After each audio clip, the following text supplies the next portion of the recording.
Recording in progress.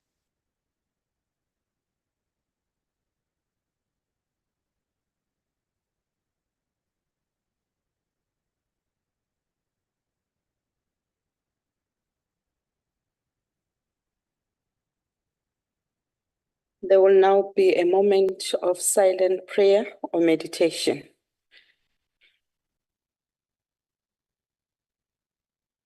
Thank you very much. You may be seated.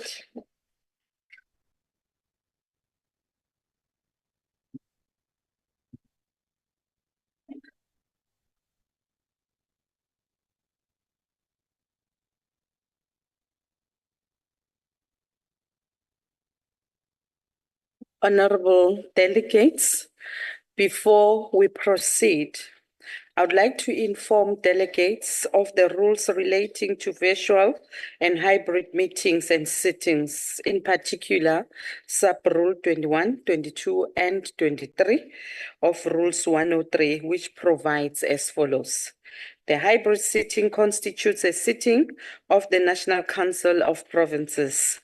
Delegates in the hybrid sitting enjoy the same powers and privileges that apply in the sitting of the National Council of Provinces. For purposes of the quorum, all delegates who are logged on to the virtual platform shall be considered present. Delegates must switch on their videos if they want to speak. Delegates should ensure that the microphones on their electronic devices are muted and must always remain muted unless they are permitted to speak. All delegates in the chamber must use their microphones. All delegates may participate in the discussion through the chat functionality. Honorable delegates, I would like to request delegates who experience connectivity issues to use a still photograph for identification on the virtual platform. In addition, all delegates on the virtual platform log on with one device only, as logging on with two or more devices further lowers bandwidth. Further, kindly note that the interpretation facility is active. Permanent delegates, special delegates, members of the executive and SALGA representatives on the virtual platform are requested to ensure that the interpretation facilities on the electronic devices are properly activated to facilitate access to the interpretation services. Permanent delegates, special delegates, members of the executive, SALGA representatives in the chamber should use the interpretation instruments on their desks to access the interpretation facilities. Honorable delegates, I have been informed that there will be no notices or motions without notice. Honorable delegates, we will then now proceed to the first order of the day, which is policy debate on budget vote 5, Home Affairs, Appropriation Bill B5 of 2024, National Assembly, Section 77. I call on the Honorable Schreiber to open the debate.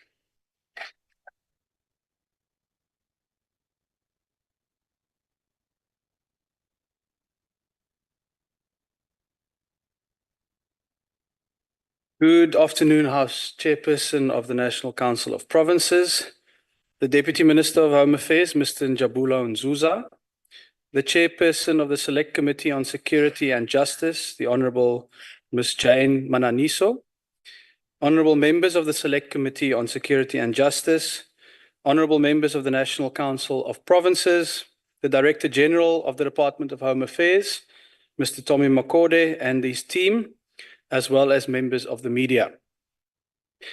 Ladies and gentlemen, the Department of Home Affairs is central to the life of each and every South African. We interact with this department at the very beginning of our lives when our parents apply for a birth certificate. And it is also the last department that touches all of our lives when we pass away and the loved ones we leave behind have to collect our death certificate. Home Affairs is there for the highs and for the lows in the life of every South African. When we enter adulthood, when we open a bank account, when we start our first job, when we get married, when we lose loved ones, when we have children, Home Affairs is part of every major event in all of our lives. This is also the department that confirms our very identity as South Africans. Since 1994, this is the department that has made us all equal. It is in Home Affairs where the foundations of racial discrimination, the Population Registration Act, and the despised passbooks were dismantled and replaced with a single South African identity card. When you hold the smart ID card in your hand, you are grasping the embodiment of the constitutional injunction that we must build a South Africa that belongs to all who live in it, united in our diversity. No matter what your background is, whether you are rich or poor, whether you live in a city or a rural area, on the IDs issued by Home Affairs, we are all equally, simply, and completely South African. At its heart, Home Affairs is therefore about dignity. The dignity of having an identity and a nationality. The dignity of belonging somewhere in this great big world. The dignity of being able to travel beyond our borders. The dignity of giving your child a name. The dignity of being able to access a bank account and an old age pension. As your newly appointed Minister of Home Affairs, I not only recognize and acknowledge that dignity is at the heart of this department, I will also make it my mission to restore dignity to the interactions with Home Affairs, both for the many dedicated officials who have found their calling by serving the people of South Africa through this vital department, and to our valued clients. Chair, there is nothing that brings dignity like a job. That is why we are also going to position Home Affairs as a powerful engine for economic growth. The apex priority of the Government of National Unity, as captured in our shared statement of intent, is to generate rapid, inclusive, and sustainable economic growth to create jobs. Home Affairs has a critical role to play in this vision by accelerating the reforms introduced by the President through Operation Vulindlela. According to Operation Vulindlela's 2022 review of the work visa process in South Africa, there is a 1.25% increase in employment for South Africans for every 1% increase in skilled legal immigration. The National Treasury has similarly found that increasing the availability of scarce skills in the labor market is the second most powerful step we can grow the economy and create jobs for South Africans, just behind the eradication of load shedding. And for every 12 tourists that visit our shores, one new job is created for the people of South Africa. It is in fulfillment of this mandate of the GNU that Home Affairs will enhance our role as an economic enabler by accelerating the implementation of Operation Vulindlela's reforms. Alongside steps that have already been taken, such as the streamlining of required documents and the introduction of a trusted employer scheme, we will do much, much more. This includes, critically, the finalization of the points-based system for work visas, rolling out the remote working and startup visas, updating the critical skills list more regularly, and making it easier for more tourists from around the world to visit our beautiful country and spend their valuable foreign currency right here in South Africa. However, in order for us to be effective in unlocking scarce skills and growing tourism to create jobs, Home Affairs must urgently clear the backlog in the processing of permits. The department has set up a dedicated team to reduce the backlog. I am pleased to report that we are starting to see progress. Our dedicated team has already reduced the backlog by processing 96,000 applications out of a total of 306,000. This is a reduction of 30%, and I'm very pleased to say that between Monday and today, over 4,000 applications have been cleared from the backlog. This is the dedication we are seeing from this team. But, Chair, we must do more, because clearing this backlog is the only way to avoid a further extension of the concession on visas, waivers, and appeals that has already been granted 3 times. This is an abnormal situation, and we must get this backlog under control so that further extensions are no longer necessary. For this very reason, I have asked to be provided with daily reports on the state of the backlog until it is completely eradicated. Another encouraging sign comes from the department's partnership with Business Unity South Africa, which will see the auditing firm Deloitte as well as First National Bank providing additional resources for the visa backlog team. This not only lays the foundation for overcoming this key obstacle to economic growth and job creation, but also for a more constructive relationship with the private sector. Repairing our relationship with key stakeholders is vital to building trust and the partnership's Home Affairs needs to move forward. This is especially urgent because the department is currently inundated with costly court cases that it cannot afford. In many instances, these cases stem from an inability to process applications in a timely manner, forcing clients to seek judicial relief. In other cases, they reflect a serious breakdown in trust between the department and stakeholders. To rebuild this trust, I have decided to reactivate the Immigration Advisory Board in terms of Section 4.2 of the Immigration Act. This board provides for a powerful platform for key stakeholders to engage with the department on an ongoing basis about problems affecting the sector. Importantly, the advisory board can provide the minister with evidence-based advice on tackling critical matters, such as the court-ordered process of consultation on the future of the Zimbabwean exemption permit.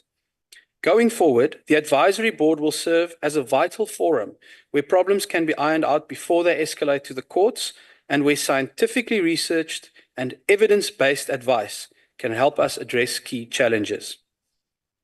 Even as we work to implement the GNU mandate for a better visa system to welcome people who want to contribute to South Africa legally through their skills, investments, and as tourists, we must acknowledge that there is another side to this coin. South Africa needs to do much more to combat illegal immigration. We must do so both because it is central to our national security, but also out of our commitment to economic growth. For the reality is that no one will want to visit or invest if we allow our country to lose control over its borders and internal security. This problem needs to be tackled in a sustained, integrated, and collaborative way. In the coming year, Home Affairs will increase the number of inspections at restaurants, spaza shops, farms, and mines by over 50% in order to take action against people who are illegally employed, including through deportations. But these inspections are most effective when done in collaboration with other departments, such as Employment and Labour, the South African Police Service, and local government. I will be reaching out to colleagues in those relevant departments with the aim of conducting joint operations to maximize our ability to hold everyone involved in illegal activities to account. To date, the Border Management Authority's border guards have intercepted and deported over 296,000 individuals who had attempted to enter the country illegally. In addition, over 300 vehicles were intercepted when criminals attempted to illegally take them out of South Africa. These illegal cross-border activities will further be combated by the BMA through funding received from the Criminal Asset Recovery Account, which is being utilized to procure critical security and ICT equipment, such as drones, body cameras, and speedboats through Arms Corps. But the reality is that the BMA, like Home Affairs itself, is underfunded. If we want to properly manage our borders, honorable members, we will have to invest more resources in doing so. A further urgent priority in improving the dignity of interactions with Home Affairs is to stabilize the online system. It is unacceptable that in the year 2024 and in the age of artificial intelligence, we still do not have reliable IT systems at Home Affairs. The days of system offline need to come to an end because I want to be your Minister of System Online. In order to achieve this, we need to embrace modern technological solutions. One of the options under consideration is the recommendations from the Council for Scientific and Industrial Research to optimize the department's IT infrastructure network. I am pleased to report to this House that the first set of offices have now been upgraded to fiber connections, ensuring operating speeds at 1 gigabyte per second throughout. These advancements have been made possible through Home Affairs migrating these offices to the South African National Research Network, resulting in notable enhancements at the pilot sites. But we now need to expand reliable connectivity to every single Home Affairs office. The problem of long queues must be similarly tackled if we are to restore dignity to interactions with Home Affairs. While technological upgrades will assist in this regard, I intend to review the way in which queues are managed at Home Affairs offices to identify appropriate business process reforms that optimize the existing online booking system and better manages queues on the ground. Another way to shorten queues at Home Affairs offices is by expanding our footprint and taking services closer to the people. I'm pleased to report that the project to expand into shopping malls has seen the opening of conveniently located offices in the Mainland Mall in Pretoria, in the Cresta Mall in Johannesburg, and in the Pavilion Mall in eThekwini. This will shortly be followed by the opening of a new office inside the Tiger Valley Mall right here in the Western Cape, as well as modernized services at the Stellenbosch office. We will work with the Department of Public Works and Infrastructure to address the stalled construction of modernized offices in Taung in the Northern Cape, Thohoyandou in Limpopo, and KwaDukuza in KwaZulu-Natal. We have also relocated offices to a new site in Chatsworth following the flooding of facilities there. The department's additional 100 mobile trucks that were recently launched by President Cyril Ramaphosa are now in operation. In fact, I saw them in action alongside the Deputy Minister just last week when we visited Otongati to hand over new smart identity cards to the victims of storms and the tornado that ripped through the area last month. This mobile fleet and the diligent officials who serve a community there that had lost so much exemplifies how we can restore dignity to the people through Home Affairs. Honourable Chairperson, corruption is the enemy of dignity. Theft, fraud, and other forms of maladministration pose an existential threat to our vision for a dignified Home Affairs that powers economic growth. This includes by devaluing our official documents.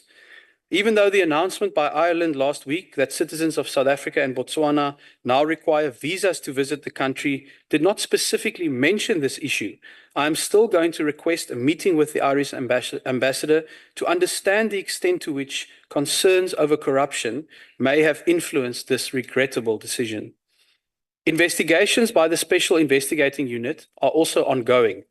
I urge the unit to prioritize these Home Affairs investigations, including specifically the ones identified in the Lubisi report.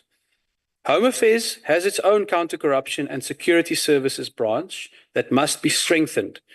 Even as we work to empower diligent officials in the department, I must make it clear that there will be absolutely no tolerance for corruption under the administration of the Government of National Unity. Recently, 56 officials have been dismissed across the 9 provinces and the provincial offices, with most of the cases coming from Gauteng. A good example of what we expect from disciplinary processes, but also the criminal justice system, comes from just last month, when a Pakistani national, Arfan Ahmed, was convicted for bribing Home Affairs officials at the Krugersdorp office to the tune of 45,000 rand. He was sentenced to a term of 8 years in prison and is facing additional charges. I look forward to his conviction on those additional matters as well. So far, 6 officials were also convicted and sentenced to a combined 70 years imprisonment. The rest of those criminal cases are pending, and I will be following them closely. For this is the type of accountability that all South Africans want to see more often for people, both foreign and local officials, who debase our country through their corruption and greed. Chair, both the Independent Electoral Commission and the government printing works also fall under this budget vote. The IEC has a budget of 2.3 billion rand to do its work this year. The Electoral Commission is set to undertake a review of the 2024 election. This process will include key stakeholders, including political parties represented in this House. South Africans expect the review process to be thorough so that operational and technical challenges are addressed ahead of the 2026 local government elections. The Electoral Amendment Act of 2023 contemplated the appointment of an electoral reform consultation panel. Predicated on this act, the panel members have been appointed. and the panel has commenced its work and must conclude its task within 12 months of the recently concluded elections. I therefore like to encourage all South Africans to engage with the important work of this panel. Unlike the IEC, which is an independent institution in terms of Chapter 9 of the Constitution, the Government Printing Works is an entity of the department and serves as South Africa's security printer. GPW prints documents such as travel and identity documents and examination materials, and it is also responsible for security certification. Importantly, the GPW currently is a profitable state-owned entity with revenue of 1.7 billion rand in the 23-24 financial year. During the current administration, both the passport and smart ID card will be refreshed and updated in order to enhance the security features of these documents with the aim of building trust by more countries and organizations worldwide. Honorable Chairperson, last but most certainly not least, I want to share with you two anecdotes that demonstrate the dignified department that we aim to build. The first one involves Ms. Dudu Mashlangu, who works at Visa Facilitation Services. 2 weeks ago, she physically got on a plane and flew to East London from Johannesburg to assist a client who faced an emergency situation. And she's not the only official in this department who goes above and beyond to deliver. At the Belleville office here in Cape Town, Mr. Fuzile Sebeta and Mr. Mteteleli Drai are two more service delivery champions. I found out about both of them when I received a heartwarming message from a social media user on X. The user posted about his positive experience at the Belleville Home Affairs office. He reported that Mr. Sebeta and Mr. Drai went out of their way to assist his autistic child to apply for his enabling document in a dignified manner. Chair, these actions by these service delivery champions exemplify our mission to bring dignity to all the services rendered by Home Affairs. We need to see much more of it across all the branches and components of this vital department, because a working Home Affairs makes South Africa work. I thank you.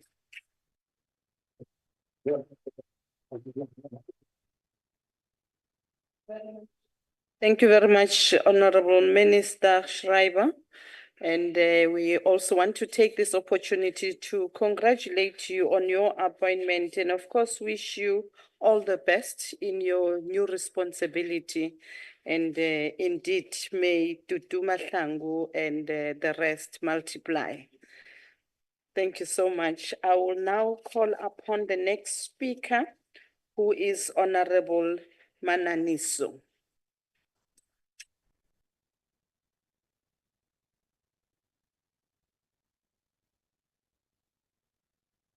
Thank you, Honorable Chairperson, Honorable Minister, Honorable Deputy Minister, DG and DDGs, Honorable Members, distinguished guests, ladies and gentlemen, fellow South Africans. Let me start by congratulating Minister and the Deputy Minister and whoever is deployed in your offices that let us do the just to our people, and congratulations. The ANC support this budget with the commitment made by the Minister to do more. We're noting one of the priorities of the Lekgotla, that is to create job opportunities. So we are not just adopting or considering this budget, but we have umphako for you as the Minister to deliver job opportunities. Honorable members, one of the department outcomes is the inclusion of all citizens, and democracy and development is enabled by providing them with a status and identity that gives them access to rights and services. This outcomes speaks directly to the fact that the Department of Home Affairs is so critical to the everyday lives of our people. Each and every citizen from birth to death, the previous minister used to say, from cradle to grave. So from cradle to grave, your department, it is important. For this reason, these services of the department have to do efficient and accessible to all communities, including those that are at the rurals. We don't want to leave anyone behind. Honorable Minister, the Select Committee has therefore recommended that the department should roll out mobile units in far-reaching rural areas. This will ensure that people get necessary services. There was a view that to those who are excluded, more especially those who have the amakosi, let the amakosi be brought to book so that we use their services as part and parcel of mobile offices for the Department of Home Affairs. Department efforts and improvement in the live birth registration. However, we have noted as a committee that the Northern Cape had no health facilities to accommodate the live capture of births, and the province is very fast. The committee encouraged the department to increase its footprint in all provinces to ensure that this important service, amongst others, is rolled out. I would like to just confirm to the people of Northern Cape that you have your own Honorable Mokai, who actually raised this issue to say that Northern Cape must not be seen as a small province. However, Liboneke Batu, they need to be realized and get services equal to other provinces. Fellow South Africans, I want you to note in this debate that your issues have been noted. Most of you, some of these issues you have raised when all these political parties were doing door-to-door, were selling their manifesto. And we want to say to you, as the Select Committee, we have heard your cry. The issue of long queues in the department will be the issue of the past. As the Department of Home Affairs is focusing on its efforts on working harder and including more mechanisms and strategies to ensure that our people do not stand in long queues, often from 3 to 4 a.m. in the morning to late in the afternoon. People often complain further about the constant downtime of Home Affairs system, and we recommend as the department that these issues must be addressed and can only be addressed with proper equipment for ICT and other innovations of technologies. Further priorities for the Department of Home Affairs is to facilitate the acquisition of the critical skills needed to economic growth as determined by the Department of Higher Education and Training to build our own skill base. To this end, the committee has made the following recommendation. The department should be responsive and implement measures to provide the employment of graduates and make provision for learners. To young people of South Africa and those 35 and above, I hope you are listening to us, that opportunities will be created through learnerships and internships. That is why we are actually adopting this budget. The issue of gender and rights of vulnerable persons were brought to the department's attention. In this regard, the committee recommended that the department mainstreams GBVF in all these programs and addresses parity, gender equity, and to strengthen its work in relation to GBVF.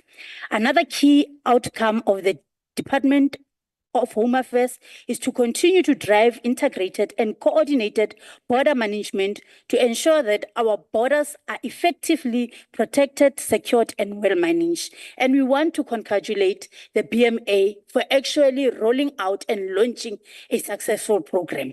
In respect of the BMA, it is important for our borders to be protected and managed appropriately, as it serves as the direct doorway to our neighboring countries in respect of people and goods, and ensuring proper and secure border management demonstrates to other countries that South Africa is respected and regarded as a good trade partner.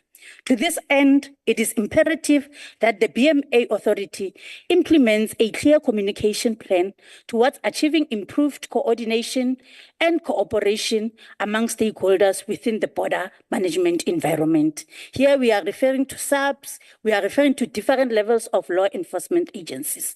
It is also important that all forms of corruption and fraud is eradicated at borders, and therefore the BMA should work towards eradicating all forms of fraud and corruption at all ports of entry and ensure that good ethics are instilled in those working within the BMA.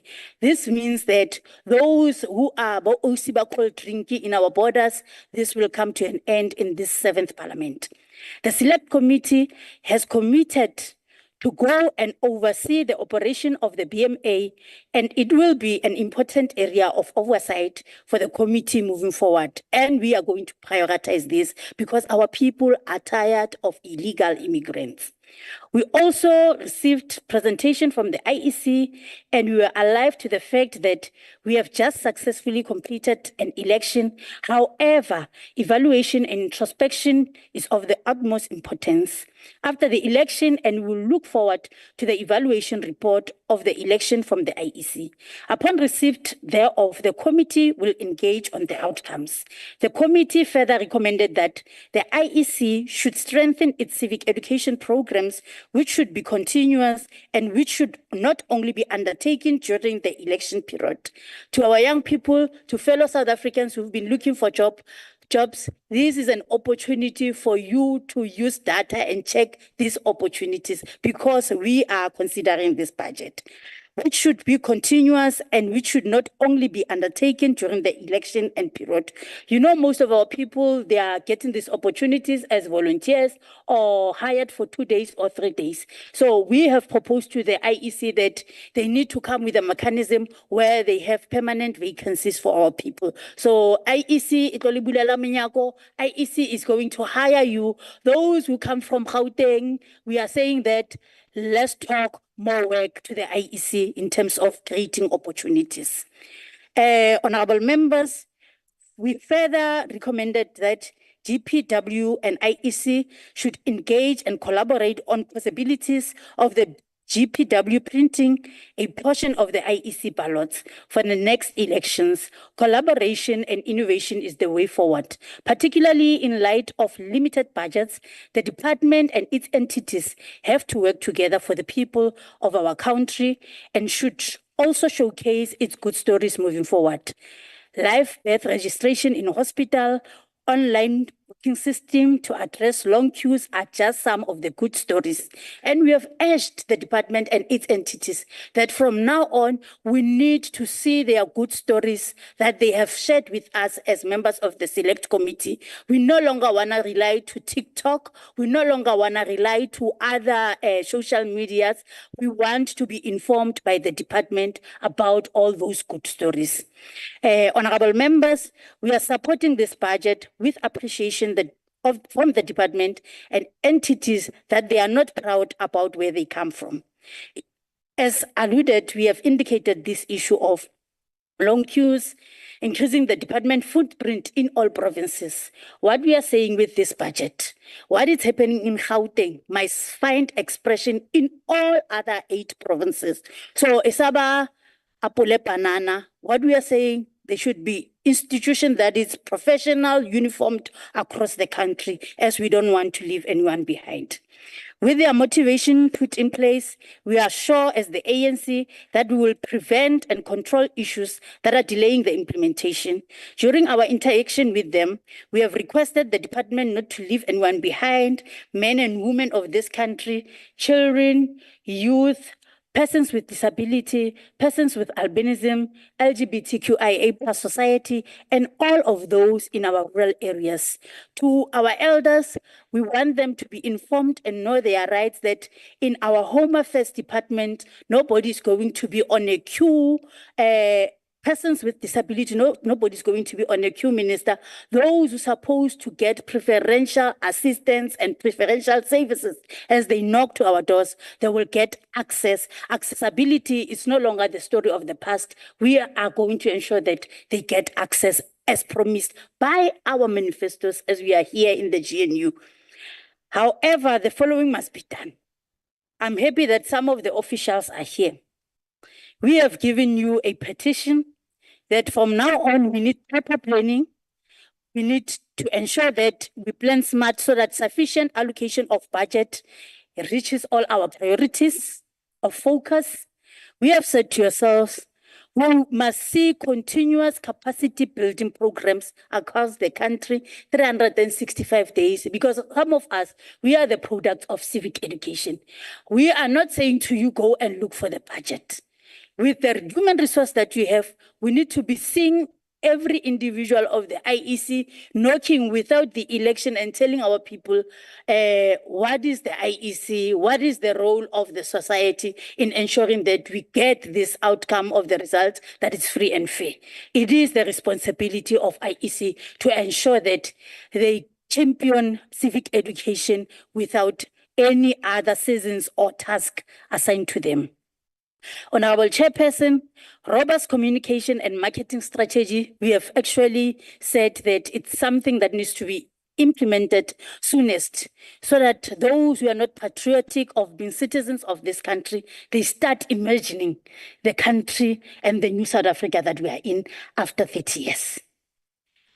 Deployment of advancement innovation technologies, I've said it and I want to repeat it, that this is a matter of agency because we know CSIR in South Africa has capabilities and is capable to deliver these services. We are calling to them to be responsive and have responsive initiatives like increase of human resources. I want to say to our young people, to those 35 and above, that we have heard your cry, employment opportunities will be rolled out surely in the 7th Parliament because we are passing this budget. As I conclude, 24/7 operations are underway because GPW is working on the night shift. So in that night shift, will be having opportunities.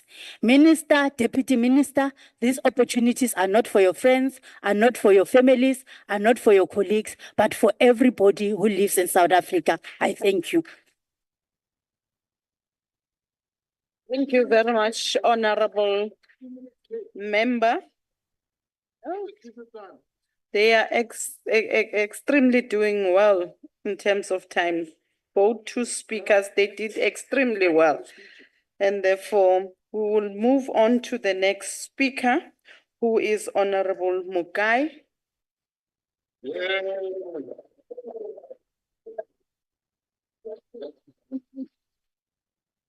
Honorable Chairperson, honorable members, and fellow South Africans, good day.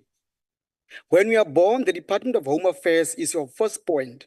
When you die, this department is your point, and everything in between underpins the importance of this department to all South Africans. There is no way you can function without this department. It is against this backdrop that high standards of professionalism and efficiency should be at the center of the service delivery model for this department. Recording and issuing one's personal details should be accurate and truthful. Despite the important function this department plays, it is still sadly battling major financial and human resource capacity that hampers adequate delivery. It was revealed during the APP and budget presentation that the department only has 44% of its total staff complement. This cannot be, Honorable Chairperson and members.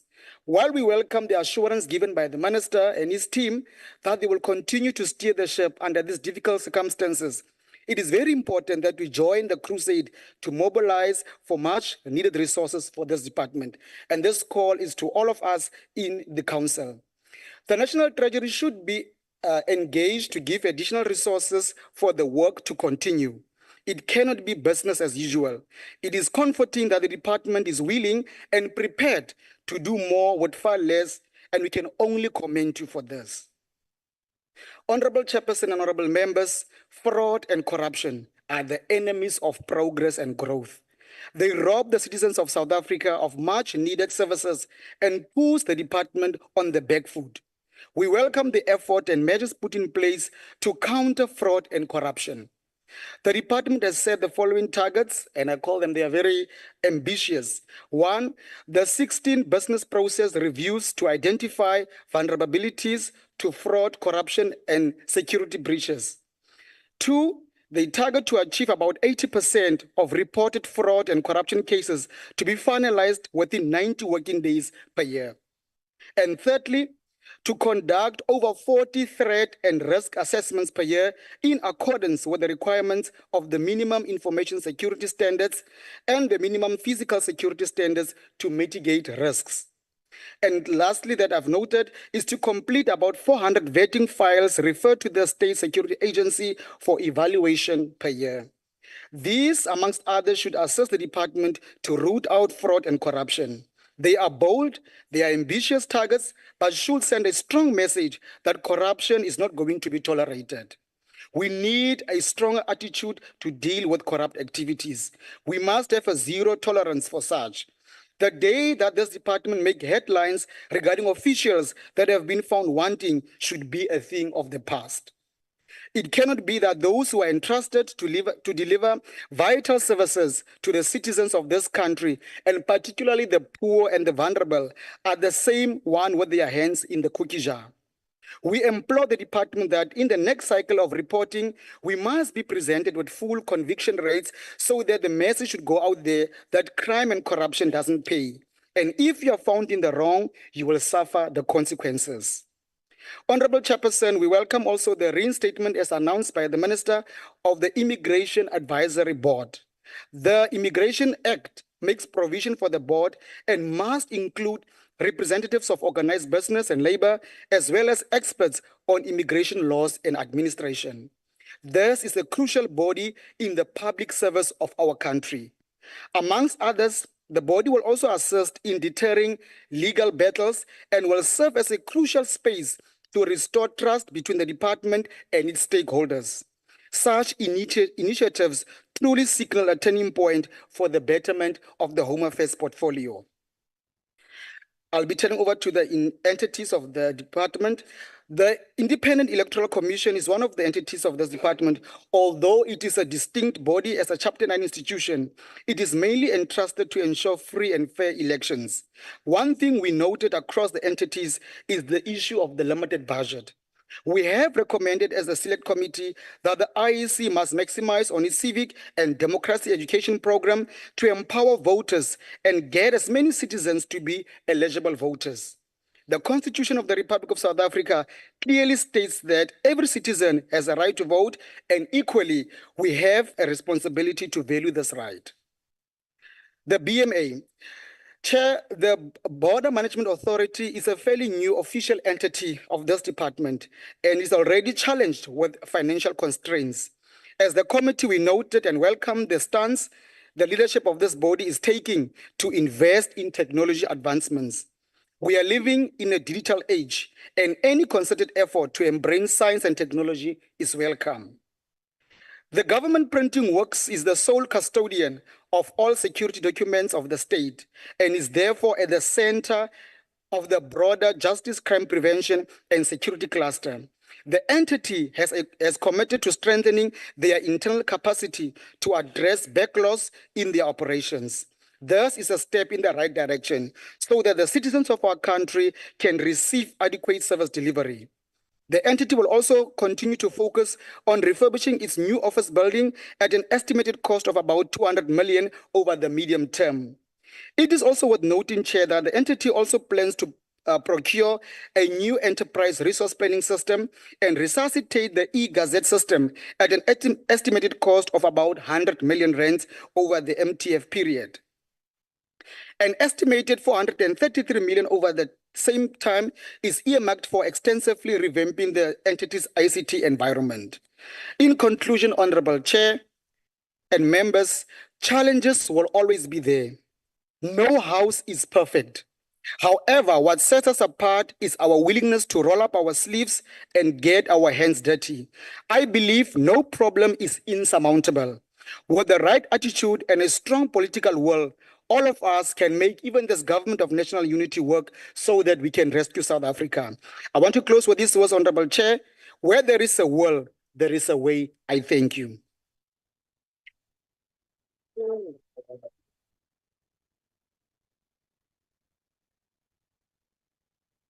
Honorable delegates, the next speaker on the platform will be Honorable Kappa, the MEC for Health in the Eastern Cape.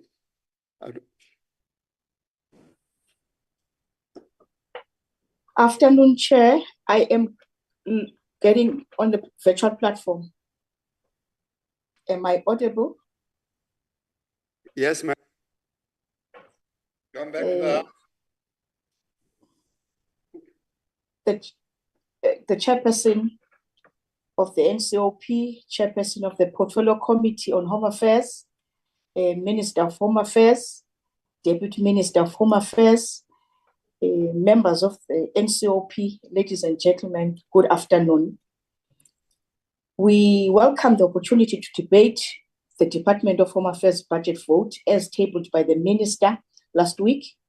The Department of Home Affairs might not be a department at a provincial level, but this is one of the departments that we as the Eastern Cape Department of Health work closely with.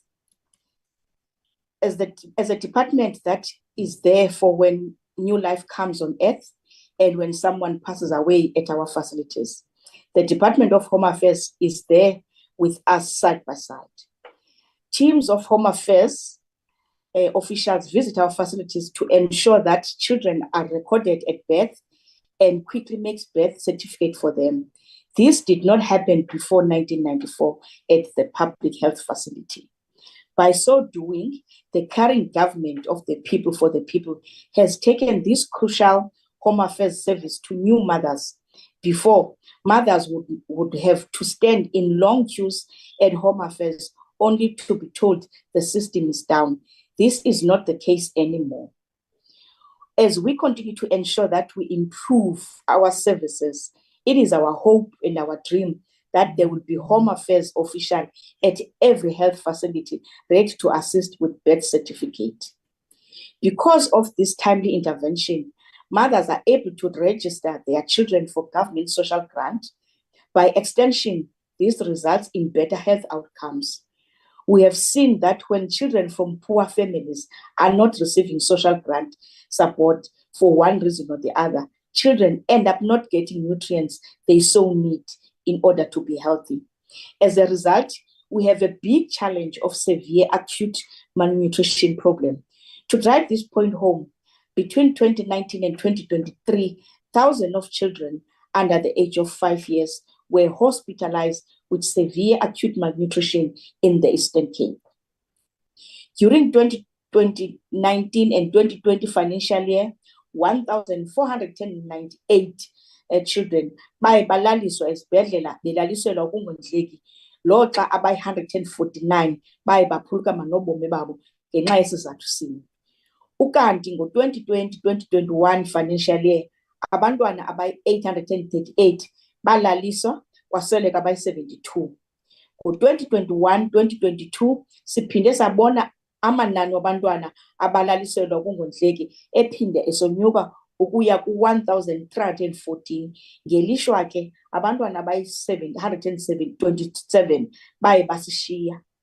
Kunyaka mali ka-2022-2023 abantwana abayi-4,116 bafumaniseka bengondlekanga, kodwa abaninzi kubo baye basevayo kuba abayi-98 abathi baphulukana nobomi babo. Without government support social grants, maybe the number could have been more. The Department of Home Affairs is crucial in ensuring that every child who should be receiving a social grant support gets it. Honorable members, history tells us that when we were fighting against the unjust and vile apartheid system, freedom fighters sought refuge in other countries. Many guerrillas went to exile and trained in other countries. This is why we'll forever be grateful to the global community for their support during those dark years. However, we must strengthen our borders so that people do not enter our country illegally. The public health system also gets overwhelmed because we do not turn sick people away.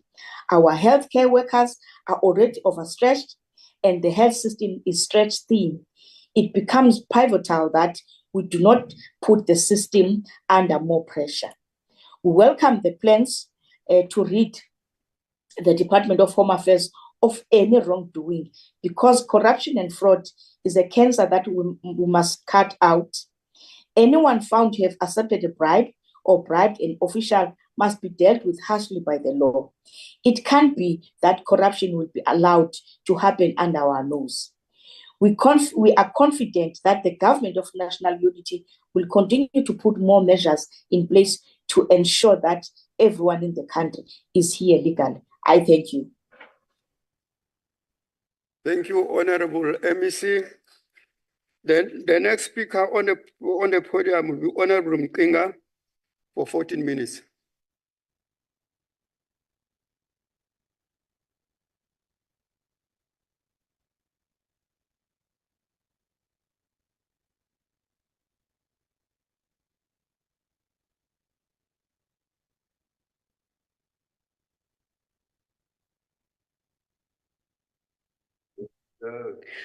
I greet you, Chairperson, honorable members, ministers, and all protocol observed.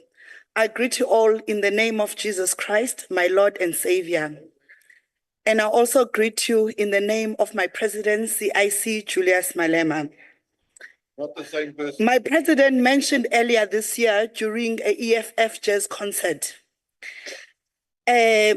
as he always likes to feed us with information, and everyone that he meets, he always gives wisdom.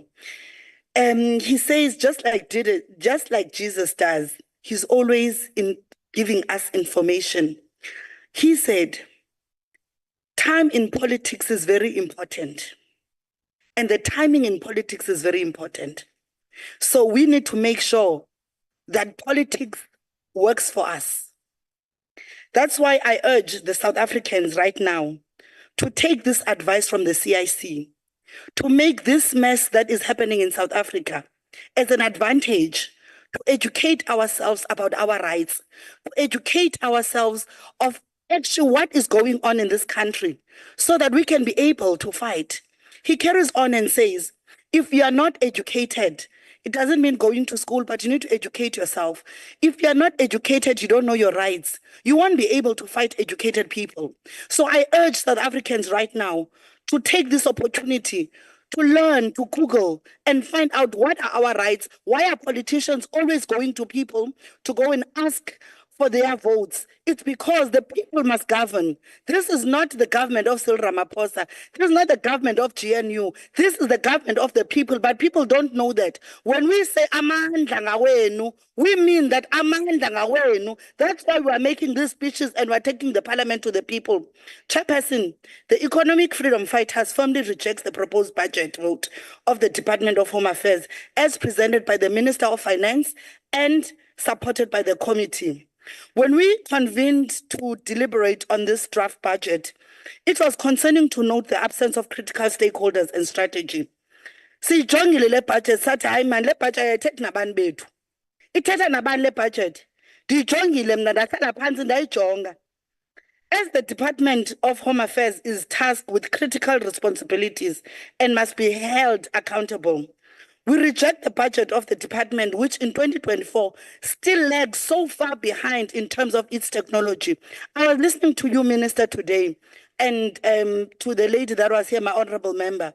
It's just lip service. How many times have South Africans been hearing the same thing, that we are going to do this is going to happen, the jobs are coming? They've been waiting, it's been 30 years. Before 30 years, there was a mess of people not even being employed. Now, all of a sudden, the Minister of Home Affairs, who comes from those ancestors that made sure that our people don't have jobs, now they are coming with solutions that we are going to do. Why didn't they do it before? My chairperson, simple software applications to capture and upload birth registrations in real time are still not available to the poorest of the poor. Mothers across all provinces still leave hospitals and daycare clinics without birth certificate. Njani in this day and age, as the chairperson, we as the EFF, we are saying that we are not agreeing with this. Chairperson, we will not support a budget which does not make way for death certificates to be issued from hospitals where most people pass on. At this day and age, we still need to wait for death certificates. We still need to wait for birth certificates. How come? There's an honorable member, he was busy doing some payment here. He was holding his phone like this, because then there's a system that can identify your face. But we are asking for a budget all the time. For what? For us to be doing the same dinosaur system things. No, this is 2024. Even when we call our people, sitting at 2,000, meaning 4IR is the future. Why are we still reading a budget that has the all same systems? No, I say, Vumi Chairperson, we will not support this budget. If you control birds, Mr. Minister, from when a child is born to death, when a person passes on, and match that number with new people entering our country and leaving our country. My simple math says a census in virtual real time every day is possible. I always ask myself, maybe these things are deliberate, but listen to me. Hospitals should have small home affairs offices that can quickly issue birth certificates and death certificates. Delays caused by too much paperwork and not enough facilities are not acceptable and violate the citizens' rights. Additionally, implementing new technology, a biometric system that captures fingerprints at birth, will help identify individuals without IDs more efficiently. This will enhance the system's ability to manage records accurately from the start of life and to ensure fair and efficient service delivery.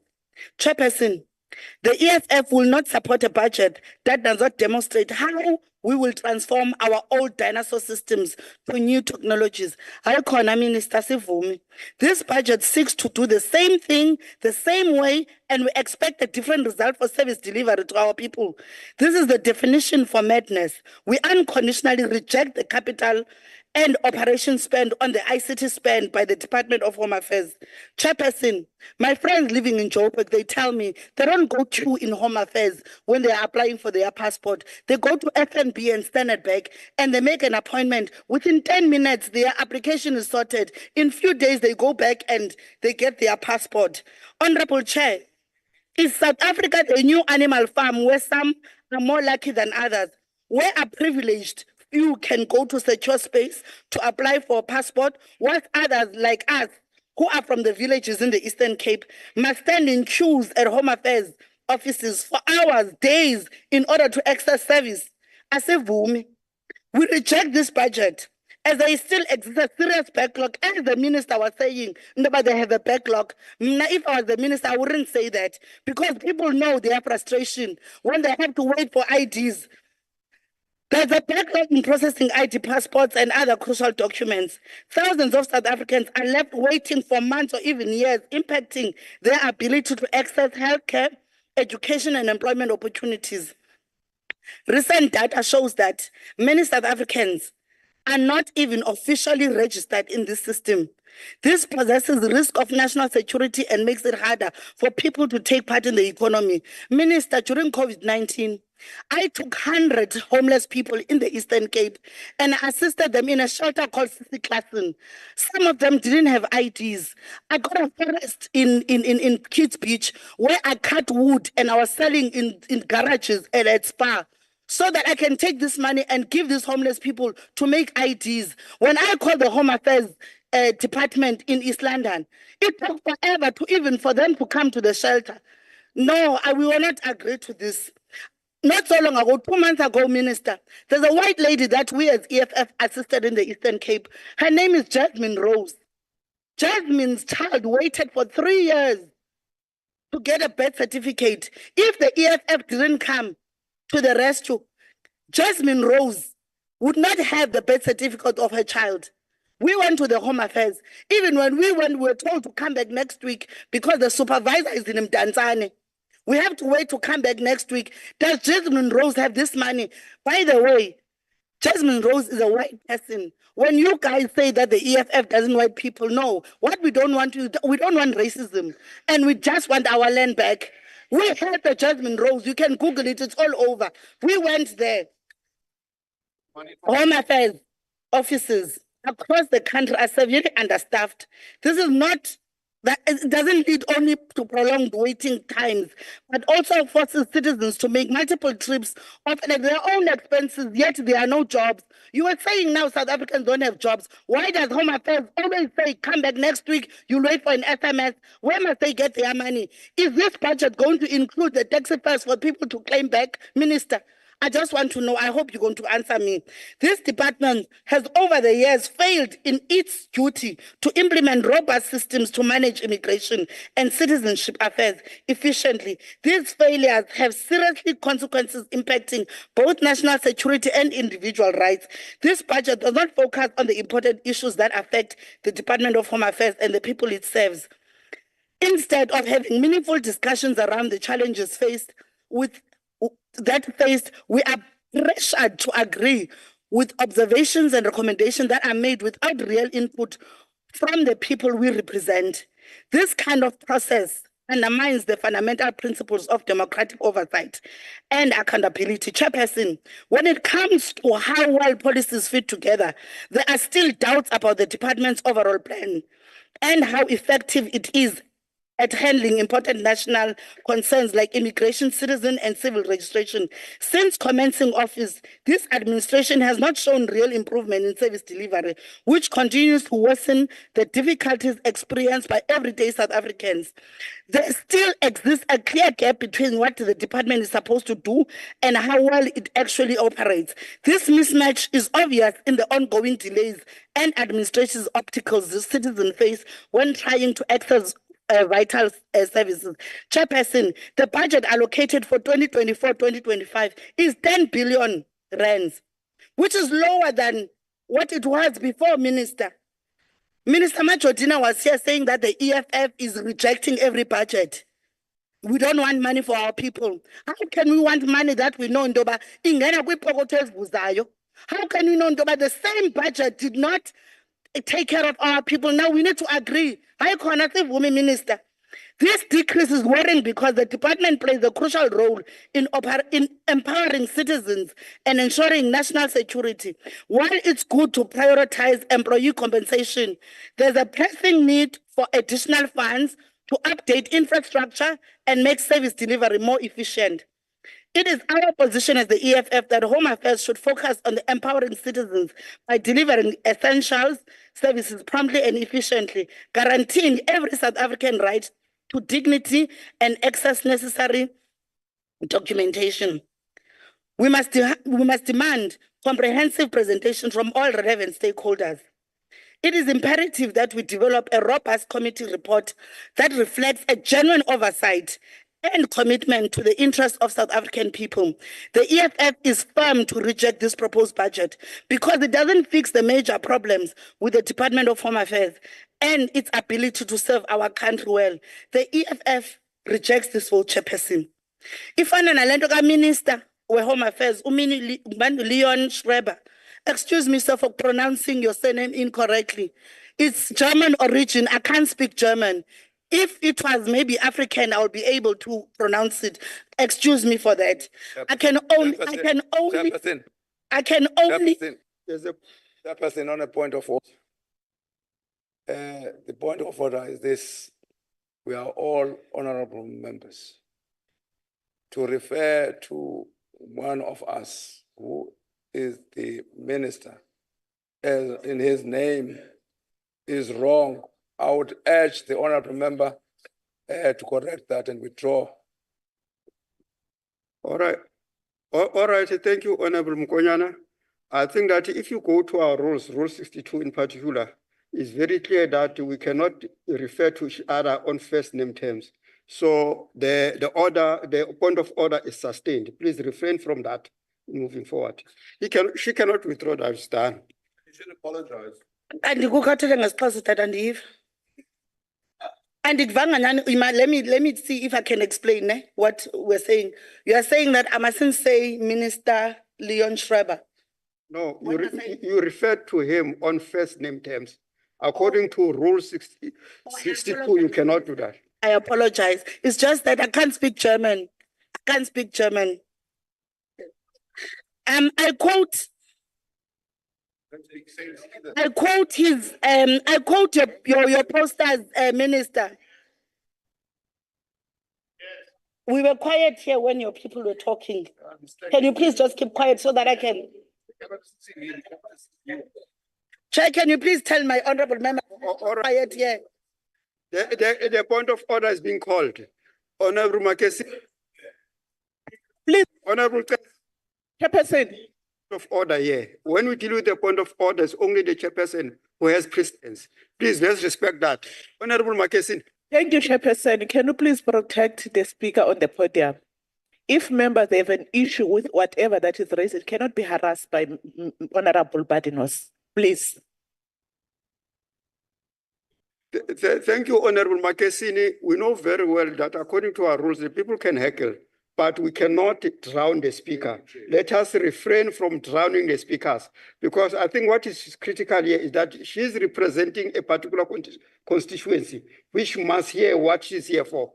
Thank you.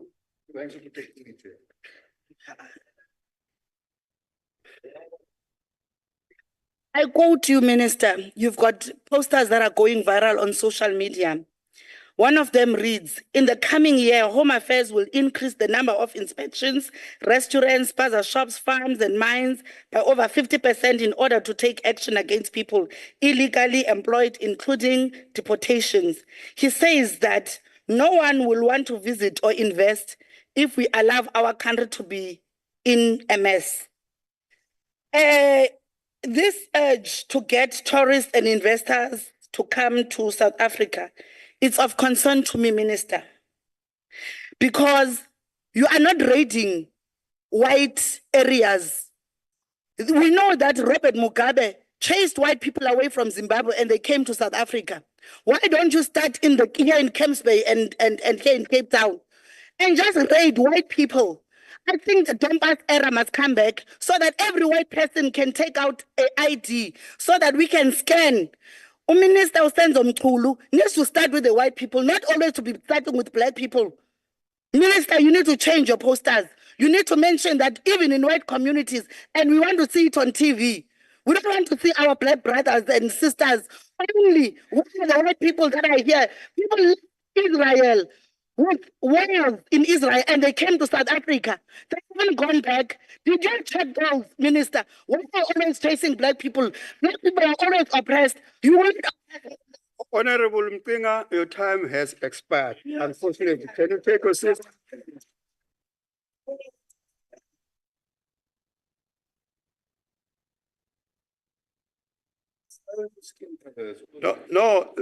Thank you, honorable delegates. The next speaker on the podium will be Honorable Peter with 5 minutes. I don't see him in the chamber. Point of clarity, Chair. The farmer without land, this side. No, thank you. Chairperson, I just need to be cleared upon a point that was raised earlier, point of order.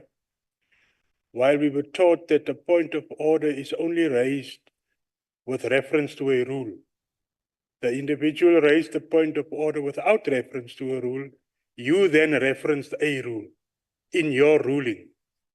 Is that the norm of how we do things now? No, thank you, honorable member, for raising that issue. The very same rule on the point of order, Rule 69, you said that the member can refer to a rule directly or deal with a principle of the rule. So I use the issue of the principle, the second part of Rule 69. So everything is still in order.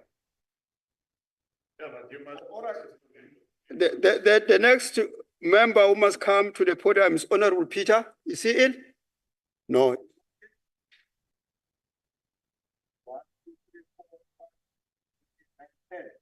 I'll call the next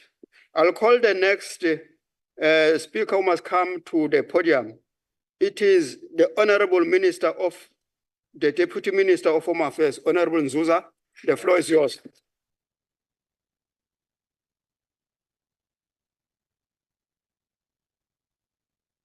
No, thank you very much, House Chairperson. I would like to extend my greetings to the Minister of Home Affairs, Dr. Leon Stryper, the Chairperson and members of the Select Committee, and all honorable members that are with us here today, the leadership of the IEC and the leadership of the Department of Home Affairs, led by the Director General and the entire management team of Home Affairs, the CEO of Government Printing Works, who's here also with us here today, honorable members, distinguished guests, fellow countrymen and women. The budget that we are presenting today empowers citizens and residents of South Africa to claim and secure their legal identity, without which no one is able to prove their existence and meaningfully interact with the universe. This budget gives identity and affirms existence of our newly born citizens and thereby securing the future existence of our motherland. This budget allows our youth access to education and allows citizens access to economic services.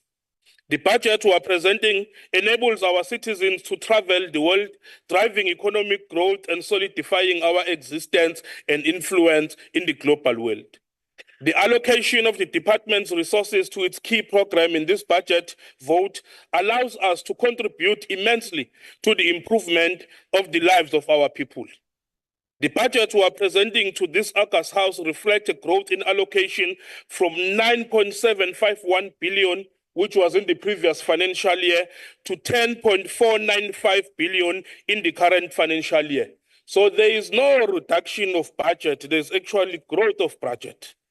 We will continue being prudent with the resources allocated to the department. This commitment is displayed by not regressing in terms of our audit outcomes, having maintained 7 conservative, unqualified audit reports. We, however, must do more towards the attainment of a clean audit opinion. The 24-25 budget will allow us to realize our objections to our objective to make convenient the manner in which we offer services to our clients. Just in the previous financial year, Chair, we added 100 more mobile units so that we can be able to service rural communities in far-flung areas. So it is not true that those they have been left out. Those mobile units are working.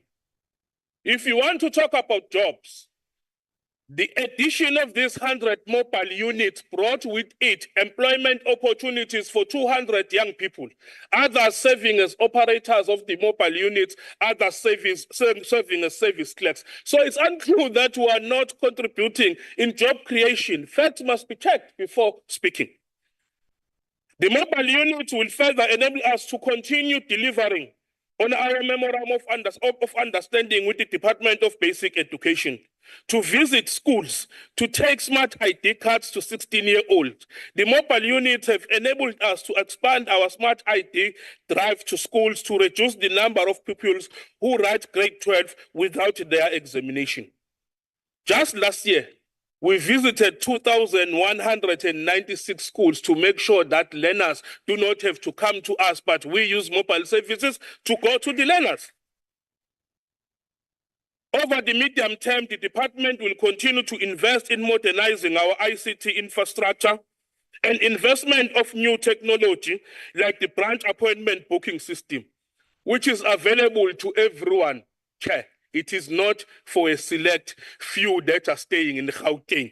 All branches, and I will indicate that members must read. Which has been rolled out to 204 modernized offices. It has been a great pride for us as Home Affairs that 1.6 million people and BAB's appointment were honored by clients, which means that clients are using the branch appointment booking system in order to be serviced at their own convenience. Our investment in ICE, last year, we indicated again that our service improvement plan encompasses modernization of old offices currently on the manual system. We committed that 6 more offices will be modernized in the 23-24 financial year, bringing the total number of modernized offices to 205. House Chairperson, I'm happy to say that we delivered on this commitment. Live capture has been rolled out to Mapuleng and Komazi in Mpumalanga, Taung and Mulopo in the northwest. If you know those areas, you will know that they are rural areas, and we are there as far as Taung. We have also done so in Temba and Carltonville in Gauteng, and this budget will allow us to add to our modernization pack by introducing 14 more offices. House Chairperson, I'm elated to announce that we now have presence in 169 health facilities, 169. So there are Home Affairs offices in health facilities. And our commitment with this project is to grow those particular offices. So it's not true that there's no Home Affairs. I can take you to Torangiza, I can take you to rural hospitals where you will find offices of Home Affairs.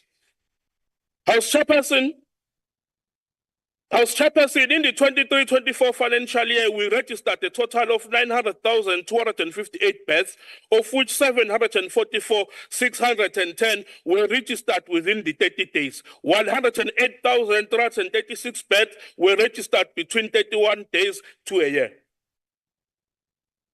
Cheers. This displays our efficiency in bed registration. House Chairperson, allow me to make this very fundamental point. Early birth registration is a societal responsibility. It involves both mother and father. We strongly discourage what seems to be a new normal, wherein fathers disappear during the birth registration of a child.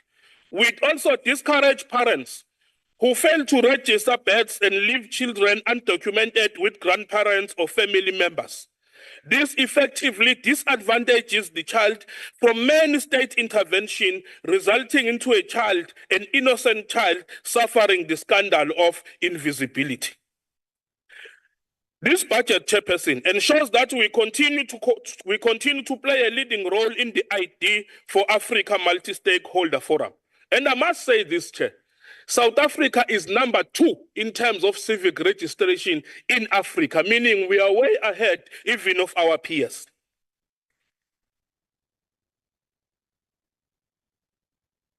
South Africa has been able to demonstrate through its modernization program the techniques that led to the issuance of smart ID cards with the latest technology and security that has not been cracked thus far. It is for that reason that South Africa continues to be a benchmark for other African countries in terms of its latest technology. We are well ahead of our peers, more especially when it comes to civic registration.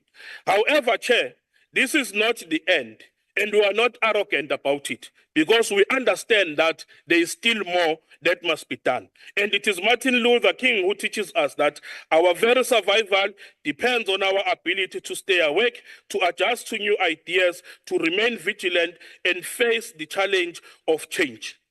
In the 23-24 financial year, the department issued 2.8 million smart cards to citizens aged 16 years and above. Our target remains 2.5 million for the upcoming year. We also contribute further to social employment through our modernization project, which saw a number of young people being employed within the Department of Home Affairs. These are some of other options that we utilize to promote our social employment package. As we speak right now, a cumulative of total of about 30 million records have been digitized, and the total of 29.8 million are yet to be indexed. In conclusion, Chair, I would like to congratulate the chairperson of the Select Committee, yourself, House Chair, and all the members of the NCOP who have been elected. And I wish for us to work together, and I wish to express our commitment that we will continue to work together, because we know that working together, we can do more. I would like to also thank the management of Home Affairs as led by the Director General. I would also like to mention very specific thank to the Minister of Home Affairs, Dr. Leon Schreiber, and let me extend my gratitude to you, Minister, for the leadership that you have displayed in such a short period of time. House Chairperson, Home Affairs is too important for it to fail. It's important to the unborn, the living, and the dead. And so as members of this House, we, all of us, collectively carry the responsibility to make sure that this institution works. I thank you.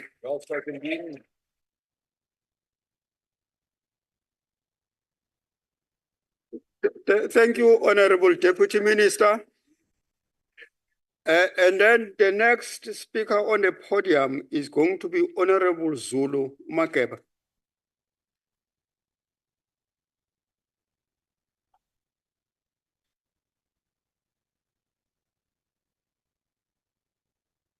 Nice time. What do you say? Nice time. Okay, thank you so much. Thank you very much, Honorable House Chair, honorable members of the NCOP, esteemed colleagues, and fellow South Africans. I stand before you today on behalf of the MK Party to address the serious defects in our migration system and the rampant abuses of the asylum and refugee system. This issue evokes strong emotions and widespread public debate, and it is our duty to address it with the urgency and seriousness it demands. House Chair, on the 10th of November 2023, the Department of Home Affairs published the white paper on citizenship, immigration, and refugee protection.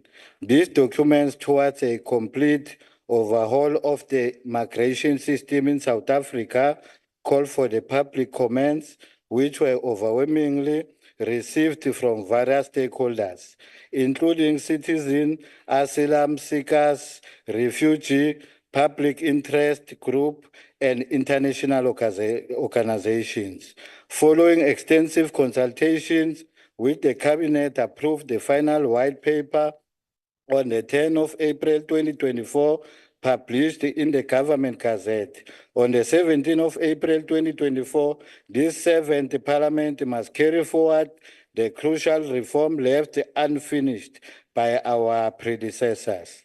South Africa's current legislative framework, comprising the Citizenship Act, Immigration Act, and Refugee Act. It is fragmented and outdated. These pieces of legislation have been amended piecemeal, leading to the significant disharmony and problems, especially concerning refugee protection and asylum seekers. The United Nations adopted the 1951 Refugee Convention and the 1967 Protocol relating to status of refugees, while the African Union endorsed the 1969 OAU Convention to address refugee problems in South Africa. Adhere to this convention has positioned us as a hospitable nation for refugees and asylum seekers. However, this has also resulted in a disproportionately large number of individuals seeking refuge here, overwhelmingly our capacity as a developing country. House Chairperson, in 1994, South Africa embraced democracy, and by 1996 we had acceded to various international agreements, including the 1951 Convention, the 1967 Protocol, and the 1969 OAU Convention. Unfortunately, House Chair, these commitments were made without a clear policy on migration and refugee, protecting a hasty oversight and hurts us today. House Chair and honorable members, the Refugees Act of 1998 aligned with international conventions and prohibits the refusal of entry, expulsion, or extradition of asylum seekers and refugees. This legislation places an undue burden on our government, allowing individuals to enter the country with minimal scrutiny. The onus should be on the asylum seekers and to prove their claims upon arrival. South Africa has garnered a reputation for its generosity and compassion towards immigration and refugees.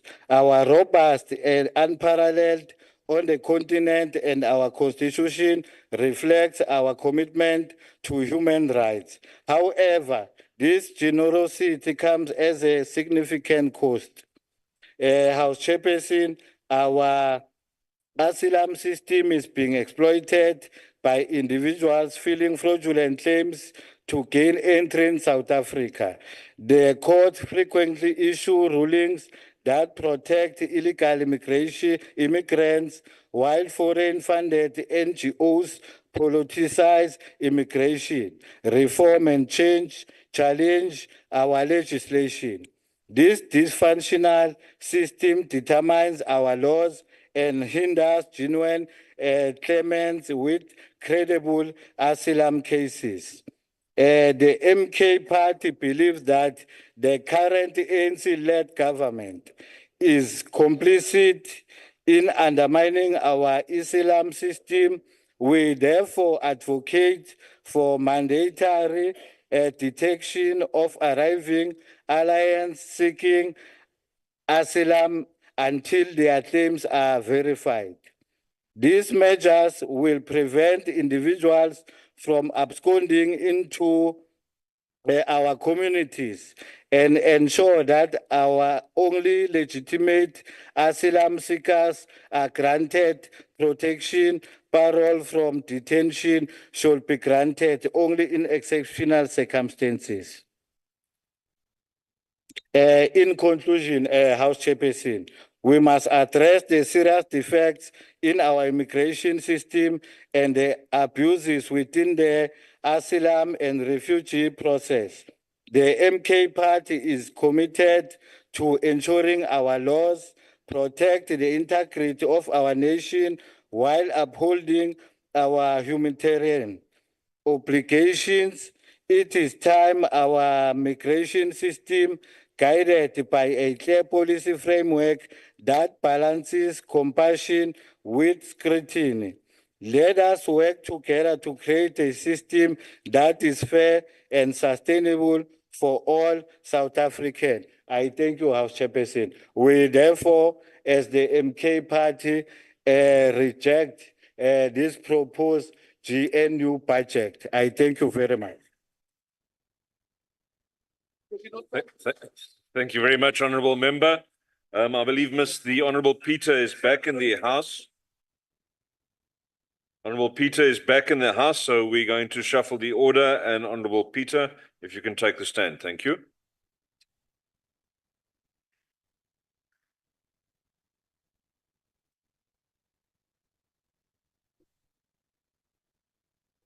Oh, you mustn't drink tea while you should do the talk. Honourable.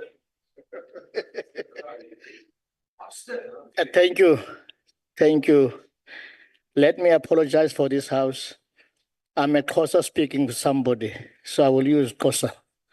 So if we don't have interpreter, I'm just apologizing. Honorable Minister Mulweni, ndiyakubulisa ngesiXhosa Minister. Okokuqala, andibili kakhulu namhlanje.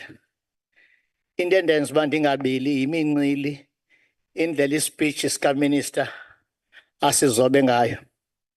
Zimbini Minister izinto endizokumela zona si-UDM i-budget yakho siyayivotela. We vote for your budget, Minister. So what makes us to vote for your budget, Minister, is the manner in which you address this house. Point of order. You take your seat, please, Honourable Peter. May I take? Okay. Yeah, take a seat. They're behind you. Thank you. Thank you very much. Honourable Badenhorst. Chair, thank you very much. I just wanted to bring to your attention the translation services is not working and we don't want to be deprived of the maiden speech of this young man. Thank you. Thank you very much indeed, Honourable Badenhorst. I also struggled to get onto the translation services. The table, I did note, reacted and they will attend to it now. Thank you very much for that. Honourable Peter, if you can continue. Thank you. Thank you. I'll try to speak English as well, but I need my people in my Eastern Cape to understand what I'm saying. Hence, I'm speaking Xhosa. It's fine. All right, thank you very much. All right, thank you very much. Sifuna bave pha emakhaya. Honourable Minister, we are so happy siyavuya into yoba abantu bethu abazophinde bame ezikhwini, because the major challenge is the queue. According to the program ozanayo othi si-UDM ke siyayixhasa loo nto ngoba besinengxaki yabantu abame ezikhwini. Number 2, Honourable Minister, abantu bakuthi baninzi abantu abangena ngendlela mnyama. Siyayifuna i-Home Affairs loo nto ikhe imele. Kukho abantu abangena without even a-permit through le corruption ubukhe wayichaphazela, Minister. So ilizwe lethu liyaphela, Minister. Ilizwe lethu liphelile, Minister, kuba ilizwe lethu liyathinjwa ngabantu. I-costing Trusting in Port Elizabeth, yindawo ehlala i-foreign nationals. Abanazi-permit, abana-nix, abana-imephu. Siyayibona ke ngokuqala Home Affairs izawuza nezi-digital zintsha izawusenza uba sonke singame ezikhwini. Ngalo mazwi Minister, sibulela kakhulu si-UDM, sibulela kakhulu umuntu omhlophe, kube umuntu omhlophe nomnyama babe together because it was the vision of Tatu Mandela. Black and white to come together. It was the vision of our forefathers. So siyayibulela ke lonto today. There's no one who's going to blame each other. But we're saying as a UDM, we support you. Thank you.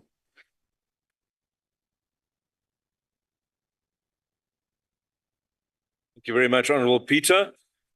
Next up, we'll go on to the Honourable Gotzel.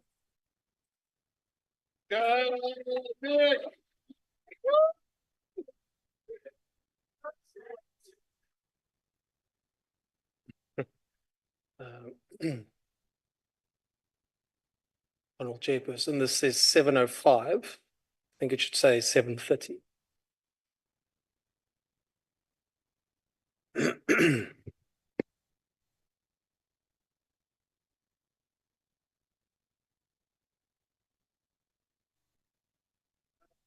It's 7.3 then. You know what a minute looks like? Or half a minute. Oh, half a minute.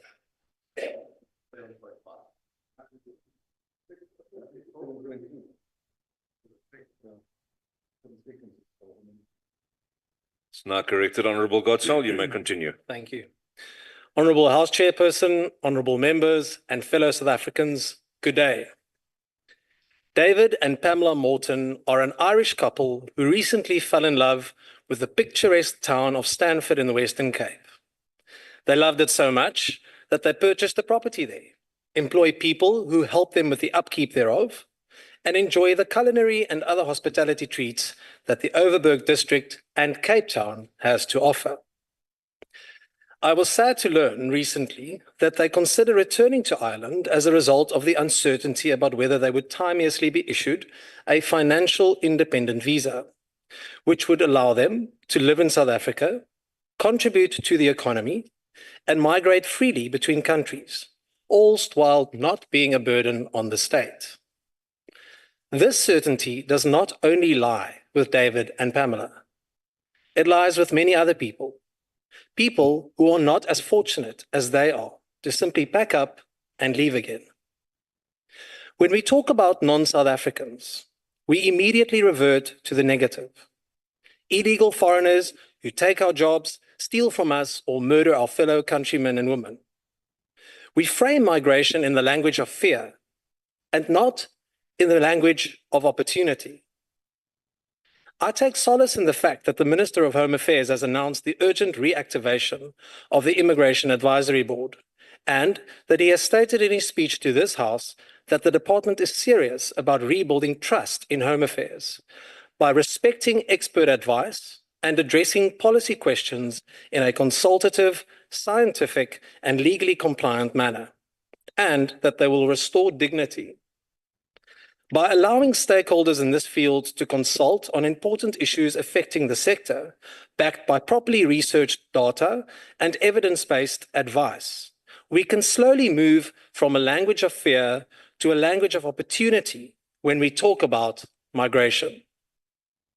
The language of fear communicates that our focus is simply on kicking people out, whilst the language of opportunity communicates that we are serious about treating qualifying people with dignity, respecting their freedom of movement and their human rights, and that we value the principles of Operation Vulindlela, identified as the cornerstone of priorities for the Government of National Unity.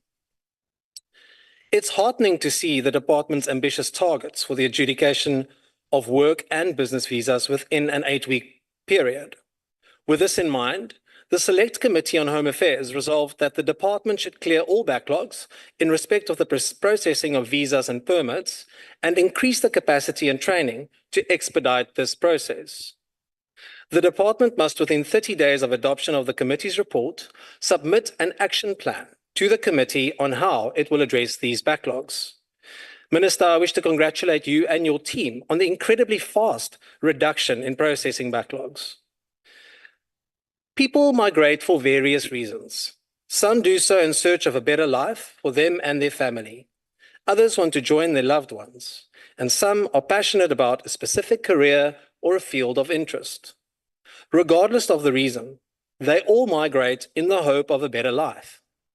South Africa offers hope for many people, but it also offers trade and investment opportunities and fantastic tourism opportunities. By providing an efficient and transparent process for migration, these opportunities will inevitably contribute to a growing economy, one that provides jobs and opportunities for all. As the Minister has said, nothing provides dignity like a job. The notion that foreign migrants compete for public resources and jobs must be tempered with the fact that legal migrants also pay rent and taxes, transfer skills and knowledge, and purchase goods and services, which in turn contribute to South Africa's revenue. A 2018 joint study by the Organization for Economic Cooperation and Development and the International Labour Organization found that migrant labour contributes significantly to the South African economy. It found that legal migrants generally do not displace native-born workers, raise income per capita by up to 5%, and they have a positive effect on the government's fiscal balance through the payment of income tax and value-added tax. It is thus safe to say that qualifying migrant workers overall contribute favorably to our economy. By using the language of fear, we say that foreign nationals compete against South Africans for scarce public resources, when, in fact, competition and the lack of public resources is the result of the high rate of unemployment and corruption. South Africa is a fantastic place to live in, and whilst we advocate for a greater focus on the reforms provided for in Operation Vulindlela, we certainly do not endorse the views of some opposition party leaders who in November last year said that borders between African countries must be abolished. Credible border control remain the most important function of the department and its associated entities in order to protect national interests and to enhance national security. The Select Committee has noted the call from the Border Management Authority for more funding towards the functions within their mandate. These include the strengthening of border security through joint law enforcement operations to prevent illegal cross-border movement of people, undocumented persons, illicit goods, as well as cross-border criminality on South Africa's international borderline, air and sea. It was noted that the main area of focus in terms of budget constraints were the allocation of funds towards the BMA's ICT needs, in particular drones and other technology which the entity requires. In conclusion, Chair, to this extent, the DA has requested that the Select Committee undertake an oversight program at its earliest convenience to thoroughly investigate their needs and to allow the committee to thoroughly fulfill its oversight function. The committee unanimously adopted this recommendation and further resolved on 16 July this year that the BMA should work towards eradicating all forms of fraud and corruption at all ports of entry and ensure that good ethics are instilled in those working within the Border Management Authority. Chairperson, I thank you. Thank you very much, Honourable Gotzel. Next to the podium, please, we have Honourable van der Berg from the Freedom Front Plus.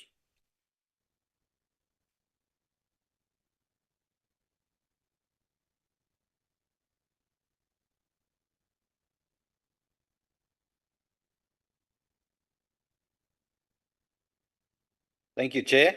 Good afternoon to all members, the Minister, and other guests of this House. Yes, as citizens of South Africa, we may look different, but our ID documents are all the same. And we also heckle and fight towards the same goals, namely security, service, and fair treatment, to name but a few. But In my hometown, Kimberley, a visit to the Home Affairs is a dangerous excursion. Situated in the worst part of the city centre and with no parking available, walking to these offices becomes a security issue. This cannot be. The capital of the Northern Cape province can surely find another location to place the Home Affairs office. Why that building? Minister, your action plans indicate that you are considering opening offices in large malls such as Cresta Centre. Why not Kimberley too? Registering a child becomes very difficult when the system is down or not accessible. When young mothers struggle, many young babies throughout the country then grow up into the future undocumented and therefore never being able to participate in the health, welfare and education system. Minister, your department mentions a rollout of 41 digital stations to facilities across the country. However, I need to remind you that there are over 400 public hospitals and 200 private hospitals in South Africa. I am, however, aware of the fact that officers from Home Affairs do visit some hospitals, but the rollout is simply not enough. Welkom by hierdie departement van Binnelandse Sake, Minister Schreiber. Ek wil u egter alle sterkte toewens, omdat die probleme baie groot is. You refer to performance indicators and specifically registered births within 30 days. Indicating a current number of just under 780,000 births on average per month. However, you only plan registration of a targeted future amount of 750,000 births per month. This is indeed the case. If this is indeed the case, you will theoretically fall behind by 30,000 birth registrations per month, leading to an estimated backlog of 360,000 birth registrations in 1 year. Should your department not update their estimations and future targets, do we not plan to fail by failing to plan?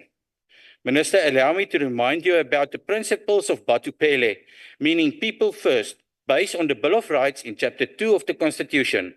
Rights, namely equality, human dignity, the right to an open and fair government, freedom and security, etc. Let us go back there.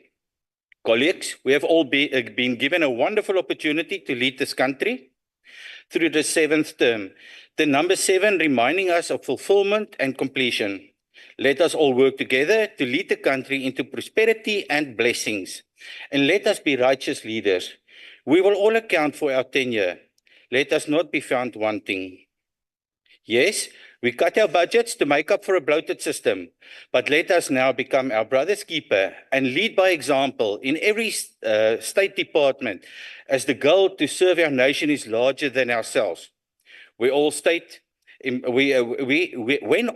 employees work together, we can stretch the value and performance of our budgets. Therefore, the time has come to put our differences aside, and my humble request for you, Minister, is to wisely use the budget and take us there. I thank you. Dankie, Agbare van den Berg. I think it's an appropriate time to acknowledge the visitors that we have in the public gallery today. It's nice to see members of the National Assembly, Dr. Boshoff, showing interest in our house, as well as the ladies and gentlemen that take the time to participate. We are indeed the People's Parliament, and I think a special welcome as well to Mrs. Du Plessis, the mother of Honourable Du Plessis, who will be making her maiden speech later today. With that, ladies and gentlemen, can I call to the podium the Honourable Madupe? Honourable Chair, thank you very much. Am I audible enough? Come back to the House. Yes, you can continue, Honourable Member. Thank you very much, Honourable Chair. Honourable Minister, Deputy Minister, Honourable Chairperson of the Select Committee for Security and Justice, Honourable members of the National Council of Provinces, DG and DDGs present, distinguished guests, ladies and gentlemen. Honourable Chairperson, it is a great privilege and honour for me to be part of the debate on Budget Vote 5 of the Department of Home Affairs. The sovereignty and our nationhood will, among other things, depend on the securing of our national borders and how we manage the movement of persons and goods across the borders. It should be understood that the movement of persons and goods across the border is a global issue, not only for South Africa. Every country does welcome people from other countries, and that citizens of the country do visit other countries, as in case with South Africa. What is important is the movement of persons and goods across the borders and should be undertaken within the environment of legality. For our case, we have a Border Management Authority, the BMA, which is a Section 3A public entity in accordance with the Public Finance Management Act. The BMA is critical in the facilitation of movement of people, persons, and goods within the border law enforcement area at the ports of entry. The Border Management Act provides for the cooperation and coordination of the BMA law enforcement function with South African Police Services, the South African Revenue Services, and the South African National Defence Force. In line with the medium-term budget strategic framework, the BMA will contribute to a capable, ethical, developmental state. In this regard, the BMA will institutionalize excellency that will be distinguished by good corporate governance and ethical leadership. On its contribution to economic transformation and job creation, the BMA will enhance trade and socio-economic development. Seo se re ra se re bagaetsho se ministera na fetsa go se bua. Re le mokgatlho wa African National Congress, re a se lebogela because re lemogile dipalopalo tsa bašwa ba rona ba neng ba ntshiwa mo strateng ba thapiwa ke lefapha le la ba thapiwa ke agency ya rona ya BMA go fokotsa botlhokatiro. Re le mokgatlho wa African National Congress, we have crisscrossed the country, making commitment that we shall create jobs for those who have been jobless, and we shall continue to do so. In contribution to social cohesion and safer communities, the BMA will secure borders and in that regard, protect national interests and enhance national security. BMA will also contribute to a better Africa and world by strengthening the coordination and cooperation among stakeholders within the border management environment. This budget shall enable the BMA to implement the above-mentioned priorities as part of its facilitation of movement of persons and goods across the borders. Ke ka mo re leng African National Congress, go sena mo gore re ka support-a budget e because re dirile di-commitments tse di tshwanetseng ke gore budget e di diragatse. As the ANC, we are aware of the concerns raised by people of South Africa with regard to challenges of cross-border crime as well as illegal migration. The BMA has already recorded positive strides in implementing its mandate of border management and control. Bagaetsho ga pula ena lefatshe la koloba. Ke ka mo re leng African National Congress re reng re lo utlwile. In its report of the festive season, the BMA reported that was able to detect about 15,924 individuals who were attempting to enter South Africa without requisite documentation through our ports and vulnerable segments of the borderline. Following the interception of illegal migrants, the BMA took their fingerprints and declared them undesirable and banned them from re-entering South Africa for a period of 5 years and keep the record in a biometric movement control system and got them deported back. There are some of the positive operations that BMA has engaged in as part of implementing its mandate. Now, this reminds me, honorable members, through you, Chairperson, that indeed, if you came being a negative person, even if you record, there are records of positives that we are registering, you shall never see that because already you have confined your mind that you will never see anything good about the ANC-led government, the then ANC-led government. These are some of the positive operations that BM has engaged in part of implementing its mandate, and we really appreciate. We shall support We support the Minister of Home Affairs' argument of the economic and security justification for increasing the funding of and resources for the BMA to deal with illegal crossing of borders into South Africa. Further, that the plans for the allocation of rollout of BMA Coast Guards should be accelerated in line with the required duties. In its SWOT analysis, the BMA pointed to the potential threats of instability in the neighboring country as some of the factors that may affect border control. In this regard, there is a need for collaboration with the neighboring countries to strengthen regional and collective security, especially in the management and control of the movement of people, persons, and goods across the border. Therefore, Chairperson, as the African National Congress, we support Budget Vote 5 of the Department of Home Affairs. So I move.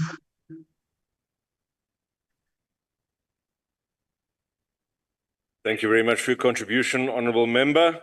Point of order, Chair. Moving on in the debate. Point of order, Chair. Yes, Honourable Farmer. Chairperson, I rise on Rule 59C or 59.3. Can the Chief Whip please explain to the House who is the Inkatha freedom fighters on the list?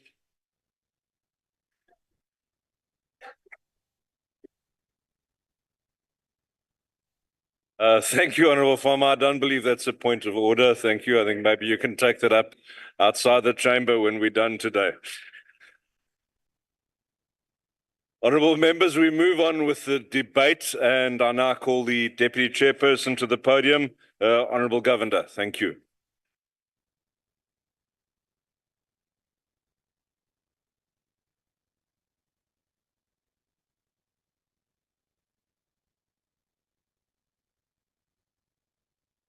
Thank you very much, Honourable House Chairperson.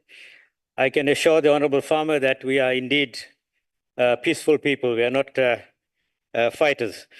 The Honourable Minister of Home Affairs, Dr. Leon Schreiber, and the Deputy Minister, members of the Executive, the Chairperson of the Portfolio Committee on Home Affairs, members of the Portfolio Committee, as well as all honourable members here and distinguished guests, and ladies and gentlemen that are in the gallery.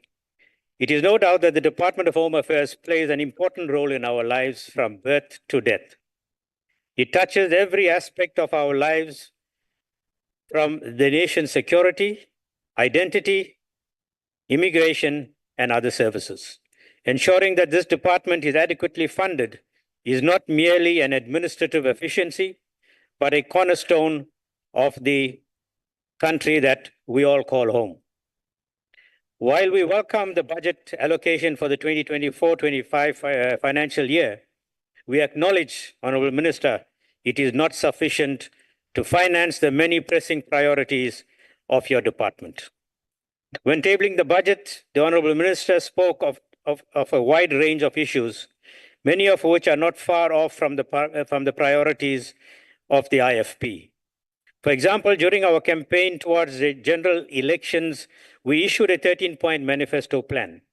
Point number 3 of our plan deals with illegal immigration. We resolved that while fairness is necessary, illegal immigrants are lawbreakers by their very presence illegally in our country. And they pose a threat to the safety and security of all of us. And they place a very heavy strain on our resources, especially in the healthcare sector. The Minister spoke about securing our borders for the security and economic growth. We would like to assure the Minister that you have our full support in this endeavor, as it speaks to what the IFP stands for, and that is the rule of law. We also echo the Minister's initiative to try and advance the department's towards a more efficient digital governance so that queues can be reduced while ensuring efficiency. We are aware of the fact that the department over the years has faced significant challenges, including corruption, inefficiency, and backlog of applications, Resolving these challenges will not be an overnight process. It will require time, effort, and consistency. We therefore hope to see improved challenges in the upcoming years.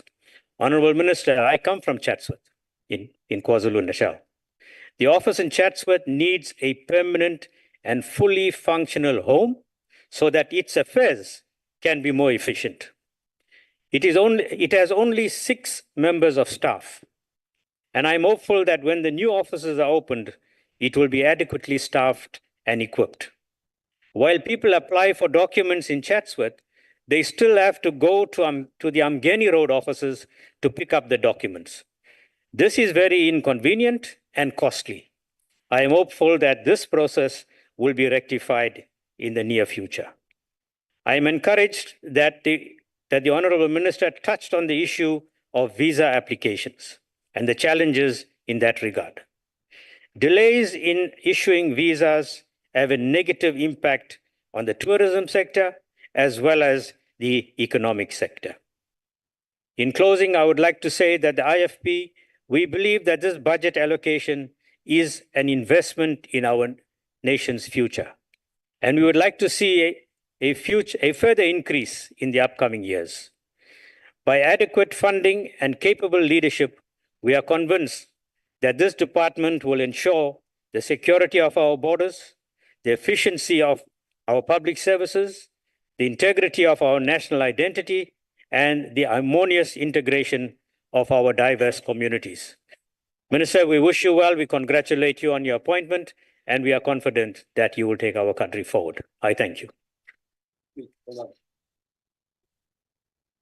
Thank you very much, Deputy Chairperson. The next speaker, please, will be the Honourable Beely.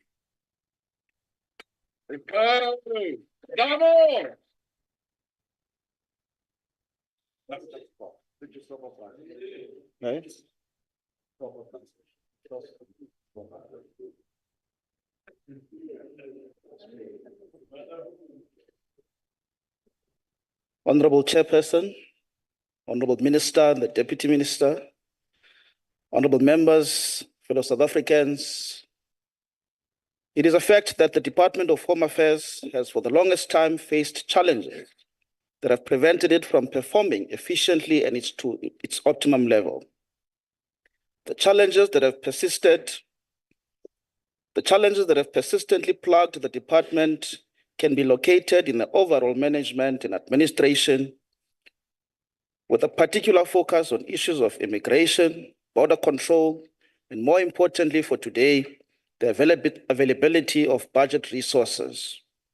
The failure to adequately manage immigration, control our borders, and sufficiently resource the department's operations poses a serious threat to the security of our country and its citizens.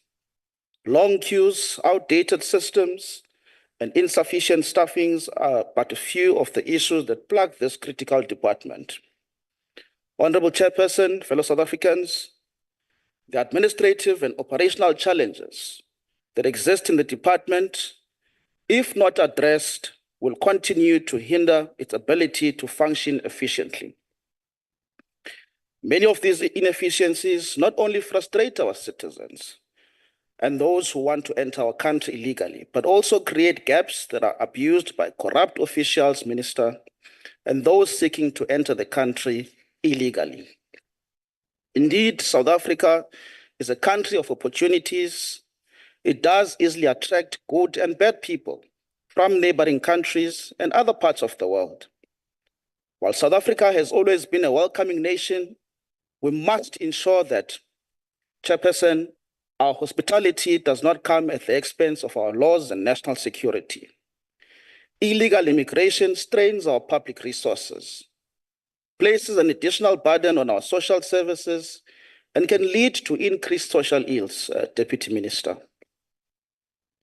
Chairperson, this House must commend the department under the new leadership of Minister Honorable Dr. Leon Schreiber, who has immediately embarked on resolving some of these issues within days after he was sworn in as a minister.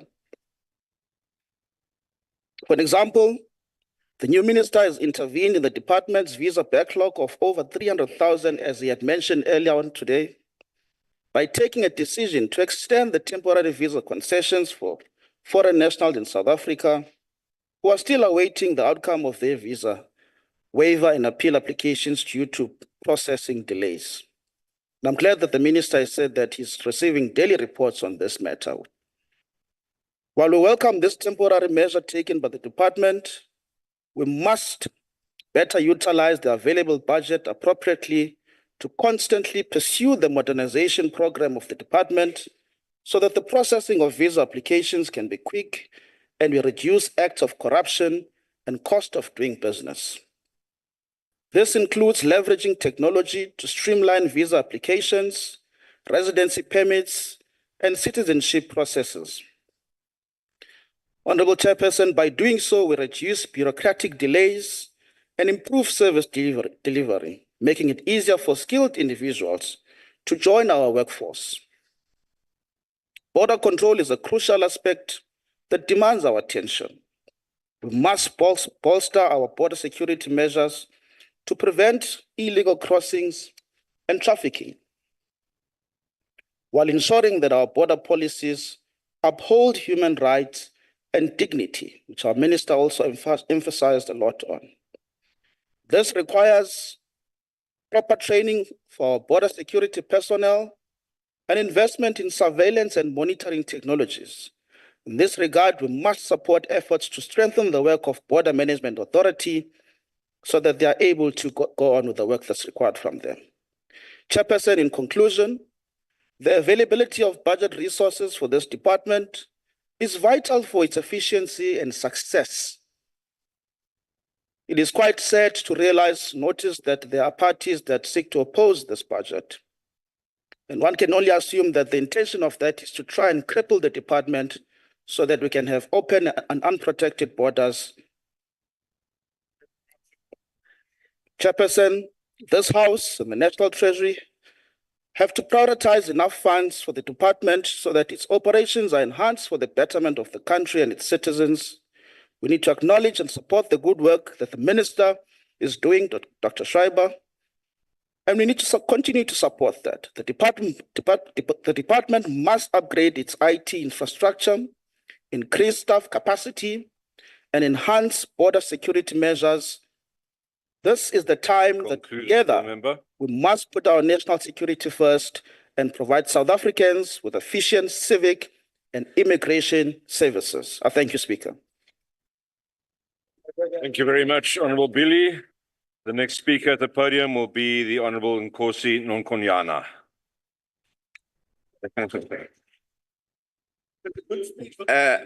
Chairperson and honorable ministers, present and deputy ministers, the Director General and the staff, distinguished guests, ladies and gentlemen, wherever and whenever you are, good afternoon. For the first and foremost, I must apologize for the hoarse voice. I suspected that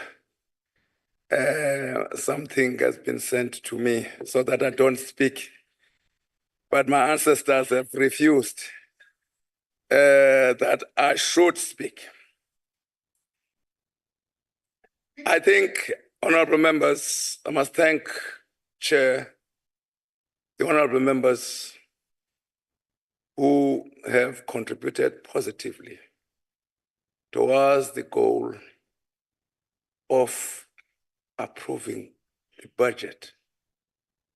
The honorable minister, together with the deputy minister and DG and the staff and all the entities, they spent almost the whole day with us, having provided us with a document a week before, so that we all read, and they gave us an opportunity to actually interact with them and ask them questions. We did that at the select committee. And what was impressive, Chair and honorable members, is that all the heads were there, and all the heads gave us the respect we deserve as honorable members. I am taken aback by the Honorable Member Inga from an organization that I think we all respect, EFF. We all know that EFF has got fundis, have got some people who read and who must understand. The Honorable Member has said that there's a government. I didn't hear Honorable before that man, but it may have expected me refer to our President as Cyril Ramaphosa without the prefix. Honorable members, we have all subscribed to the oath of office to uphold the Constitution of the Republic. Point of order, Chair. I'm sitting. What's the point of order? Yeah, Chair, thank you. I submit respectfully that the previous chair has ruled on this issue and there is no need to repeat same. Thank you. Thank you, Honourable Member. The Honourable Member is participating in a debate and responding, so I believe he's in order at this stage. Thank you. Thank you, Chair. We all must read, and we must all, if we don't understand, ask. There's another issue that has been raised, the attack on the GNU. Let me be clear on behalf of the African National Congress. The African National Congress is the only party that is having the majority votes. But because of its magnanimity and understanding of the situation on the ground and respecting the electorate, decided to invite everyone to be part, to make. No one has been excluded.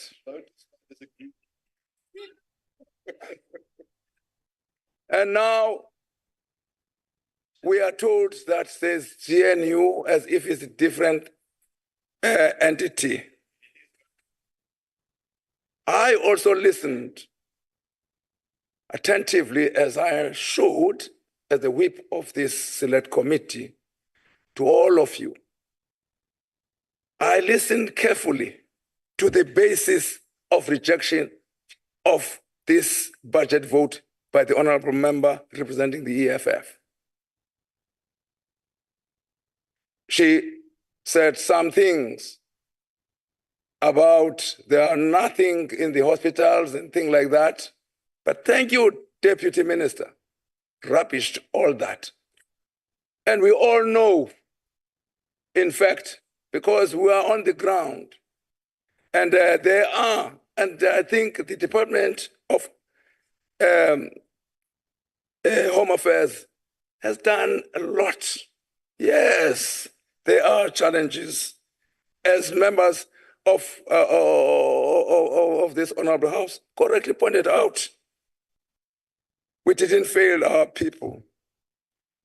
Then you asked if that was the only ground on the basis of which the EFF was saying we must reject this bill, has been rubbish, is thrown through the window. What else? So there is no ground whatsoever. Let me deal with Honorable Zulu. Thank you, Honorable Member. This is exactly what we are expecting from the members. Raise the issues. You raised quite correctly the issue that has been raised by the comrades and many other people before me about the issue of immigration.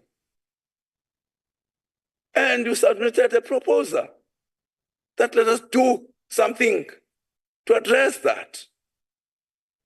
We all agreed.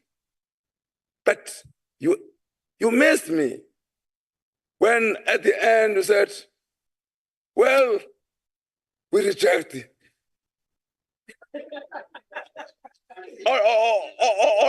On what basis? On what basis, Honorable Member? On what ground? There is no ground other than an unholy alliance between EFF and yourselves. There's no ground at all. And thank you, therefore, honorable members. I must also join my colleagues, honorable minister, for really thanking you for acknowledging that your predecessors have done something good for this country.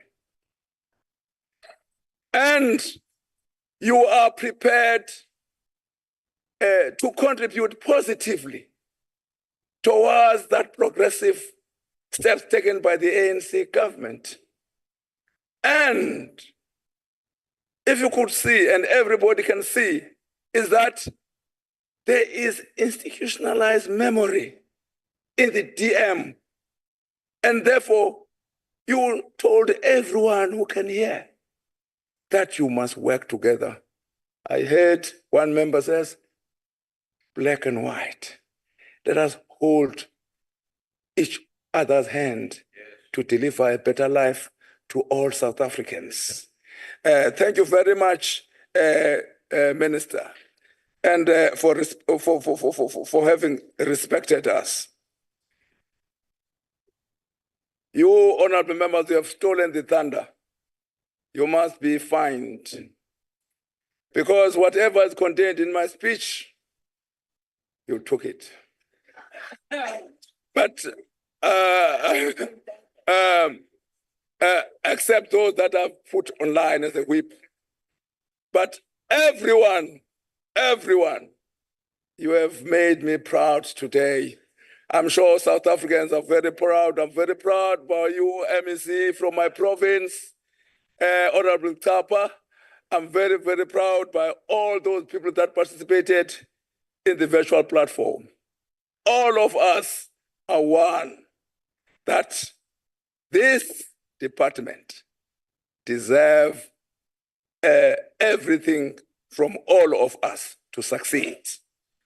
And the budget that has been provided is a budget that we understand because of the financial constraints, but they deserve more. And I'm very, very happy then that you have realized that, Honorable Minister, there must be registration of marriages, but they missed one thing, which is very important to me and many South Africans, the customary marriages. And particularly to those few royalties in the country that have got no more than one wife. We want them to be registered on Lungul in order so that there is no confusion as we part in this world. Thank you very much. We understand for us, you make us to understand that there are challenges that are facing this department. And not only understanding them, but you have plans that you have put before us so that we can actually monitor to make sure that you succeed. We support you and by actually approving this budget. I'm going to give you something at the end so that you will be proud when you leave this chamber. Some of the concerns, of course, that have been raised, of course, the question of queues, as my honorable member from my province correctly pointed out, and is quite correct. But this is a thing that we have identified. You said it must be addressed. And we suggested that you must actually do more. And you clearly indicated that you are willing, you not as an individual, but as a collective, the entire department, as well as all these entities, to actually deliver services, even to those far-flung areas, the rural areas that are far. And You clearly indicated that you are able and willing to work with everyone, and including the institution of traditional leadership and Khoisan leadership in the country, with a view that traditional authorities' offices, amongst the other things, you consider using them so that they can actually assist you. We understand, perhaps it is not in your portfolio, but we understand that there's internet challenges, especially in rural towns as well as in rural areas. But we will assist you to make sure that our people, even in rural areas, do get excellent service that they deserve. We appreciate the department's system to allow our people to make appointments for their services at Home Affairs. This is what is termed branch appointment booking system. And it is affectionately known as BAPES, which is BAPS. Obviously, this system works well in town, but there may be challenge. In fact, there may be challenge where there is no network. Therefore, the department, in our view, should prioritize its services through the mobile trucks and that are able to reach far-flung rural areas, as I said, in Limpopo, Eastern Cape, Free State, KwaZulu-Natal, Mpumalanga, Northern Cape, and last but not least, Northwest. The mobile trucks will assist in bringing Home Affairs services closer to our people. And we can also attest to what Deputy Minister correctly said, you are visiting schools. And that program is very, very good, which necessitates that indeed we needed to give you what you have proposed before us. We are encouraged, of course, that in this budget, the Department of Home Affairs has prioritized the issue of access to rights and services by citizens. However, the issue of border control, our colleagues have dealt with that matter. I'm going to summarize and paraphrase my submission by saying the Border Management Authority has presented a plan that we are very, very pleased about it. Since its establishment in April 2023 as Section 33A entity in accordance with the PFMA, we encourage them to do what they must do. On this issue of foreign nationals, people, I'm really, really hurt, honorable members from EFF, to encourage the coming in of people in South Africa without. They rape, they kill, they do a lot of things to our people. They don't pay taxes. They have now taken even spaza shops, even the things that are being done by our people in streets. How can you encourage that? People who are here legally, yes, but those that are not are here legally, of course, they must do that. I'm sorry, IEC and others, my time is almost up, but thank you very much for delivering the elections for this year, and you deserve more, and we are very, very happy about what you have presented before us, and with us, we're going to assist you in taking this matter forward. And in conclusion, Chair, I'm encouraged by the department in its process of implementing the findings and recommendation of the Ministerial Committee on Home Affairs that was led by former DG in the presidency, Dr. Lubisi. We are also glad that the department has deployed an approach to implement the recommendation from Zondo Commission of Inquiry. And we are therefore pleased that indeed this department is determined to stamp up corruption and fraudulent activities within the department. The ANC, to me, has no option but to now append, to have mandated me to append the royal seal of approval. Thank you, Honourable Member. To this budget. Thank you, Chair. My apology.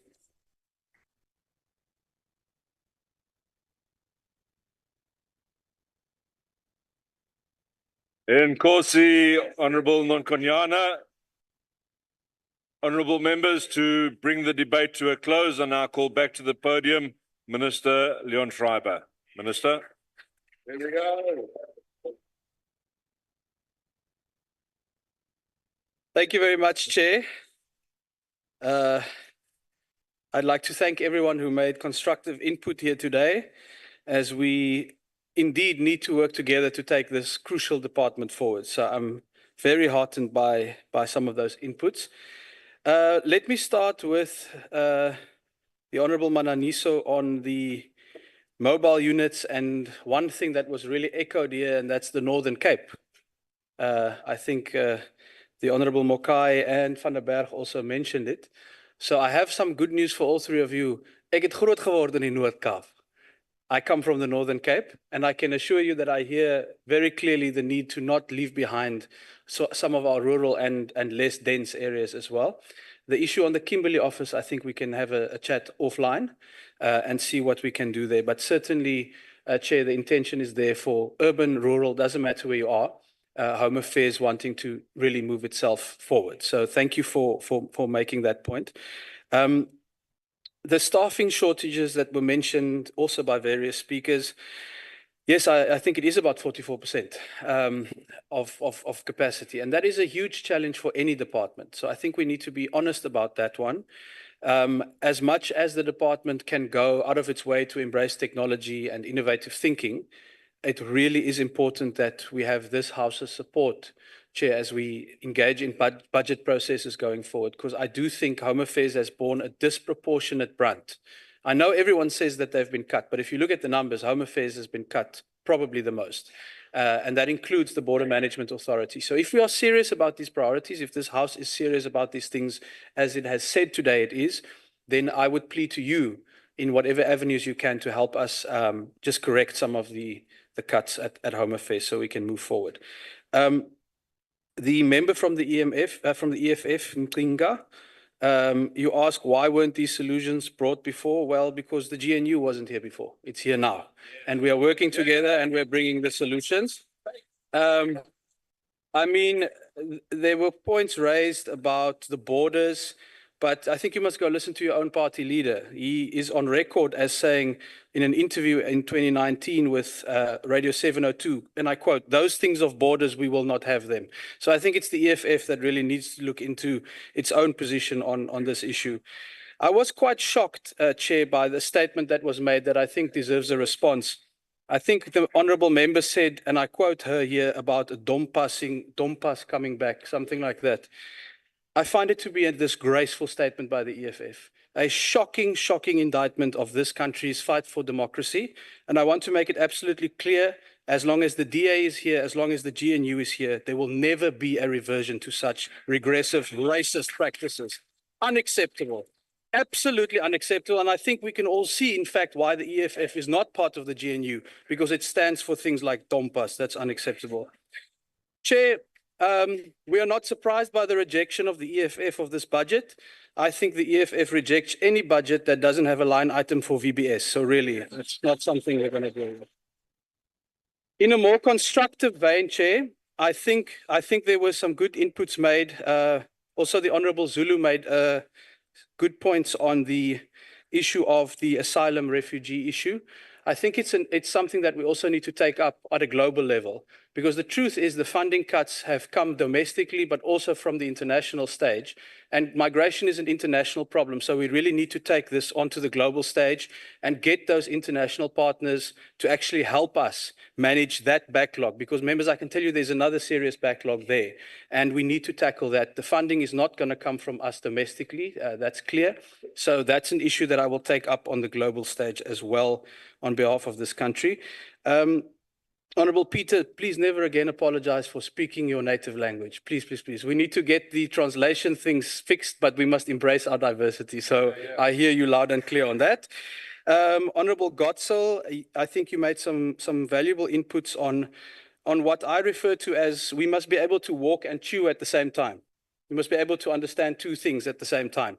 And that is so that we need secure borders, unlike the EFF's position, and we need to be able to embrace people who bring skills and contribute to South Africa growing our economy. So I agree with you on that. Chair, as I wrap up, I want to say, Mr. Governor, Honorable Governor from the IFP, I can confirm to you the Chatsworth office is almost complete, and best news of all, it's one of the modernized offices. So let's chat about that offline and see if you can join us for opening that one. Chair, I conclude by saying I hope I'll have the support of this House. The DM and I are working hard together, and that we can move forward to address all of the challenges we've discussed here today. Thank you very much.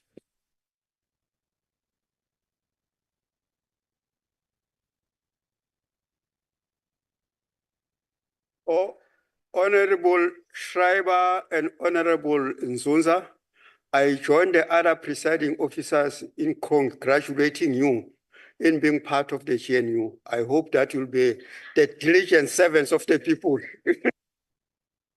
Honorable delegates, we are now going to the second order of the day, which is the policy debate on budget vote 18, health appropriation bill. I hereby call the Honorable Minister of Health, Honorable Dr. Mtswaledi, to take the podium.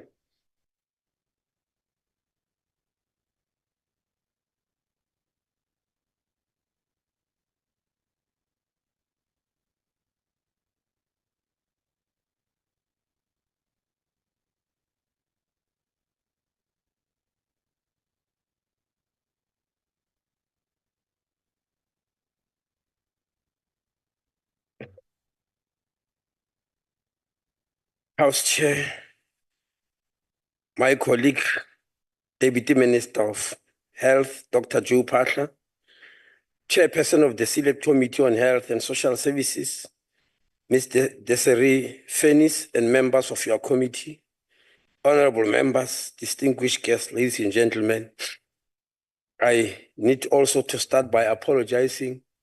Like Honorable Nkonyana, I think whoever was sending something to him also mistakenly sent it to me because I was not part of the package. I'm very sorry about that. Greetings to you. It gives me great pleasure to present the 2024-25 budget of the National Department of Health to this House, and to also outline our plans for the 2024-25 financial year of 62,218,899,000. This is a 3.5 increase from the 60.1 billion of the last financial year. The details of how this money is going to be spent are well elaborated in the annual performance plan, the APP of the department, and hence I'll move to other important matters. House Chair, it is not an exaggeration to aver that the topical issue on health in our country is NHI, the National Health Insurance. Debate started raging furiously after the president ascended to the NHI Act and signed it into law on the 15th of May 2024. The president did this publicly, by the way, something that he does not usually do, and this signifying the importance of this piece of legislation. I've listened to many such debates in our media and other fora, including legislature houses across the country. I could not help but conclude that many get involved in these debates based purely on what they read in the print media or what they hear over electronic media. And I believe this is very unfortunate. It is for this reason, House Chair, that I have decided that today, in this debate, these matters need to be clarified, and I'll start right from the beginning. According to the World Health Organization, WHO, a health system anywhere in the world consists of 6 building blocks. You may call them 6 pillars of health if you so wish. And the first one is leadership and governance of the system. The second one is access to essential medicines and other commodities. The third one is the health workforce, which we commonly call human resources. And the fourth one is health system financing. and the fifth is health information systems. The last is health service delivery. I did not mention them necessarily in any order of importance. Any one of these 6 building blocks should not shake and be found wanting, because if that happens, the whole healthcare system will be on shaky foundation. As you can see, one of these 6 building blocks, according to the World Health Organization, is health system financing. In our country, we chose to call this NHI. And we know it has generated a lot of heat and fury in some quarters. Well, this is not surprising, because NHI is a health financing system that is designed to be an equalizer between the rich and the poor. Everybody agrees, and I don't think in this house anybody will disagree, that we are the most unequal society in the whole world. Anyway, many institutions have pointed to that, and I don't think there's any debate about that. But the moment a proposal is made on how to deal with this inequality, that is when well-to-do people show their true colors. Sharing with the poor or giving the poor their place under the sun becomes somehow an insult to the rich.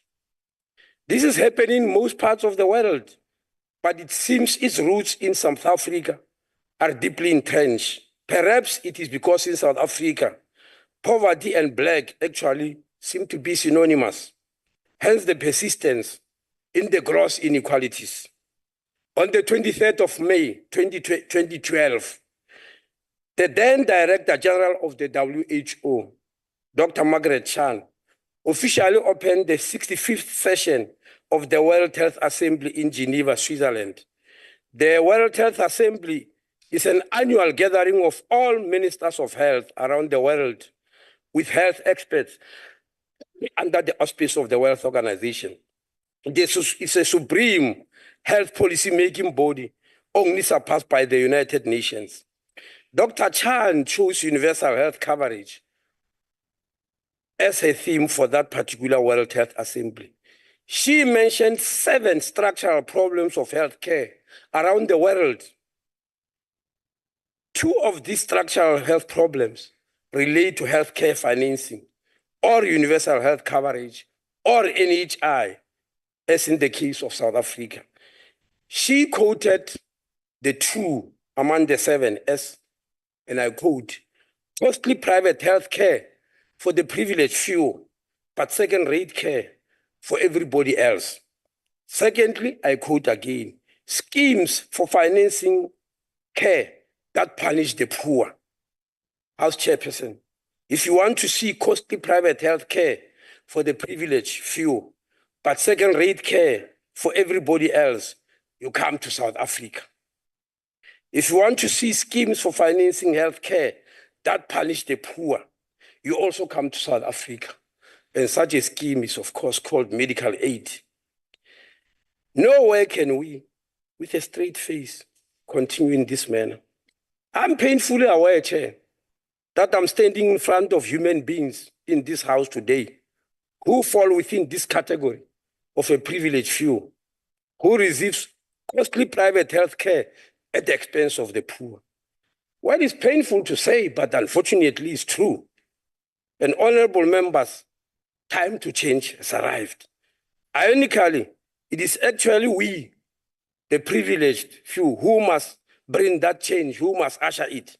House Chairperson, as public representative, we dare not claim that we don't know the history of our country. Our country has been seeking a solution for an equitable financing of healthcare for the past 96 years. Well, if you think I made a mistake, I'm repeating, 96 years. And this is recorded in history, and history cannot just be erased.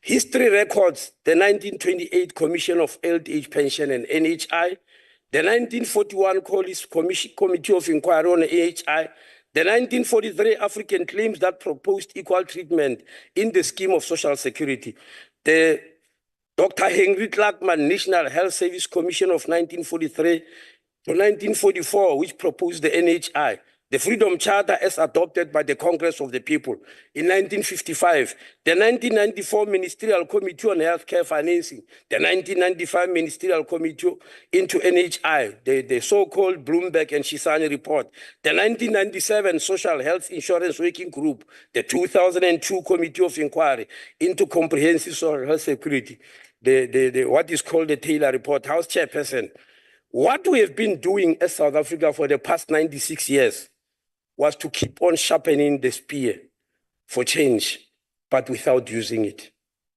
In isiZulu, they say, umkhondo wekwala uphelele lijeni. Even today, we are going to argue that the spear still needs to be sharpened before we implement. We're going to argue that the spear is not ready to be used. We're going to argue that we still need another commission to tell us what's wrong with the healthcare system. Honorable Chairperson, we know that what's wrong with our healthcare system. We are not just willing to tackle that because we belong to the group of selected few. We are beneficiaries of a wrong system that we dare not meddle with because of our own comfort. House Chair, in order to understand just how important healthcare financing is, read the editorial of The Lancet of September 2013. The Lancet is a British medical journal, one of the best 4 highly rated medical journals in the world. The Lancet argues that since human beings started populating this planet called Earth, healthcare has undergone only 2 global transitions. The first health transition, which is called the demographic transition, began in the 18th century and changed the planet in the 20th century through public health improvements. It was nothing that looked extremely medically complex. It's simple: clean running water, basic sewerage, sanitation. You may believe it's something that is very small, but this helped to reduce premature death greatly around the whole world. People used to die very young before this transition took place. The second health transition is called the epidemiological transition. And it began in the 20th century and eventually reached even the most challenging countries around the world in the 21st century. It is what today we call immunization or vaccination, because communicable diseases, starting with smallpox, which annihilated more than 300 million people globally since 1900 alone. These were vanquished and controlled to a scale unimaginable. So the demographic transition and the epidemiological transition, they changed the planet irreversibly. Now the Lancet said a third transition is in the offing and is called universal health coverage. It is the manner in which healthcare is financed so that there is no difference between the rich and the poor when it comes to healthcare. When the Lancet said this is 11 years ago, and since that time, there's been a huge pushback from those who are beneficiaries of the present system. What's wrong with present healthcare finance in our country? The World Health Organization has declared that for a country to have a good healthcare system for all its citizens, regardless of their financial status, that country needs to spend at least 5% of its gross domestic product on health. This 5% is not about the budget of the country. It's about the total wealth of the country, the gross domestic product, according to the World Health Organization. Now, what's happening in our country? The country has far surpassed the 5% recommendation. We are already at 8.5%, which is averagely what European countries are. But our healthcare system looks like chalk and cheese. But why? But why? Well, people will come with many stories here about corruption, which I won't deny, about poor management, which I not deny, lack of maintenance, which I won't deny.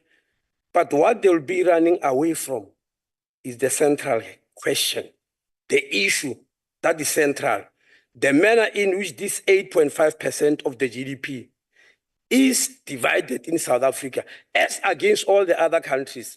In South Africa, This 8.5% of the total wealth of the country, 51% of it is spent only 14% of the population. Unfortunately, all of us here are part of that 14%. That includes me, of course. The remaining 49% goes to serve a whooping 86% of the population. Now, when we say we're the most unequal society in the world, we're not joking. These are facts that are written down. Now, House Chair, we are saying this ought to stop and stop now.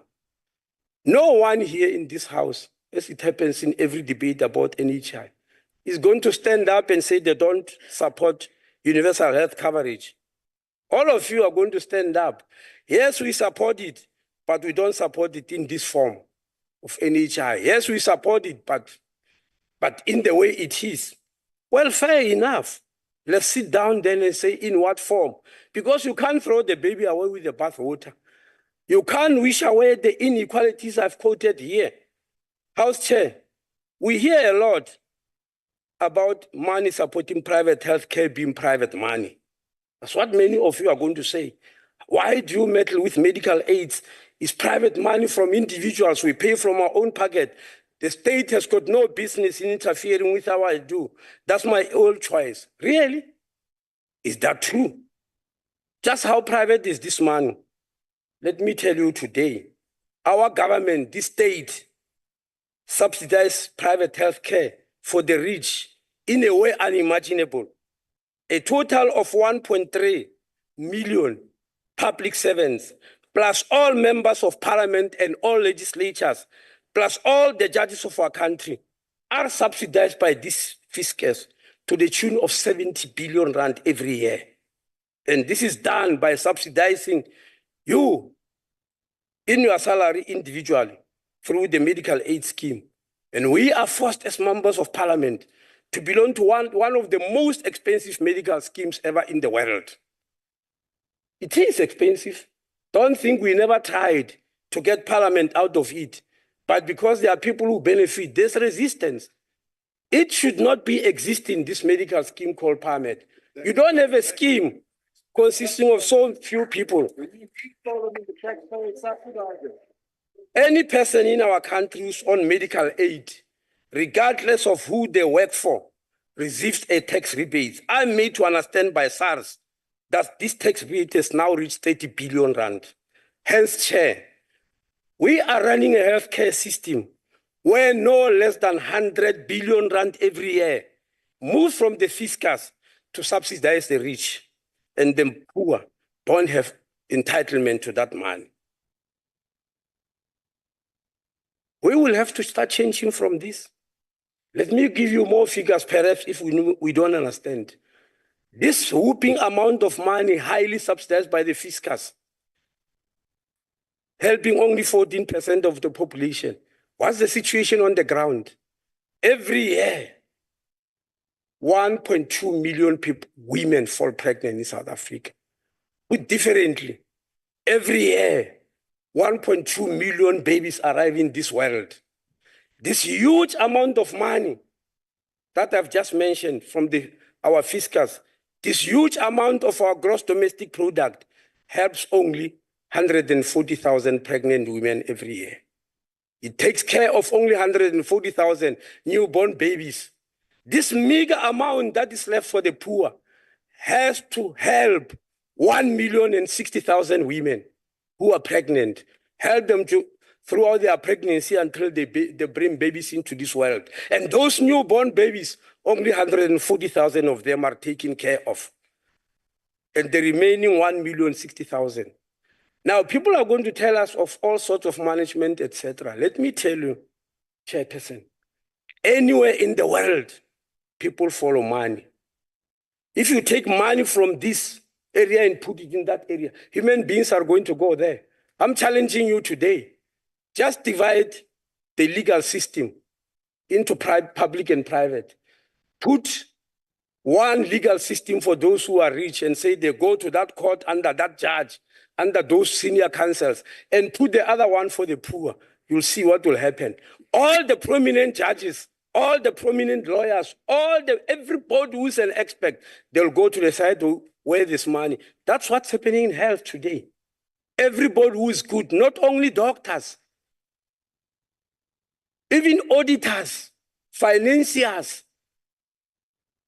people who have got skill in managing things, they all go to the 14% because money is there.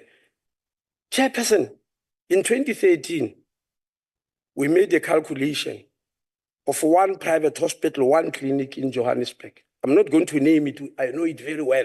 I won't name it because I don't want the speech to concentrate on me attacking certain individuals, certain entities. I'm just putting facts here. We put facts.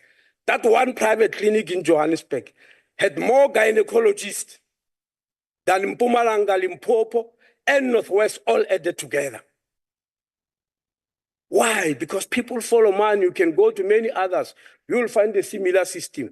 So when we are talking about financing healthcare in such that way that it is equitable, we are not talking about stealing money as people are claiming. We are changing here a system that is primitive. We are following a primitive system, which unfortunately started the same year as an icon of this country did something good for the world. Dr. Christian Barnard. He did a heart transplant in 1967. And I'm sure many of you are asking yourself, why am I not mentioning it in the transitions that took place in the world? It is a great job, but it was not a transition because it helped only individuals to live longer. It didn't change populations. The transitions I've mentioned here change the whole population, even if they don't know. But in the same year that Dr. Chris Barnard did that miracle, something happened in South Africa in 1967. The first law to establish medical aid came into being, dividing sickness into rich and the poor. And today we are still faced with it. When we need to change, we start fighting. Chairperson, there's no way we can go on like that. You're not the chairperson, please. Just leave me alone. So let me conclude, not changing any time. Why are you wishing that I finish quicker? Let me conclude by thanking my colleague, the Deputy Minister, Joe Pasha, the Director General, Dr. Sandile Butelesi, and officials of the National Department of Health. And finally, Chairperson, I am submitting this budget here for the approval by this. Your time is really expired now.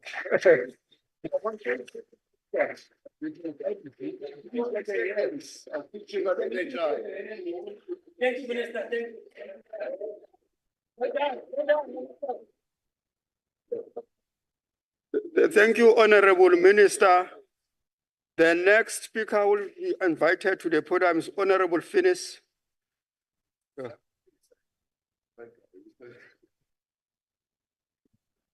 Honorable Chairperson, Honorable Ministers, Honorable Deputy Ministers, Honorable Chief Whip, Honorable House Chairpersons, Honorable Delegates, DDGs, all officials, distinguished guests, good afternoon. The journey of conceptualization of the NHI has its roots as back as the African Claims document, which was presented by the President General of the African National Congress, Dr. Alfred Bettini Muma. More than 80 years later, the National Health Insurance was signed into law by President Cyril Ramaphosa on 15 May 2024. As reflected during the signing, the NHI is a fulfillment of an 80-year-old promise to make healthcare accessible to all South Africans, regardless of their race, gender, and socioeconomic standing. Adopted unanimously by the annual conference of the African National Congress at Bloemfontein on 16 December 1943, the African Claims laid a foundation which challenged an unjust, stratified health system which was conditionally assessed and intended to marginalize the poor and the vulnerable, thus perpetuating the poverty and inequality gap which exists between Black and white South Africans. between the poor and the rich, recognizing the hurdles in realizing such aspirations.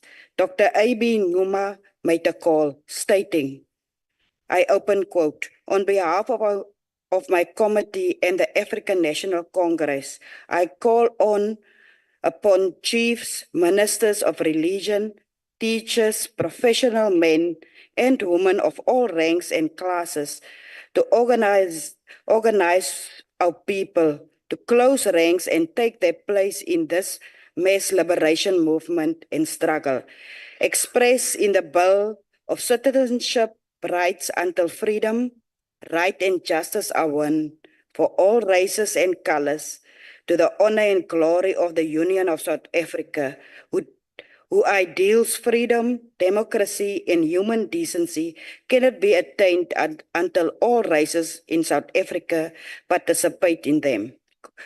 Close quote. As accurately predicted by Dr. Zuma, the finalizing of the NHI has been met with a lot of resistance from those who wish to maintain the status quo. They misinform the public and instigate unwarranted panic, underplaying the overdue realization and a transformed health system towards improving the health outcomes of all of South Africa and the realization of universal health coverage. They seek to maintain a system where the private sector, like the minister has said, serves about 14% of the population, which the public sector serves the majority of the population at about 86%. They seek to maintain unjust spending of South African taxes, where about 27,000 rand is spent yearly on people who use the private sector, while only 5,200 rand is spent yearly per person dependent on the public sector. The composition of such a system is unsustainable. It contradicts the development objection of the Bill of Rights of the Constitution, the National Development Plan, as well as the United Nations Sustainable Development Goals, to mention a few strategic documents who guide the governance and trajectory of our nation. During the 2024 State of the Nation address, President Cyril Ramaphosa reflected on the critical role played by health workers in responding to health threats and improving health outcomes. As exemplified during the COVID-19 pandemic, our healthcare system is held together by our health workers, who often risk their lives in the face of outbreaks and disasters to ensure that those in need receive the required medical attention. As a global community which lives under continuous threat of health outbreaks such as COVID-19, it is through the dedication and expertise of health workers that we will be able to withstand and effectively deal and manage health crises. Even as we suffer through natural disasters such as currently witnessed in the Western Cape, it is our health workers who are at the end of these devastations, assist in mitigating the effects of these occurrences and ensure that lives are preserved. The above mentioned solidified the President's SONA remarks that support for health workers is essential for us to build a responsive and resilient healthcare system. Honorable Chairperson, despite fear instigated by cynics who are pushing for the migration of health workers, following the signing of the NHI, government is committing to ensuring that favorable and equitable conditions are created in the health sector.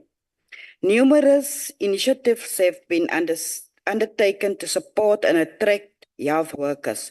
For example, the health sector has been a beneficiary of the introduction of the Presidential stimulus package and the human resource training grant in the financial year 2021-2022 through the creation of 73,370 new roles, health-related and support staff, both permanent and on contract, in order to boost public health services. From 2021 to 2023, 2024,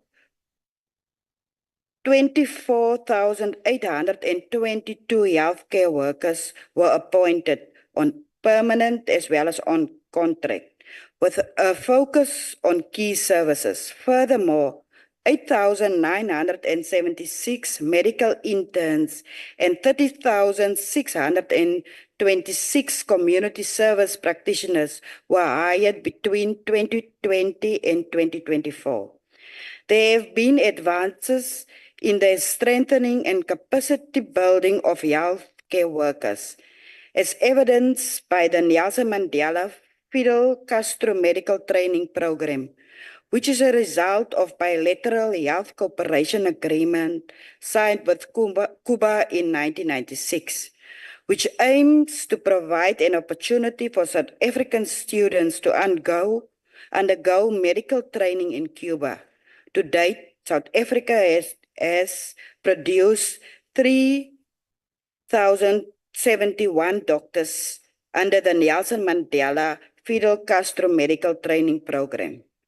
The department also continues to maintain positive relationships with the local higher education institutions on the enrollment and successful completion of medical students to feed the workforce.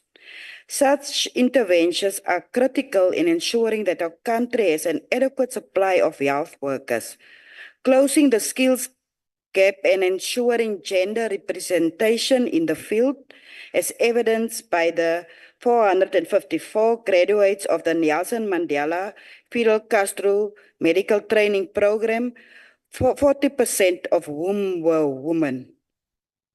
Despite these accomplishments, more can and must be done. There remains a huge shortage of health workers, which results in many being overworked and underpaid.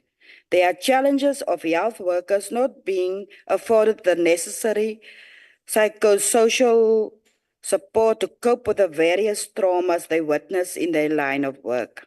In addition, medical resources and other critical supplies are often lacking, thus straining the ability of health workers to provide the necessary care to the patients. Honorable Chairperson, the NHI is the will of the people. After having undergone an extensive consultation process across all 9 provinces, including with the general public, civil society, health workers and unions, among various groups, the NHI emerged favorably to the majority of South Africans. Health workers under the NHI are critical in improving health outcomes through their continued role in promoting active living and healthy lifestyle choices. They play an instrumental role in attending to patients at the primary healthcare level and assisting with early diagnosis and getting people on treatments, along with providing other broad services to the citizens of our country. Under the NHI, we will ensure that synergies are improved between healthcare workers and health institutions, such as between hospitals and clinics through digitized patient medical records, strong primary healthcare, accessible specialists, and seamless referral and follow-up protocols. This efficient coordination is vital for managing patient care, reducing long waiting lines, and ultimately positively improving patient care, patient satisfaction, and health outcomes. Under the NHI, health workers will be aligned to the mandate of ensuring that they uphold values of equity, respect, fairness, and inclusivity.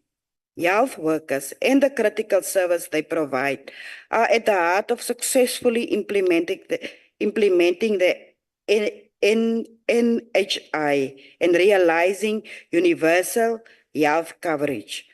We emphasize that the budget will expand on existing strides to further support and address the new needs of health workers. Through the budget vote, we emphasize that government and other relevant stakeholders will work with the health workers to bring in resources and expertise to strengthen our health system and found solutions to the health challenges our people are confronted with. We are encouraged by a future where all South Africans are willing to roll up their sleeves and play their role in the development of our country and ensure that no one is left behind. We are encouraged by the commitment of health workers since the signing of the NHI towards serving the Republic and protecting the most vulnerable in our nation. Through this, the budget vote, the government commits to investing in training, recruitment, and support provisions which enable health workers to undertake their duties. This support includes career development prospects, adequate staffing, improved working conditions to prevent burnouts, and sufficient supplies of necessary resources. As we prepare to remind the life and contributions of Utata Nelson Mandela tomorrow, Thursday, 18 July 2024, let us remember the words he spoke at the Nelson Mandela Award for Health and Human Rights in 1995, where he stated that, open quote, health cannot be a question of income. It is a fundamental human right, close quote. Thus, it is necessary to make sufficient investments and strengthen interventions to support the healthcare workers in order to realize the healthcare system we strive for. We as the African National Congress therefore support the budget vote on health. I thank you, Chairperson. Thank you, Honorable Finis. The next speaker on the platform will be Honorable Governor. But before it comes up, I'd like to announce that there's tea available outside. But I request that you don't go all at the same time. Let it on the side. Yeah, on this side. Honorable Governor, the platform is yours. Thank you, Honorable House Chairperson. The Honorable Minister, Dr. Aaron Motsoaledi, Deputy Minister, members of the Portfolio Committee on Health, honorable members, distinguished guests in the platform upstairs. There is no doubt, Honorable Minister, that our country's healthcare sector is overburdened and underfunded. We understand that due to staff shortages as well as equipment shortages, the department is working under severe strain. This is evidenced by the ratio of 7.9 physicians per 100,000 people in the healthcare system. It is indeed not a healthy situation to have doctors working 24-hour shifts and in many cases longer hours at work. How can a doctor provide optimal healthcare when he or she has not slept for such a long period of time? We acknowledge that the healthcare budget is far from sufficient to meet the challenging demands that the department is faced with. Treasury estimates inflation will average 4.7% over the next 3 years, meaning that the health budget shrinks in real terms, whilst expenditure grows by a nominal 3.4% over the medium term. Inadequate healthcare funding has proven just how significantly it can impact on services rendered. The deaths of babies at the Chris Hani Baragwanath Hospital over the past 3 years could have been avoided if there was adequate infection control and neonatal ICU beds. Further, we have more than 800 qualified doctors remaining unemployed. It is simply unacceptable that we have parts of our country where people have not been fortunate enough to be examined by a doctor, and yet we have qualified doctors who are sitting at home. Honorable House Chairperson, in KZN earlier this year, we had an instance where 50 doctors staged a sit-in at the department's head office in that province to ensure that they have received appointment letters. Whilst over 200 qualified doctors in KZN and nurses handed over a memorandum to the Department of Health seeking placement in healthcare facilities. Unfortunately, these doctors were urged to be patient as the department aimed to address their concerns. I understand that funding is a serious impediment, and therefore, as the IFP, we want to urge for more funding for the Department of Health. The IFP has said this before, and we will continue to say this until our pleas are no longer ignored.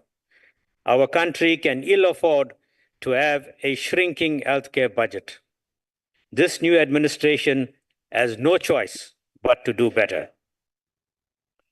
Honorable House Chairperson, any equipment that is not well maintained is bound to break down at some point. We cannot afford to have a critical healthcare system where equipment is not functioning properly due to non-maintenance. Accurate diagnosis and appropriate treatment is critical in saving lives and providing proper medical treatment to patients. In conclusion, Honourable Minister, the IFP calls for this new administration to ensure that healthcare is prioritized by improving conditions for our medical staff and the overall condition and availability of equipment at public hospitals. Honourable Minister, I also am suffering with that cough that you have, and I want to wish you well, and the IFP supports your budget. I thank you. Thank you.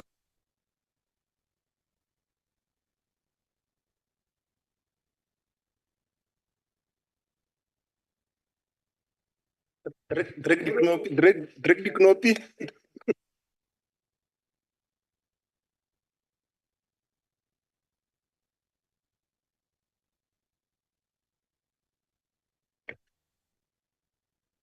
Honorable Chairperson, honorable ministers, honorable members, and all protocol observed.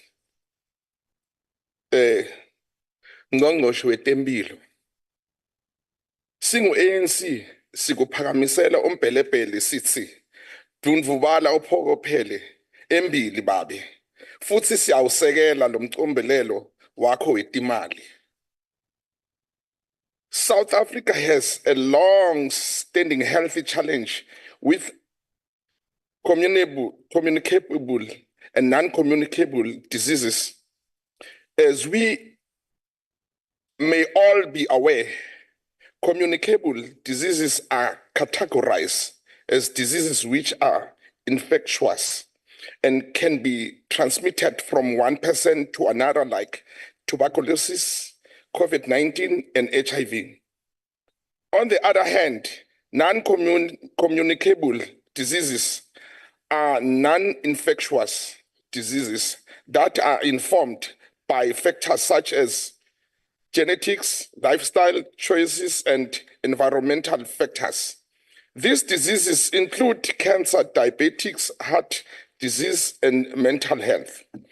The high burden of communicable and non-communicable diseases has negatively impacted the healthy outcomes of millions of South Africans, and as such has been a high priority for the department.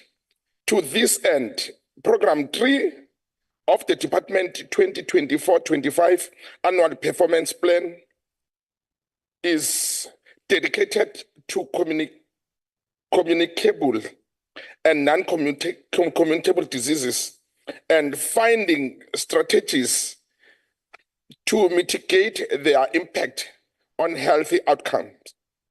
For many years, the landing health threats have been communicable diseases such as HIV.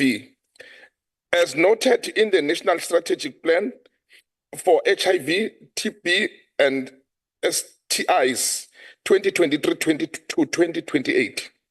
Despite the notable progress in the fight against HIV over the past decades, the HIV prevalence rate remains extremely high, with the prevalence rate estimated to affecting about 13.9% of the South African population. As of 2022,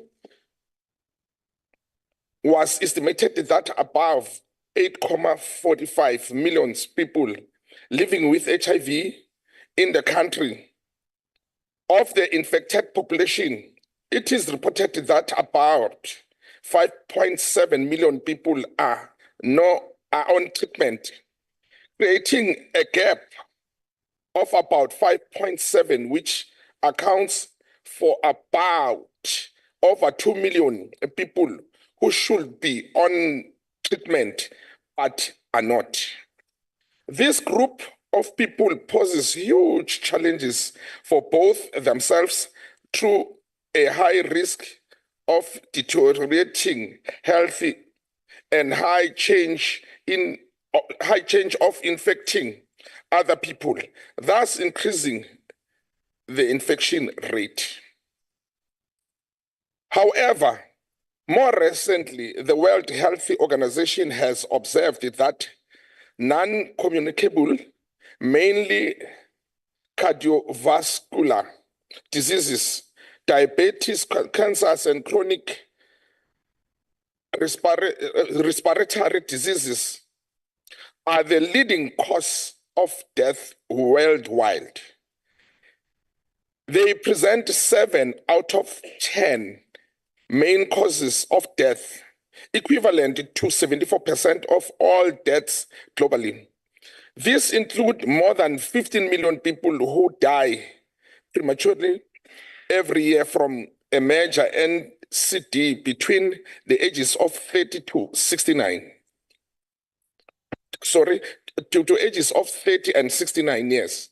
85% of this premature death occur in low and middle income countries. In a report, Statistics South Africa states, South Africa report published last year on 17 October 2023, titled Non-Communicable Diseases.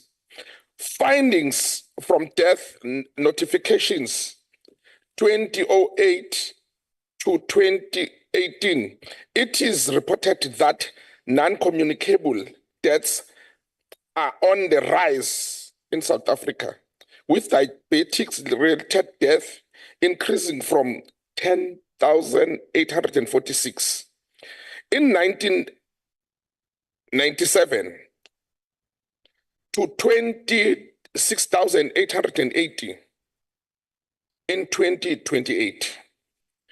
They were followed by cancer-related death, which increases by 60% from 27,052 in 1997 to 43,613 in 2028. Death due to the cardiovascular diseases increased by 46.5 from 54,701 in 1997 to 80,133 in 2028. The rise of communicable and non-communicable is direct threat to the prosperity of our nation and to our health system. It overburdens our financial resources and infrastructure increases the strain on our healthy professionals.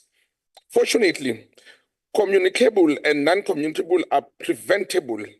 The budget vote supports healthy interventions that can benefit both citizens' healthy outcome to the point where programs 3 and of healthy budget on communicable and non-communicable diseases accounts for the largest allocation out of the national budget, amounting of 25.2 billion rands out of the 62.2 billion budget allocated. Through the phases implementation of the NHI, we will improve our healthy infrastructure, increase support and recruitment of healthy professionals, and access to medicines and other essential resources. Having quality and reliable system in place, we can drive impactful awareness campaigns and promote active living and healthy lifestyle choices. We can improve the care provided at primary healthy facility to improve early diagnosis and promptly get people on treatment. Under the NHI, we will improve our tracking system to ensure that people who start treatments stay on treatment. Through awareness campaign and public health interventions, people will also encourage to have regular checkups, which is instrumental in prevention and early detection focus area. The realization of these aspirations cannot be realized in isolation without addressing socioeconomic determinants, which play a tremendous role in informing healthy outcomes.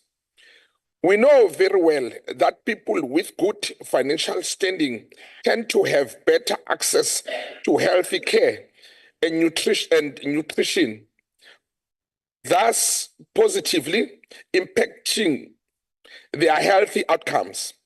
On the other hand, the majority of South Africans live in poverty and unfavorable conditions, which cause them stress and mental health challenges, making them susceptible to abuse, lack access to proper nutrition, and are often exposed to detrimental externally environmental factors such as pollution. Poor access to quality healthy care, coupled with the above-mentioned challenges, fuel the inequality gap between rich and poor South Africans. This goes against the constitutional and of our republic and our developmental aspirations.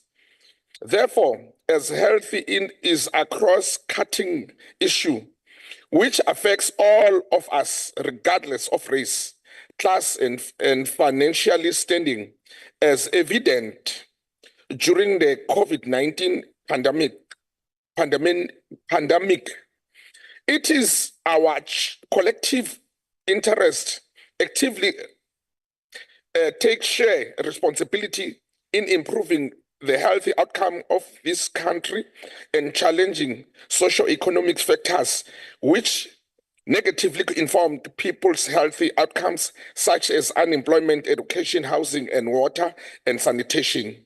The surge of communicable and non-communicable diseases is not merely a healthy issue, but is intricately linked to the country's socio-economics and political reality. Let us collectively rally our support to active and targets the department, including striving for UNAIDS HIV 1995 targets aimed at ensuring that by 2023, 95% of all people living with HIV know their HIV status.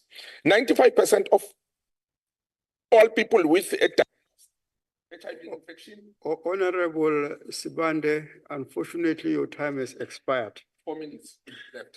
Oh, I thank you. The minister got 40 seconds more than me. Oh, thank you, honorable delegates. Before I call the next delegate to come and present here, the Secretary to Parliament wants to brief us about tomorrow's proceedings before we adjourn today. So I request that you don't leave until he has addressed us, so that tomorrow Singapore is. All right, the next member to the podium is Honorable Du Plessis. Would like to speak?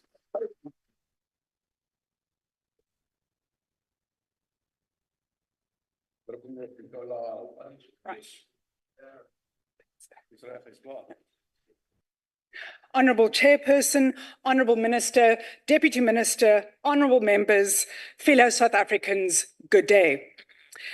I would like to start, Honourable Minister, by saying my sister has been in healthcare since 1994, and she speaks very highly of your knowledge within medical realms, and one can see that. However, as I continue this speech, I would like to answer some questions that you have posed about NHI. But let me start. Healthcare is an inalienable human right, and it speaks to the very core of our well-being as human beings.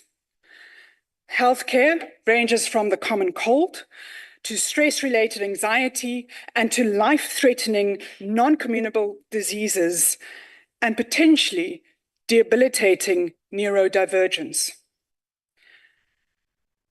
It is obvious that each of us here has experienced or witnessed the impact of healthcare needs, be it through personal struggles, family illnesses, or battles of friends or loved ones. The universal experience therefore underscores the critical importance of a robust and effective healthcare system. Yet, despite the intrinsic role that health and well-being play in our lives, the reality for many South Africans is a far cry from what we aspire to.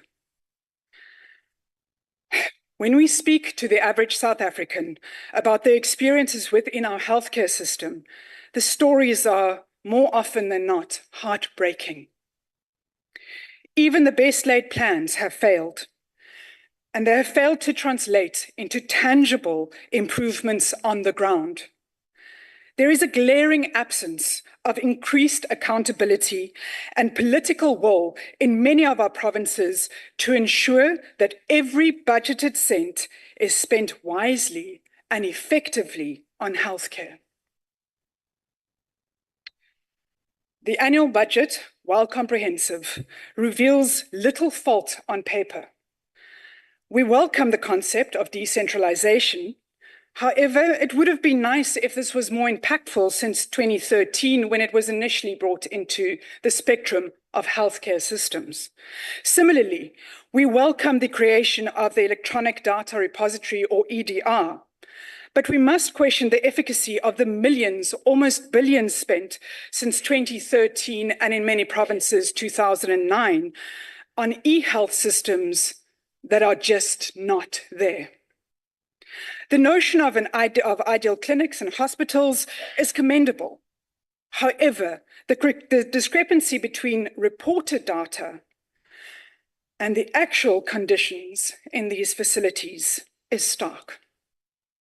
Many clinics, if not most, lack the necessary infrastructure, staffing, and supplies to meet the standards of an ideal clinic. And this disconnect is exacerbated by the absence of facility managers at unannounced oversights.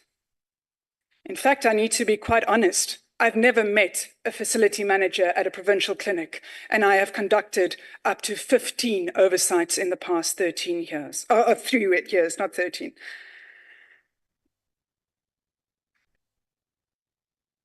Very importantly, healthcare cannot be politicized. It must be singularly focused on the well-being of our people, And political ideology has never prevented or healed a bed sore. Neither has it decreased the burden of disease. Only excellent healthcare systems based on accurate data and scientific best practice have changed the face of healthcare. Unfortunately, our current system is riddled with issues of misappropriation of funds, inaccurate reporting, and gross medical negligence. Decades of neglected building maintenance and the migration of healthcare professionals to the private sector, and I just want to repeat that, our nurses are leaving the public sector for the private sector for less salary. This further illustrates the system's failing, and in order to achieve universal health coverage that respects patient dignity and choice, we need a functional healthcare system. And to be clear, NHI is not universal health coverage. These two have fundamental differences. We can learn lessons from countries who have effectively implemented UHC, or universal health care coverage. Countries like Canada, Brazil, and Spain. They have all built robust public healthcare systems over decades, and every single one of them have a different political system. They have achieved success through sustained investment to accountable, decentralized healthcare systems, primary healthcare centers that meet international standards, world-class and independent award-winning public hospitals, and a well-supported healthcare workforce. Accurate data systems and accessible patient records are crucial to their success. And without these foundations, and without allowing people the choice of private healthcare, these countries would not have achieved their current levels of success. They would also not have been able to achieve the successes without a robust and growing economy. 3.8 million rand spent on Kopanong COVID hospital. It has foundations, it has walls, nothing else. When we look at e-health, I've mentioned millions being spent on it. When we look at generators that have been budgeted for thousands of rands, but when you get on the ground, they do not function. Neither do they have the necessary diesel that has been paid for, but just not delivered. Basic maintenance, like toilet doors, take years to accomplish. And I'm not even talking about Finetown Clinic that took 8 years to rebuild and is still not functional. Medical legal cases, life Isidimini, broken radiology machines, nurses leaving public for private, all of this shows that our system is broken. And this is not the time to gloss over key issues with political language and smart sidesteps. This is the time that we step up and we do not reward ineptitude. This is the time that we do not turn our blind eye to corruption. We do not oppose the budget or plan in principle, but we are concerned that there is a visible history of a disconnect between money spent and the actual impact on the poor and on the ground, as well as the critical differences between the NHI and a successful system of universal healthcare coverage. In order to build a world-class healthcare system, the people of South Africa should not be expected to pay for the financial, historical misconduct within this crucial service. Additionally, every person within the healthcare system needs to implement and live by Batopele principles, more especially number 8, which is value for money. That means spending money and not taking it, spending it on the people And those who do not follow this do need to be held to account. Let us start with the foundations. Let us follow due process and diligence. The people of South Africa deserve this and more. I thank you.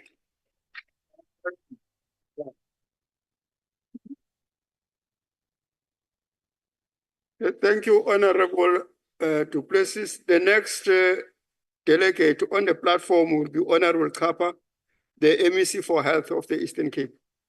She was on the visual platform. House Chair, Honorable Chairperson of the Portfolio Committee, Honorable Health Minister Dr. Mtswaledi, Honorable Deputy Minister Dr. Phahla, Honorable members of the NCOP, MECs of Health present here today, ladies and gentlemen, good afternoon. We welcome the budget vote for the Department of Health for the 2024-2025 financial year, as tabled by Dr. Mtswaledi, our Minister of Health. Welcome back, Minister.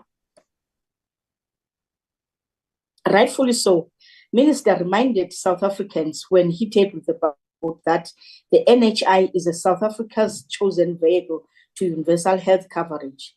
We are happy that after extensive consultation, the NHI was signed into law during the 6th administration.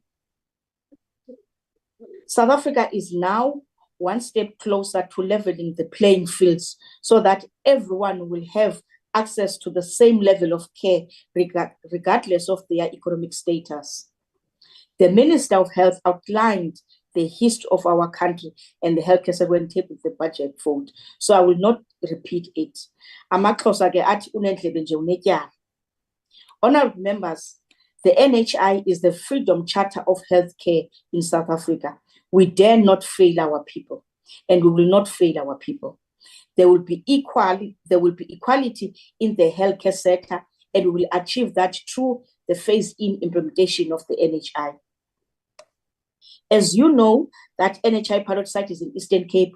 We have been hard at work building state-of-the-art facilities in preparation for the NHI.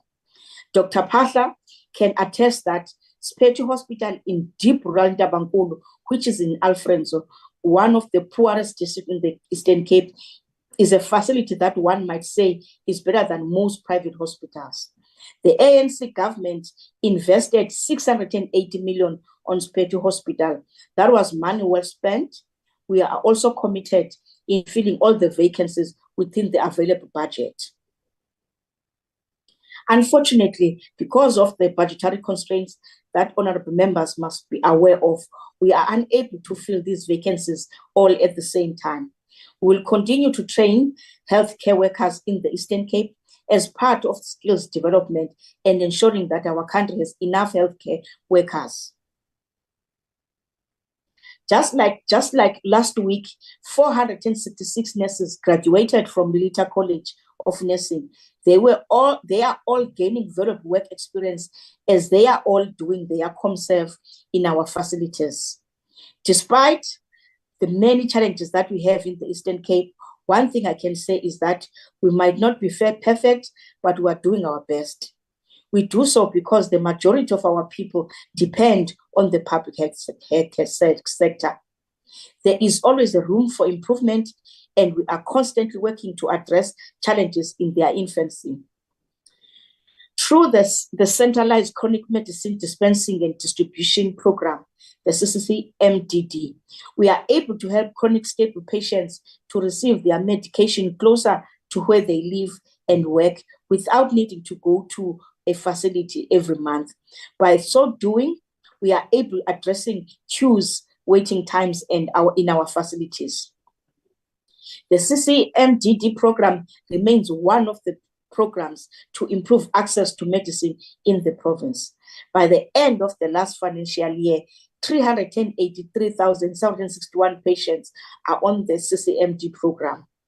Honorable members, the ANC, in its National Health Plan for South Africa in 1994, stated that it envisaged an integrated, equitable, comprehensive health system based on the primary health care approach. The Constitution of the Republic of South Africa was trusted the right of access to healthcare in Section 27. To make this directive a reality from the ANC founding documents, our first democratic elected president, the late President Rolihlahla Nelson Mandela, whose birthday we'll be celebrating with good deed tomorrow, within 90 days in office, declared a free health services for pregnant women and children in the public health facility. In fulfilling our constitutional mandate, we are guided by the wise words of the President Nelson Mandela, who once said, open quote, health cannot be a question of income. It is a fundamental human right, close quote. I cannot speak for the dearly parted, but President Mandela would have been proud that we are a step closer to achieving a universal health coverage. Honorable members, ideal clinics and ideal hospitals accreditation are a prerequisite for registration as a service providers under the NHI. By the end of 2023-2024 financial year, there were 491 facilities that achieved ideal status in the Eastern Cape. This is a story of a good progress because we are coming from a low base. A total of 221 facilities have accreditation certificates by the Office of Health Standards Compliance. In conclusion, when we were attacked by the invisible enemy COVID-19, we showed up, and our resilience and the united South Africans. Thousands of lives were saved largely due to the dedication of healthcare workers and adherence to the non-pharmaceutical measures. We are confident that we'll again defeat the mpox, the monkeypox, which is showing its ugly head in some of the provinces. We are blessed that we have not recorded any confirmed case in the Eastern Cape. Working together, we can defeat the monkeypox just like we did with the COVID-19. Again, Chair, I would want to say as Eastern Cape, we welcome the budget vote of the Department of Health 2024-2025 financial year as tabled. I thank you.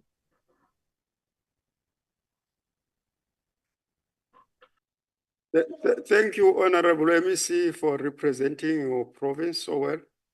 And then the next speaker on the platform will be Honorable Aris from the Northwest. She has 40 minutes. No, Honorable Shiroj, your whip should have informed the table staff about the change. Please do that next time. I believe we've done so, Chairperson. Let's move then. Yeah. Thank you so much. We take this opportunity to invite all of you to the 11th anniversary of the EFF at AR Basar Abbas in Kimberley. Invite for you, invite for you, invite for you, invite for everybody. Chairperson, the EFF rejects the budget vote 18 on health. This department once again presents to us today a budget which indicates that there is no appreciation for the depth of the rot in the public healthcare system. The minister paints a rosy picture of the state of healthcare in this country, whilst in reality, healthcare facilities are in shambles, some running out of basic necessities such as syringe needles, leaving doctors struggling to resuscitate patients, to draw blood, and to get medicine from ampules. These are some of many examples of how lies have short legs, because this department also has a tendency of fabricating reports, indicating that suppliers wait no more than 30 days for payment, when in reality, we know that that is not the case, as in Livingstone Hospital, where suppliers wait for months on end for payments to be made. Chairperson, more than 85% of our population is dependent on underfunded public healthcare facilities, where you are unlikely to receive medical attention, medication, with medical staff overburdened and long waiting times, which exceed several hours. This was the remaining 15% of the population, which is largely white, has access to adequately performing private healthcare institutions. To this, We note with concern that the government is subsidizing private medical healthcare with a staggering 70 billion rands. This revelation highlights the gross misallocation of public funds in a country where public healthcare is in a state of crisis. It is an affront to our people that while the wealthy benefit from this exorbitant subsidy, our public hospitals are nothing short of inhumane death traps. We therefore reject this budget as class and race still determines one's ability to receive good quality healthcare in this country today. And the upcoming NHI implementation will see no fundamental change to this reality so long as things like the referral system are still in place in the NHI bill. Minister, patients shouldn't be treated better simply because they can afford to pay more and because they live in cosmopolitan areas in comparison to those who are poor and who live in township and rural areas. This department has to find a way to make sure the availability of care is spread more evenly throughout the country. We can't look at the private institutions and private sector and the public sector separately. We reject this budget as the decline in the quality of healthcare provision has over the years caused the public to lose trust in the healthcare system of South Africa. We reject this budget of the department, which is only known for its widespread inefficiencies, staff shortages, differences in skill sets between rural and urban areas, and poor patient management. We reject the budget of a department which is also largely known for its shortage of ambulances in general. The ambulances in KZN and in Limpopo province are not working. And if they are, their service is poor. The result of this is fatality, death. People die because of your ambulances, Minister. In the Eastern Cape, Gauteng and Northwest Province, there have been numerous reports on the shortage of beds, poor medicine supply, or a total shortage thereof of long queues and rude staff that humiliates and condemns the dignity of our people. The maternity unit at Freda Hospital in East London is in a crisis, Minister. It is overcrowded, forcing pregnant women, some of which are in labor, to sleep on chairs and benches due to the unavailability of hospital beds. Some patients spend over a week sleeping at the foyer and others on the floor, with some who are due for cesarean section surgeries having to wait for their surgeries in vain. The result of this, Minister, as you would know, is women taking back children who are permanently disabled. Chairperson, the delivery of equal and quality healthcare is a constitutional obligation in South Africa. But this department faces numerous challenges at all levels and fails the very patients which it is designed to help. On a daily basis, pensioners, pregnant women, women in labor, the terminally ill stand in long queues outside of clinics as early as 4 a.m., desperately in need of medical attention. Yet the minister operates health facilities according to office hours. And together with this parliament, you rejected the opening of clinics for 24 hours and 7 days a week as proposed by the EFF. Chairperson, the AG on its 2022 and 2023 report on ideal clinic realization and maintenance program in 27 primary healthcare facilities in the 9 provinces had some negative findings that included maintenance schedules that were not implemented, lack of functional backup electricity supply, and or piped potable water. The AG in his report also reported a lack of hand hygiene facilities, but in the Eastern Cape, there isn't even a bar of soap, Minister, in hospitals for patients to wash themselves. Perhaps explain to us in layman terms, Minister, in a province like the Eastern Cape and Kokama, where there aren't any private hospitals to hide your failures behind of building a public sector, how exactly does the NHI improve their lives when the money meant to provide healthcare for them, to build a clinic in Perifere, to pay community healthcare workers in Garrido, in Guavajus and Jobetina, or how the NHI will benefit those in Mischand whose clinic is in the toilet of the backseat of the petrol station, when the money that meant to build that clinic will be used to pay the Netcare bills for you and me, Minister. Explain to those people in the Eastern Cape in layman terms what the NHI will mean for them.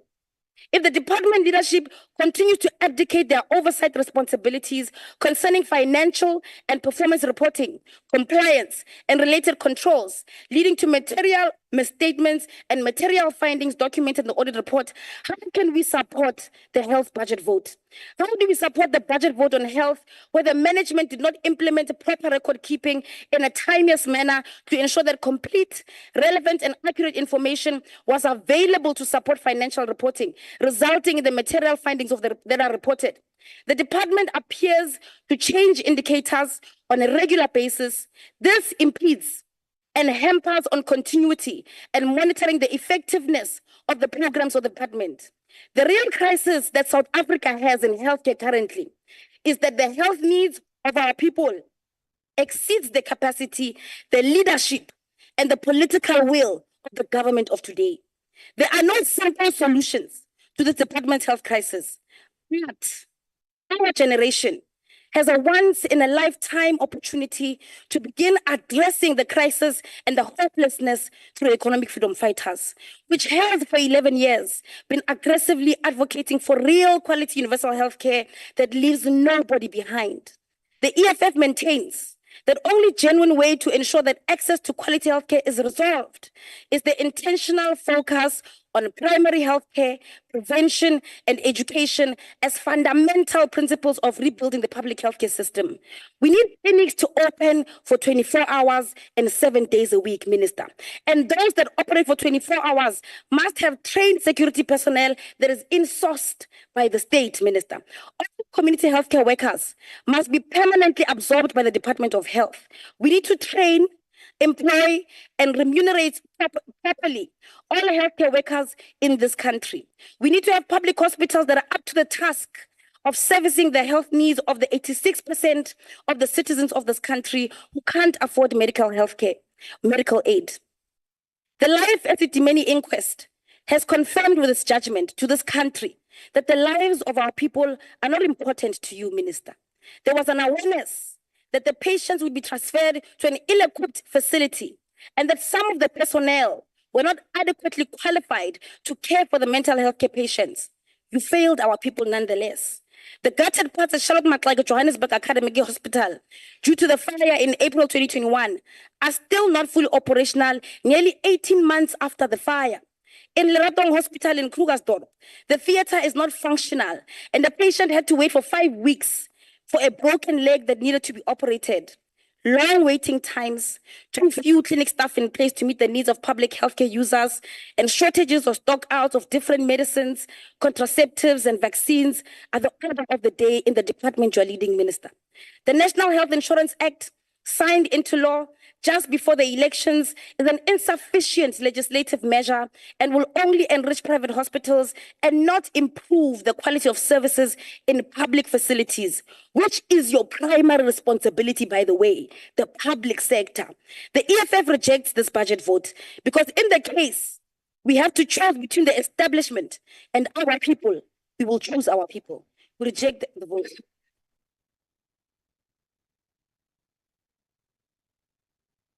Thank you, Honorable Chira. And then the next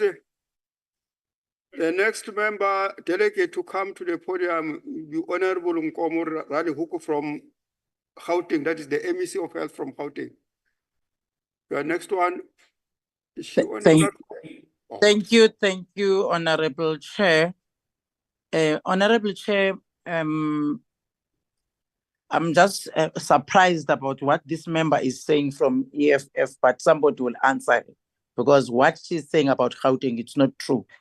And if he wants to visit Gauteng, he must come and check Charlotte Maxeke and not talk about something that he doesn't know. We will brief him, by the way, because I'm available. Anytime that he wants to come to Charlotte, then we'll tell him. So he must not use a blanket approach when he comes to the House. Honorable Chair of the NCOP, Honorable Minister Dr. Aaron Mtswaledi, Honorable Deputy Minister Joe Pasla, Ministers and Deputy Ministers, Honorable Members of the House, my colleagues from other provinces, distinguished guests, ladies and gentlemen, I'm honored to present to this distinguished House the crucial contributions of the Gauteng Department of Health to the South African health care system in this budget vote. With a population exceeding 15 million residents, Gauteng province played a very important role in our nation's development agenda, necessitating a resilient and responsive healthcare system and current fiscal constraints. The Gauteng Department of Health remains resolute in its commitment to optimize healthcare services to meet the diverse needs of our growing population. The importance of the Department of Health cannot be overstated. It serves as a basis of societal well-being, ensuring access to quality healthcare services, promoting public health initiatives, and addressing health disparities across our communities. By prioritizing innovation, equity, and efficiency, we aim to build a healthcare system that not only meets immediate healthcare needs, but also lays a sustainable foundation for the future generations. Optimization of the health business processes requires a comprehensive digital program. It is important that we capitalize on digital health opportunities, implementing comprehensive enterprise architecture that will enable seamless data exchange among key stakeholders, facilitating data-driven decision-making and ensuring effective continuous of care and health users. Initiatives such as the Integrated Health Information System, queue management system, and an integrated data procurement layer will enhance data sharing, mining, and analysis capabilities, thereby optimizing healthcare outcomes and advancing healthcare development goals. Our commitment to improving access to quality healthcare services remains solid. We prioritize critical areas such as neonatal health, TB, and HIV treatment, which cascades to mental health and oncology services. And through initiatives like these ones, we have the Surgical Marathon program now, which is part of our activities for Mandela Day tomorrow, when we aim to significantly reduce the surgical backlogs and improve healthcare outcomes for patients that have been waiting, including the interventions that we need to do as Gauteng province. These efforts are essential in ensuring that, Baba. Honorable MEC, I'm sorry to stop you there briefly. Yes. We do have a request from the media that you turn on your camera, please, and show us your face at least for a part, and we can see you. If you don't have bandwidth problems, it would suit us best if you could leave the camera on for us, please. I'm here, sir, and I have problems with the bandwidth. If you don't mind, Chair of committees, I have a problem with the bandwidth. But thank you very much, MEC. Please continue.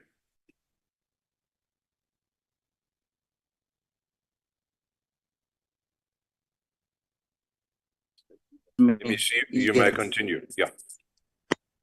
Okay. Thank you. Thank you, sir. Well, let me check. As a department, we are dedicated to create an experience, a conducive environment and enhancing patient experiences through streamlined service delivery initiatives like the surgical backlog that I've done. And then, Chair, under honorable members and Chair, the capacity development of our healthcare workforce, particularly professional nurses, remains critical. The department is committed to offer a range of training programs that are aligned with the healthcare needs. This includes providing bursaries for staff pursuing professional nursing qualifications at institutions like Gauteng, which is GCON, as we call it. We also continue to prioritize continuous professional development to ensure our healthcare professionals stay abreast of the latest medical advances and the best practices. Investing in our human capital extends beyond formal education and training. We will continue to create a supportive work environment that fosters career growth and job satisfaction among our healthcare staff. Through mentorship programs and skills enhancement initiatives, we empower our workforce to deliver high quality, compassionate care that meets the evolving needs of our diverse population. So as we look to the future, we remain proactive in the developing innovative strategies to attract and retain top talent in the healthcare sector. By investing in our human resources, we ensure a sustainable healthcare workforce that is capable of delivering excellent healthcare services and improving healthcare outcomes across the province. In our pursuit of a universal health coverage, as the Gauteng Department of Health, we will continue to upgrade healthcare infrastructure across the province. Our efforts again focus on ensuring compliance with occupational health and safety standards and refurbishing facilities to enhance usability of both patients and healthcare providers. These initiatives are integral part of our supportive our support in effective service delivery and improve health outcomes. The Gauteng Department of Health, again, Chair, is deeply appreciates the allocated conditional grant, which is the funding from the National Health Department, amounting to 14.3 billion. This funding plays an important role in supporting tertiary healthcare services, advancing HIV and AIDS initiatives, and furthering the training of healthcare professionals across the province. It enables us to expand critical healthcare services, enhance medical infrastructure, and improve healthcare delivery efficiency. Moreover, we are committed to the prudent financial management and accountability in the allocation and utilization of these funds. We strive to ensure that every rand is allocated, is accounted for, and we maximize its impact on the improving health outcomes in addressing healthcare challenges faced by the communities. As the Department of Health, again, we are proud to pride ourselves on creating a conducive environment and serving our people with a smile. Our commitment to extend beyond clinical excellence to ensure that every interaction with healthcare services is supportive, compassionate, and respectful. In fostering a positive atmosphere and prioritize patients' welfare, we aim to instill confidence in our healthcare system and foster lasting relationship in our community. In conclusion, Honorable Chair of Committees, as we said before, we remain resolute in our mission to enhance healthcare accessibility, quality, and equity for all residents of our province by harnessing innovation, investing in our workforce, upgrading infrastructure, and leveraging financial resources effectively and efficiently. We are prepared to address current challenges and build a resilient healthcare system that meets the needs of today while preparing for the future demands. Thank you, Honorable Chair of Committees. Ngiyabonga. Siyabonga, Honorable MEC Nkomo Ratlekgoko. Our next speaker, please, will be the Honorable Mokoena from Umkhonto weSizwe Party.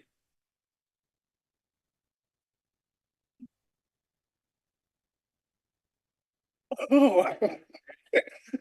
Don't intimidate me.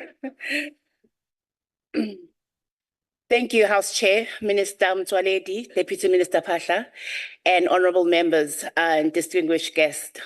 It is an honor and a privilege for my party, Umkhonto weSizwe, to stand here and represent the hopes and aspirations of the working poor and the unemployed of our country. In this vote 18, whose hopes and lives rely heavily on our public health system.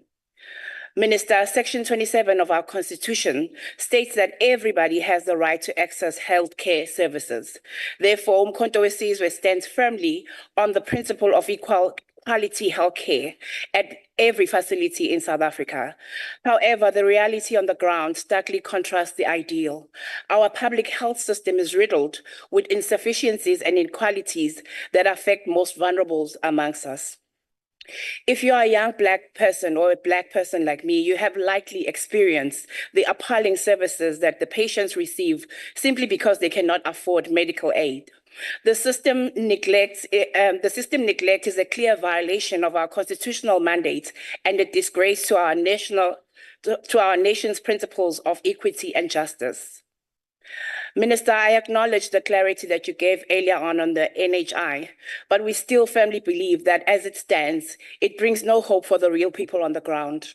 In simple terms, it is nothing but the outsourcing of public health care into the private sector. Furthermore, over 40% of South Africans consult traditional healers, yet too little has been done to integrate traditional healing into the mainstream health system, despite the National Traditional Health Act. There is a need for institutionalized research and development for standardization and regulation of traditional medicine. Integrating traditional healing practices into our health system can enhance accessibility and provide culturally relevant healthcare solutions, especially to those of us who live in the rural areas and underserved areas. From personal experience, Mr. Minister, not much has been done about the horrific long queues that are endured by pregnant women in many hospitals. I'm talking about places like Herigwala Regional Hospital from my hometown, places like Grange Clinic, like Mbalenhle Clinic in Mbali in Pietermaritzburg. These conditions are unacceptable and highlight the urgent need for systematic reform and increased accountability within the health facilities. Mental health care is another area where our system falls short. Patients suffering from mental health conditions are often ignored, stigmatized, leading to significant stress and depression for their family. The distribution of mental health care facilities is uneven currently, with some provinces like Limpopo showing clear signs of health tribalism, where services are concentrated in areas serving specific language-speaking groups. Insufficient mental health care beds lead to some patients being discharged before being referred to appropriate healthcare facilities. The Esidimeni tragedy remains a painful reminder of our failure to protect the most vulnerable amongst us. We must revitalize home care-based systems which have proven effective providing healthcare, particularly in the elderly and in the children. Our people are still dying from preventable diseases. We must also acknowledge that the infant mortality rate is still frighteningly high.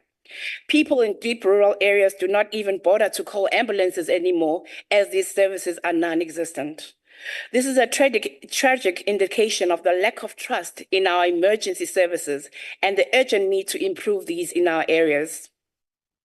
The District Health Program grant is designated for implementation of critical programs, including cancer, HIV, TB, etc. Despite this, patients from provinces such as Mpumalanga and Limpopo are still transported to other provinces for treatment due to a lack of facilities and specialists in their areas.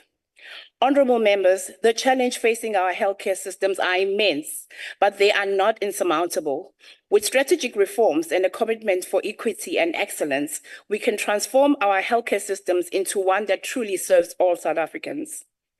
Additionally, we need a government committed to upgrading universities of Mpumalanga, Limpopo, Walter Sisulu, Sefako Makhato, as these facilities have ample space for expansion. Expanding our medical education infrastructure is crucial for training for the next generation of healthcare professionals in this country and addressing the shortage of skilled workers in the sector. The Mkhonto Wesizwe, our mandate is very clear, Minister. We call for an increase in primary healthcare education. We believe that prevention is much better than cure. Health education and promotion can empower individuals and communities to take charge in their health and reduce the burden on our system. Critical vacant posts need to be filled, Minister. Yet we still have unemployed doctors and nurses roaming around in our system. We demand also, Minister, that all clinics be open 24 hours for 7 days a week and not operate like businesses opening 8 to 5 p.m. The AG has continuously found worrying findings within the 9 provinces in South Africa. Lack of backup electricity supply, and yet we once had a minister who challenged a court case on load shedding exemptions in our hospitals. This continues to be a challenge. There is also inadequate management of medicine supply, lack of training and support for our healthcare workers, and improper record keeping. It is time for bold and decisive action to overhaul our healthcare system and ensure that it serves the needs of all South Africans, regardless of socio-economic status. We therefore reject this budget vote. We thank you.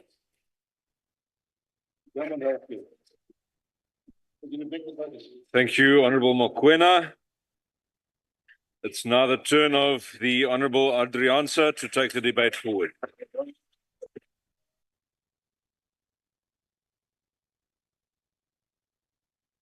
Honorable Chairperson, Honorable Minister, Honorable Deputy Minister, Honorable Members, fellow South Africans, good day. Today I rise to address a matter of utmost urgency and gravity that strikes at the core of our nation's values of dignity, compassion, and especially accountability. The Northwest Province has become harrowing. The scenes of neglect and despair in our state hospitals are nothing short of a national disgrace. Regarding the delivery of healthcare services in the province, multiple facilities experience shortages of medication, overcrowding, lack of cleaning supplies, limited emergency medical services, inadequate staffing, vandalism, damaged wheelchairs, and even soiled linens, hospital gowns, and malfunctioning blood pressure machines. Patients are forced to navigate inhumane circumstances to access basic sanitation. This is not the standard our citizens deserve. This is not the South Africa we strive to build. Let us turn our attention to the pressing issue of communicable diseases. Even with the best doctors and medical expertise, our efforts are undermined by a lack of basic sanitation and hygiene in our healthcare facilities. We cannot effectively combat diseases when our hospitals themselves are breeding grounds for infection. Honourable Chairperson, Honourable Minister, I bring to the attention of this esteemed House a matter of utmost importance regarding the Charlotte Maxeke Hospital and its post-fire repairs and revitalization. In the wake of the devastating fire that engulfed the Charlotte Maxeke Hospital in 2021, it is imperative that the department provides a comprehensive report on the progress of the repairs and its revitalization efforts. Is the hospital now fully functional? And has all services been reinstated to ensure uninterrupted service delivery to the community it serves? It is imperative that our committee conduct oversight there as soon as possible. We also need to know what progress have been made with the investigation. Additionally, I call on the department to shed light on the financial commitment dedicated to the maintenance of infrastructure and equipment with the healthcare system. How much funding has been allocated for these crucial tasks? And more importantly, how are maintenance contracts monitored to prevent any instances of fraud and corruption that might undermine the integrity of the system? In addition, it is essential that the department provides a detailed report on the hospital system sub-program, outlining how the allocated funds are utilized to enhance the quality and efficiency of healthcare services. Transparency and accountability in the management of public resources are paramount to ensuring the well-being of all our citizens and the sustainability of our healthcare infrastructure. As representative of the people, we have a duty to oversee and scrutinize the allocation and utilization of resources to guarantee that they are directed towards improving the lives of all South Africans. Honourable Minister, in closing, how is it conceivable that in 2022-2023, only 57.7% of the National Department of Health target outcomes are achieved, yet 97.4% of the budget has been utilized? We must ensure through our oversight, transparency, and a commitment to upholding the dignity and rights of every patient in our care and demand accountability. Our healthcare system reflects our nation's values, and it is time to restore integrity and compassion to the heart of our public service. Finally, together, let us work towards a future where every South African can have equal access to quality health care with dignity and respect. I thank you. Thank you very much, Honourable Adriansa. We now welcome the Honourable Mashego, the MEC for Health in the Limpopo Province. MEC Mashego. Thank you very much, Honourable Chairperson, the Chairperson of the Portfolio Committee, Honourable Health Minister, Dr. Motsoaledi, Honourable Deputy Minister, Dr. Phahle, MECs of Health from different provinces, Honourable members of the House, ladies and gentlemen. It is always an honor and a great privilege for us as Limpopo to participate in the debates in this August House. Let me start by welcoming the speech by our Minister, Dr. Aaron Motsoaledi. And I want to commend the Minister for his commitment to the National Health Insurance. This commitment argues well with the vision of the first democratically elected President of South Africa, Utata Nelson Mandela. President Mandela had showed his wish for the universal health coverage through the declaration of free access to quality health care for women and children. Honorable Chairperson, this happened during his term of office as President of the Republic. This declaration was intended on reducing infant and maternal mortality. We should utilize the National Health Insurance as a progressive vehicle towards the realization of President Nelson Mandela's dream of universal health coverage. Chairperson, there is no befitting way of celebrating both Madiba's birthday and legacy than the practical implementation of the NHI.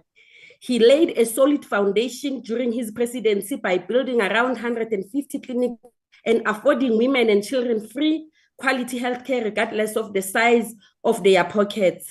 This administration has an obligation to turn the NHI into a moving vehicle in the quest to deliver accessible, free, and quality healthcare. We are happy that President Cyril Ramaphosa has signed the NHI bill into law, Honorable Chairperson. It is clearer now and necessary for us to expedite the introduction of the National Health Insurance. This funding model propagates for an equal access to quality healthcare, giving no consideration to color, ethnicity, or religious background. South Africans will get access to free, quality, and accessible healthcare regardless of the size of their pockets. Indeed, the National Health Insurance will go a long way in solving our funding challenges. It is the duty of the 7th administration to ensure that we roll out the National Health Insurance for the total benefit of our people. Indeed, Honorable Minister, your speech succeeded to highlight the milestones we have traversed as a nation in the past 8 years of our freedom and democracy. There is no doubt that our multifaceted healthcare policy approach is beginning to pay dividends. As honorable members will know, our healthcare approach is anchored on health promotion, preventative healthcare, curative and rehabilitative services. It is this approach which has seen us gradually winning the war against the burden of disease, which undermines the full productive capacity of our people.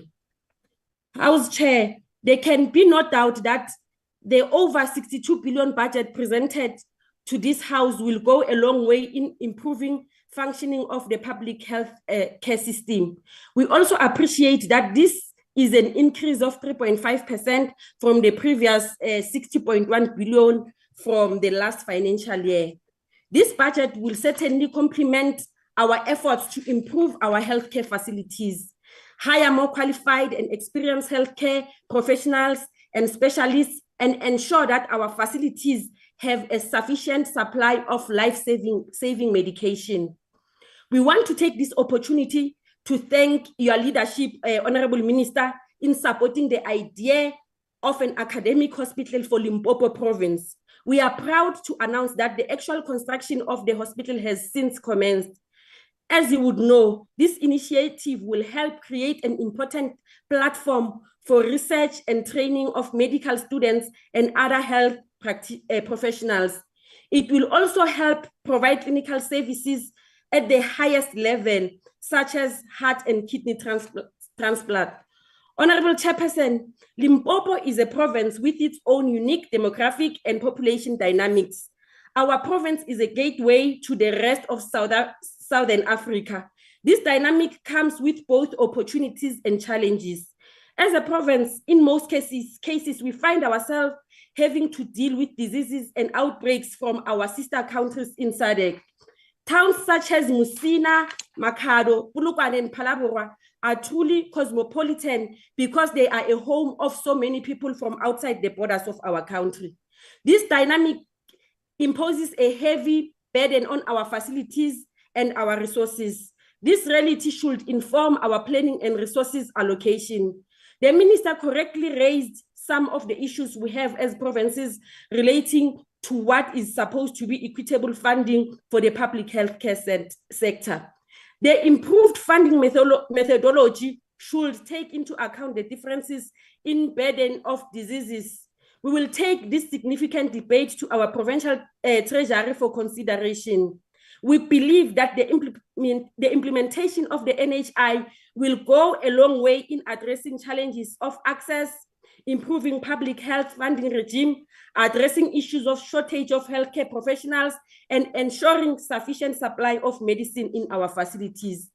On behalf of the people of Limpopo, we want to add our voice to the collective in supporting the budget vote and policy statement as delivered by the Honorable Minister Aaron Motsoaledi. We believe that the machinery is properly oiled and in good hands.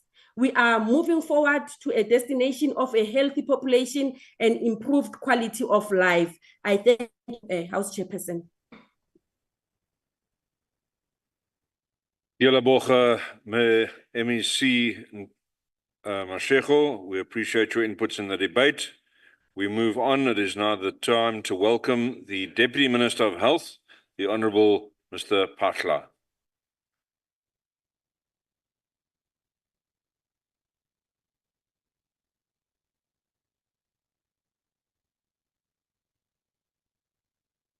Thank you very much, Honourable Chairperson, Deputy Chair of the NCOP, our Chair of the Select Committee, my colleague, Minister of Health, Dr. Motsoaledi, other colleagues, ministers and deputy ministers present, honourable members of the NCOP, MECs present and also on the virtual platform, and all honourable members, ladies and gentlemen.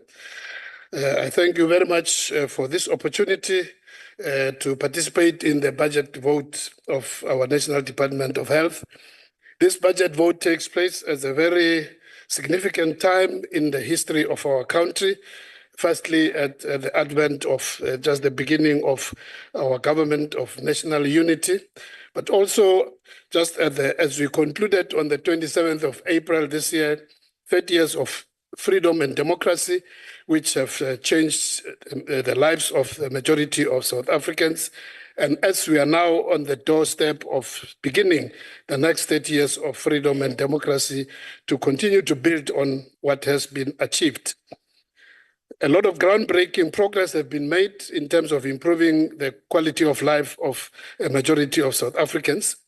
Various indicators recognized by both the World Health Organization and other world bodies, including the UN, do show, actually attest to the fact that there's been a lot of progress which can be quantified.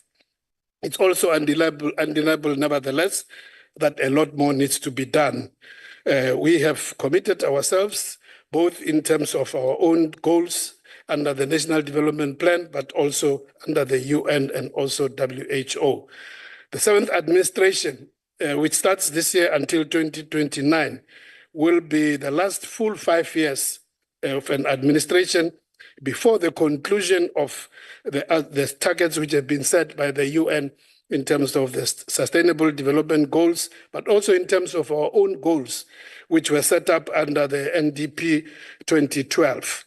So in my presentation here, I'll allude to some of those areas and indicate some of the progress and also some of the challenges.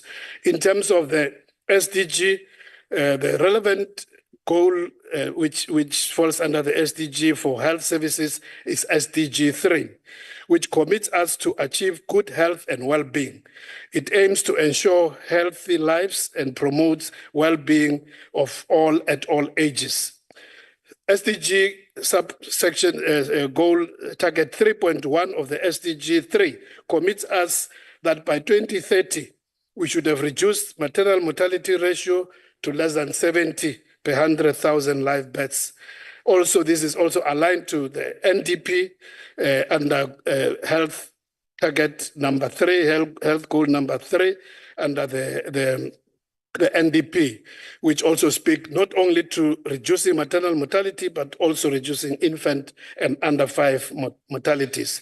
We have made good progress in as far as reducing maternal mortality ratio by 2019 in our endeavor to reach the 70 per 100,000 minimum. We have already achieved just under 198 per 100,000.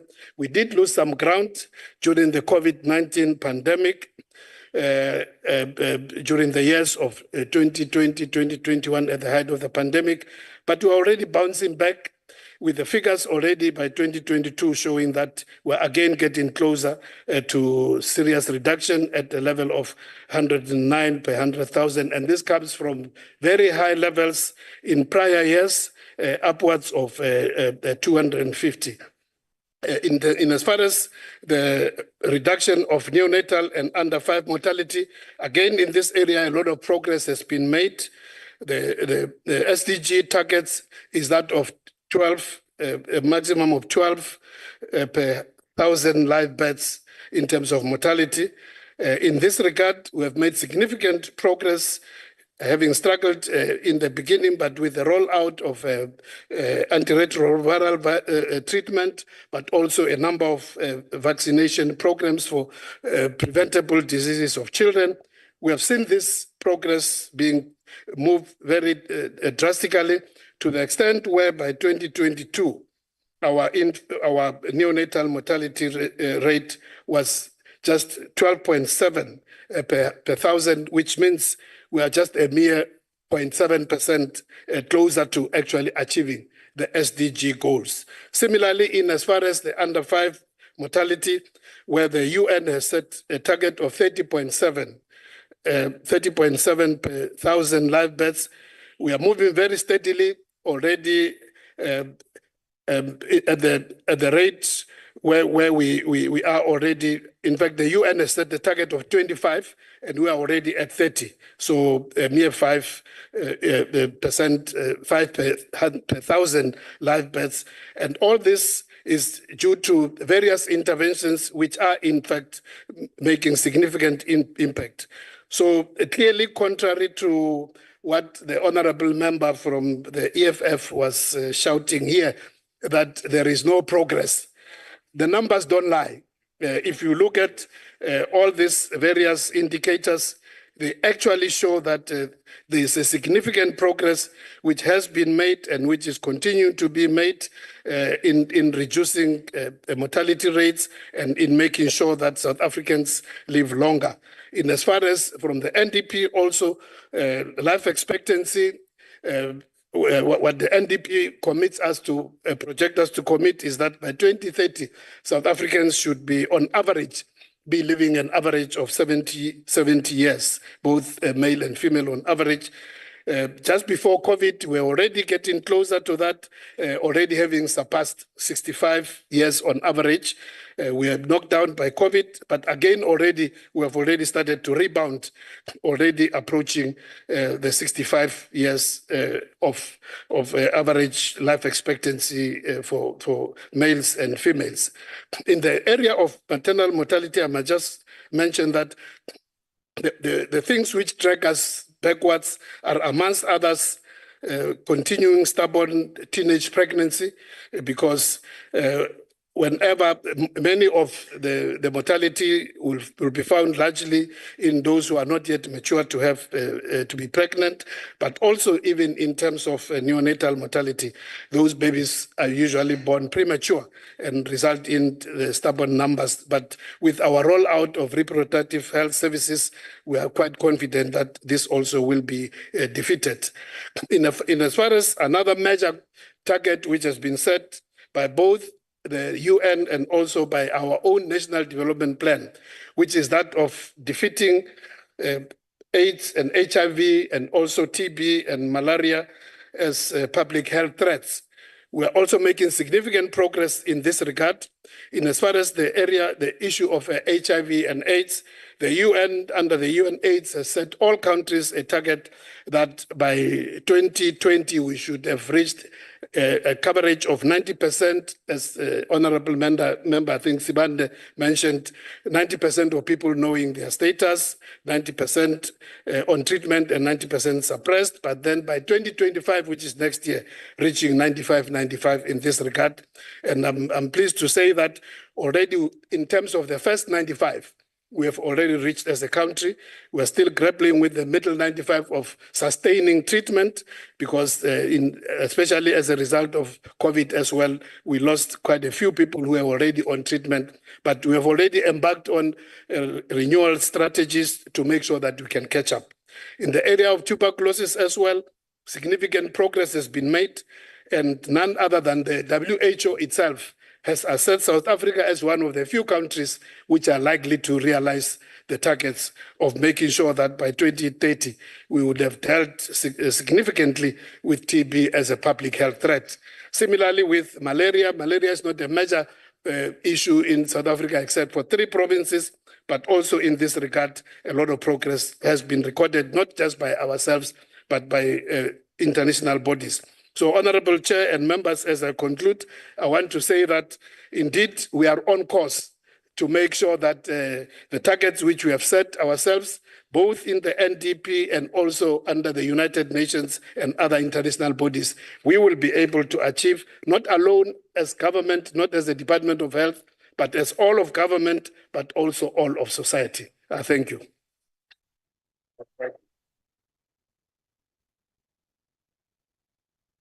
Thank you, Deputy Minister Patla. And then as we prepare to call the next member, I would like to remind people that are participating virtually, please, it is required that you turn on your cameras, even if it is for a short while. Please, we would like to see your face. For those that debate regularly virtually, we do prefer a picture on your identifier so that at least we then, when we can't take a live video feed, we can at least see your face. Having said that, honourable members, I now call the Mpumalanga MEC for Health, the Honourable S. Manzini. Honourable Manzini. Thank you, Honourable Chair of the NCOP, Honourable Minister, and also Deputy Minister, honourable members of this House, distinguished guests, and my colleagues, MEC from the different provinces. I rise on behalf of the African National Congress, the People's Movement, and the 5.1 million people of Mpumalanga, the province of the rising sun, to add our voice in congratulating Dr. Motsoaledi on his reappointment and engaging on the budget, also the Deputy Minister, as we engage the budget and policy speech in front of this House. I have no doubt in my mind that any person of a sound mind will agree that the budget and policy speech was honest, visionary, and seek to place health at the center of South Africa's development agenda. Congratulations once more, Minister. Chairperson, it is now common cause that this month to celebrate the life and times of President Nelson Mandela, a noble son of the African soil who permanently departed the land of the living in 2013. President Nelson Mandela taught us, I open quote, that you must ensure that treatment is made available to those who need it, most especially to those who cannot afford it. Health cannot be a question of income. It is a fundamental human right. We must give people hope that is possible to lead a healthy and fulfilling life, close quote. The budget and policy speech we are debating here today is testimony of our commitment to fulfilling Madiba's wishes of ensuring that those who cannot afford have access to quality health care. The budget and policy speech brings hope to the downtrodden that living a healthy life and is possible in a democratic South Africa, irrespective of the size of your pocket. Minister has outlined in terms of what does it mean in terms of NHI. And for us as provinces is to make sure that we give progress as far as how far are we in terms of implementing. The budget and policy speech places NHI at the center of the health agenda and allows us to address a number of issues in the health sector which relates to the unequal structure of the nation's health system. Our health sector is characterized by stark inequality based on race, class, and gender.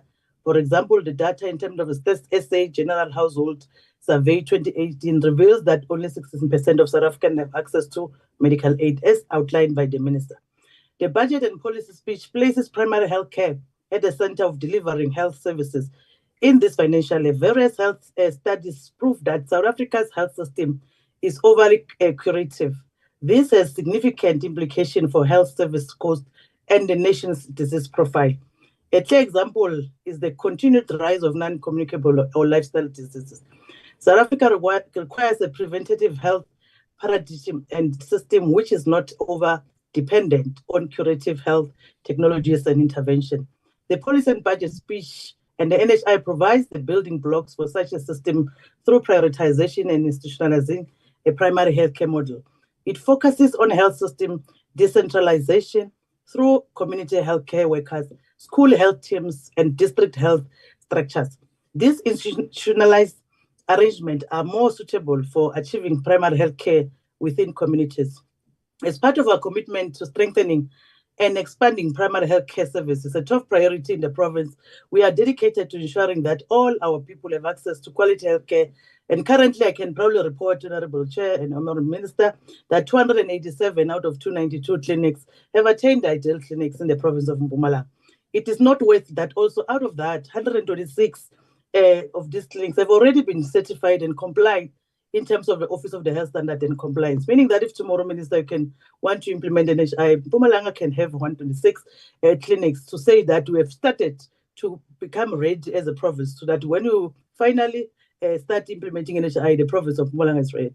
As a province, we have provided training to a total of 294 Cuban doctors that have qualified.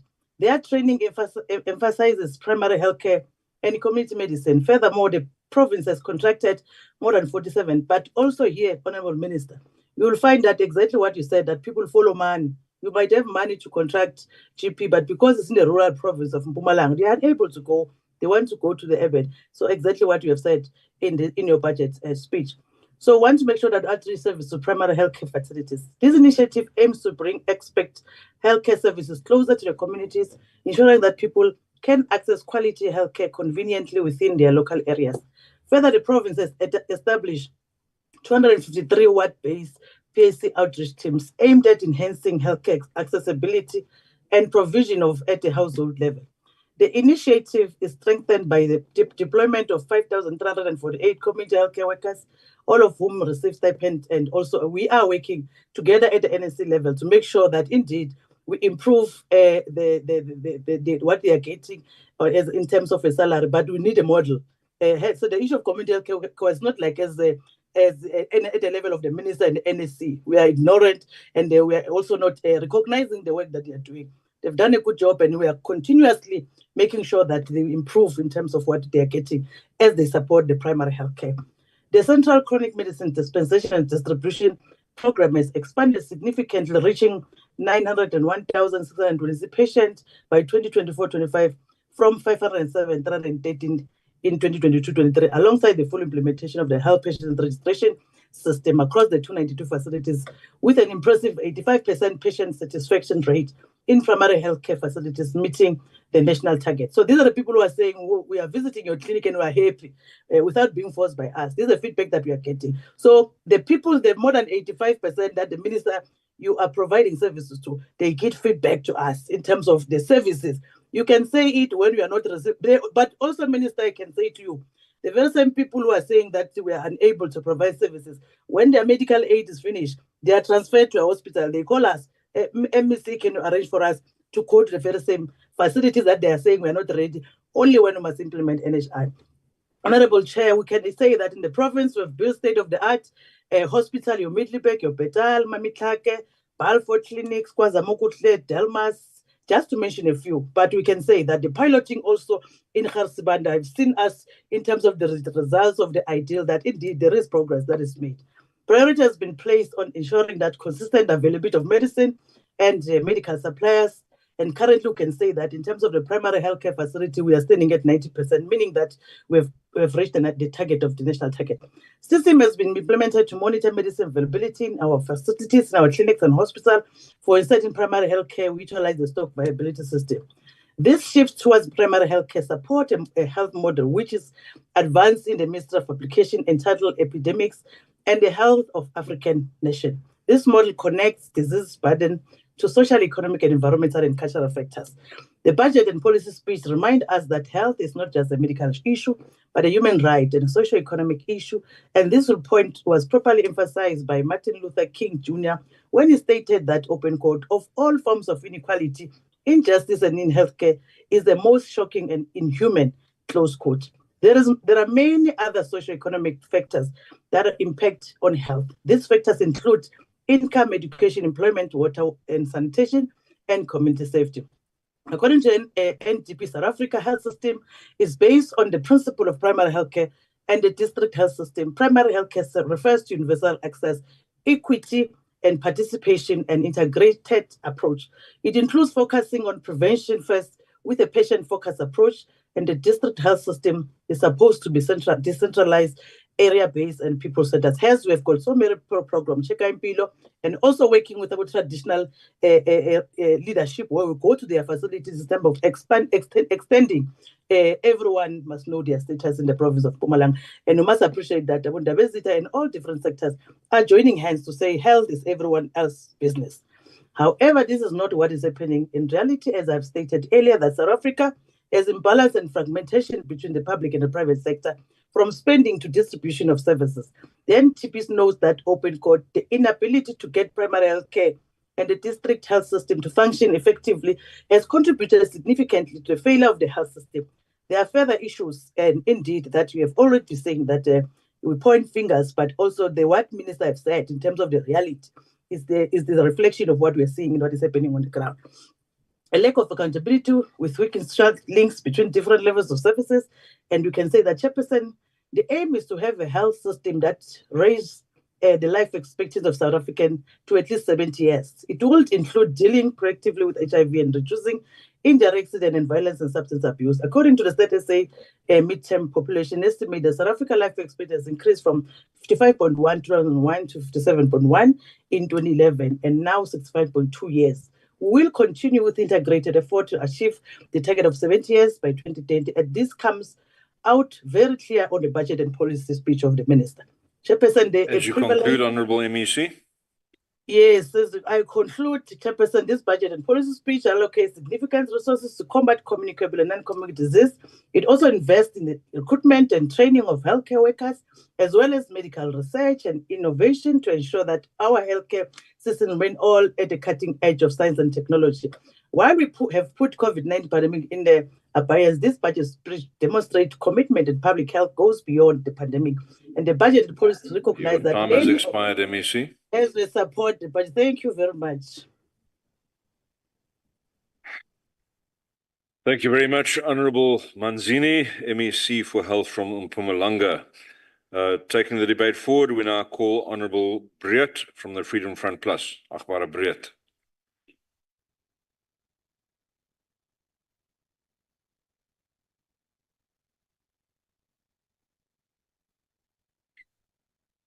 Chairperson, just check my time. There we go. Thank you, Honourable House Chairperson. The department envisions a long and healthy life for all South Africans. This week, this was not the case for a toddler in Botshabelo in the Free State that passed away after a tooth extraction. In the same week, there was also another death in the Free State that the Provincial Department of Health is investigating. And this just emphasizes the problems that are faced by this department and that we are a long way from what we need to achieve. The mission, vision, and mandate of the department further goes on to say it aims to consistently improve the healthcare delivery system by focusing on access, efficiency, quality, and sustainability. Currently, this is but an idle dream. A dream that the department thinks will be saved by the NHI. But I have bad news, Honourable Minister. The NHI will not magically fix the deficiencies that are being experienced in this sector. Gesondheidsorg word gekniehalter weens 'n gebrek aan onvoldoende hulpbronne, beperkte of geen voorraad van medisyne, 'n tekort aan personeel, dokters, verpleegers en ander paramedici en verouderde en stikkende infrastruktuur. Die probleem is nie moeilik om op te los nie. Stel meer personeel aan, daai wat by die huis sit, maak seker medisyne is in voorraad, doen jou voorraadopnames elke maand en doen gereeld herstelwerk en opgraderings aan infrastruktuur. Wat ook kommerwekkend is die begroting en hoe dit tans verdeel is, en ek sal graag spesifiek wil verwys na oordraagbare en nie oordraagbare siektes wat in program 3 is. Under program 3, we are seeing 6 sub-programs receive less than 1% of the program's budget. This includes TB management, women's maternal and reproductive health, child, youth, school health and NCDs, and the health promotion and nutrition sub-programs. This is extremely worrying, taking into account that 23% of children in South Africa live in severe child food poverty and are at risk of life-threatening malnutrition and related health complications. I do not need to expand further on how these implications impact children. In program 4, wat primêre gesondheidsorg aanspreek, is een van die departement se teikens om toe te sien dat 2700 primêre gesondheidsorgfasiliteite na die ideale klinieke omskep word. Hierdie gaan 'n uitdaging wees, want klinieke soos die in Hielstraat in Kroonstad val uit mekaar uit. Die plafonne het gate in, die toilette en wasbakke is gebreek, daar sekuriteitsprobleme, 'n personeeltekort en die personeel wat daar is, se kontrakte word nie hernie nie. Die fotostaatmasjien werk nie en dan is die rekenaars boonop gesteel.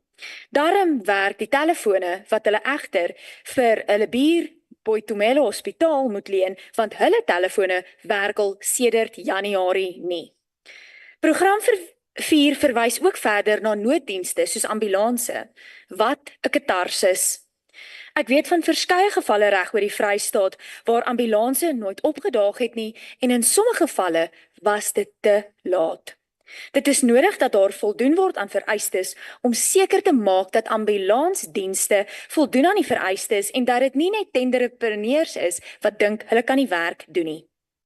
Program 5 speaks to the hospital systems, and this, with all due respect, is no better than primary healthcare facilities. Facilities must be upgraded and need to have the basics like beds and linen and working telephones and an operating casualty ward. Honourable Minister, during our first engagement, you also had a lot to say about Cuba and the way that they manage healthcare. But I fear you look at them too much and should focus on issues back in SA. During my tenure in the Free State Legislature during the 5th Parliament, the department admitted that multi-drug resistant TB was because of Cuban doctors who make wrong diagnoses. And let me just say this. If a country does not have a disease, it does not necessarily mean that they eradicated it. It can also mean that there is not a prevalence in that country. Ek het met verskeie medici gepraat en hulle is eens, die gewilliges wat 'n verskil maak, moet gebruik word. Suid-Afrika het die beste dokters en ander paramedici in die wêreld. As ons saamwerk, kan ons die gesondheidstelsel herstel en bou. Ek dankie. Thank you very much, Honourable Breert. Honourable members, it's now appropriate for the Honourable MM Peter to take the stand and take the debate further. Honourable Peter.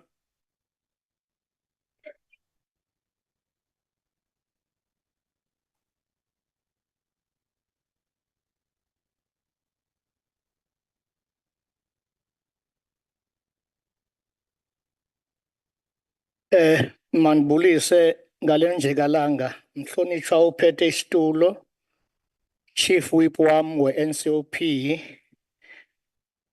Minister omhle uTata Motsoaledi, the honorable members ndiyanibulisa. Minister sizogcwala apha ngoku. Sigcwala phezu kwakho Minister.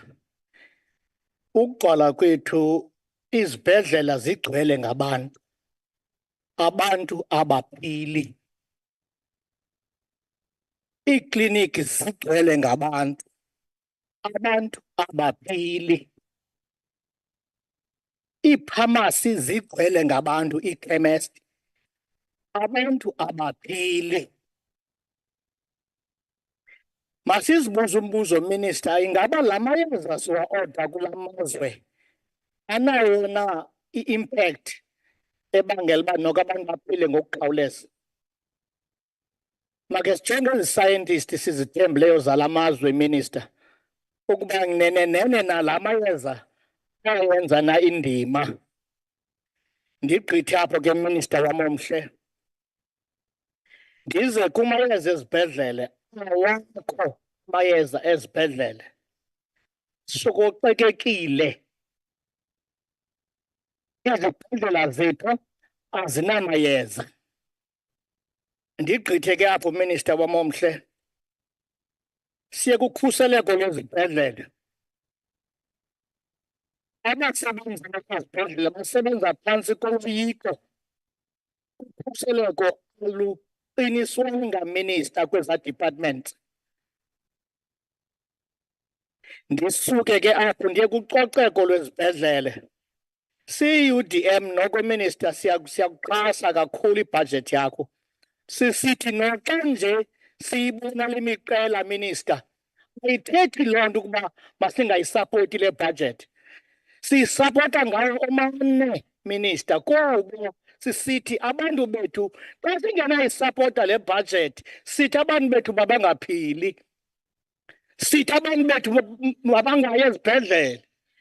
Asikwazi ungayisapoti le budget noxa nje sikhala sisithi iziphene zikhona zona. Okokugqibela Minister wam omhle. Okokugqibela Minister wam omhle. Imbi indaba yogqirha. Mayikhe iqwalaselwe i-department.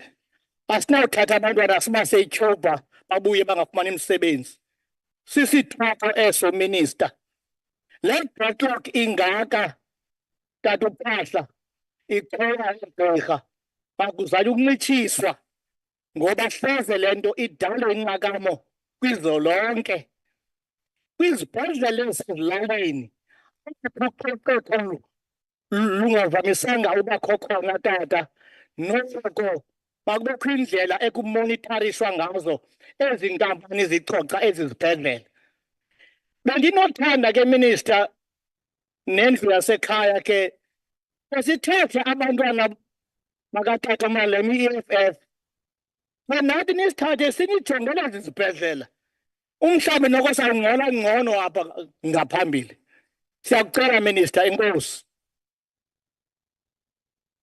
Thank you very much, Honorable Member. I now invite Honorable Badenhorst.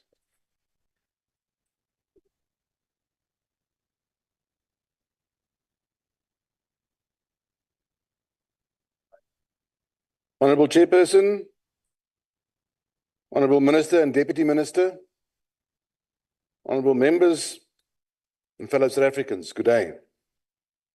Just before I start, Honorable Aris from the EFF, thank you so much for that invitation to the 11th birthday party of the baby that's getting slightly older. I wish I could say the baby is getting bigger, but it's not. There must be a reason why you're inviting us to your birthday party if you can't get voters to go. Anyway, let's move on. It's a pity, Honorable Minister, that you came today to attend to this budget vote on health, and you made it deliberately an NHI debate. I think your Deputy Minister set a good example by making it a debate about health. You came here today and said, let's talk about the NHI. So now let's talk about the NHI, because the NHI is probably one of the reasons why the ruling party has become a majority party after the last elections. Let us not be fooled by the panacea the NHI is made out to be, Minister. It has major flaws. The obvious being how it will be funded, the opportunity it provides for corruption. And please tell me that over the last 30 years in this country's history, that there's been no corruption when you try and centralize something under a politician in a ministry. It happened. It happened in the past, and it will happen in the future if you do that. The impact that this will have on medical aids and the ultimate backtracking it will cause in the universal access to healthcare will be devastating. You cannot present an ideological solution to a healthcare problem without consulting the expert healthcare industry that exists in South Africa. And that's what's happened with the NHI here. Make no mistake, the Democratic Alliance has always been in support of universal healthcare, especially for the poorest of the poor.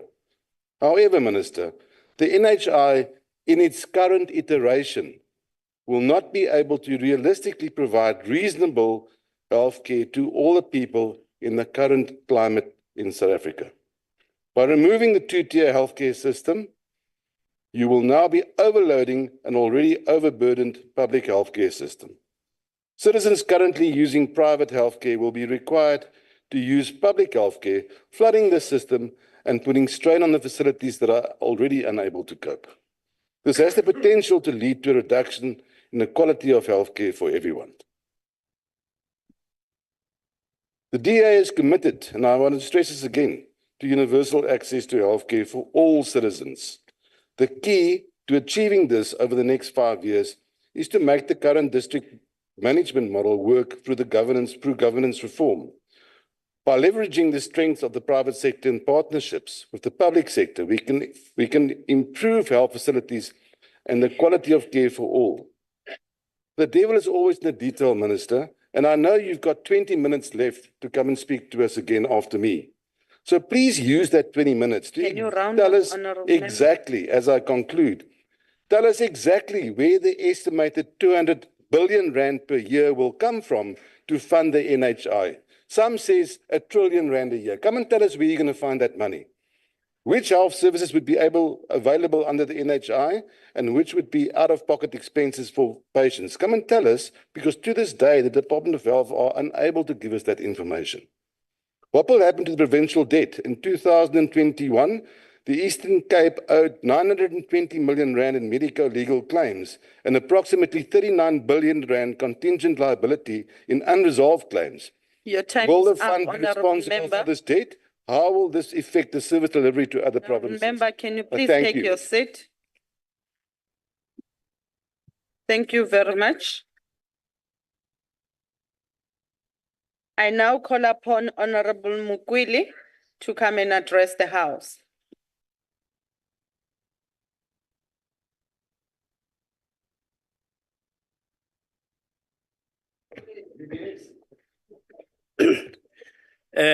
Re go leboge modulasetulo wa ntlo ya palamente ya bosetšhaba ye hlokometšego diprovince tša Limpopo tša Afrika Borwa tše senyane, Honorable Refilwe Motshweni-Tsipane. Also allow me to extend my greeting to the Deputy Chairperson of the National Council of Provinces, Honorable Govenda. Gape ntumelele modulasetulo ke iše madume go Sefepi Segolo sa yona ntlo ye, Honorable Moimang.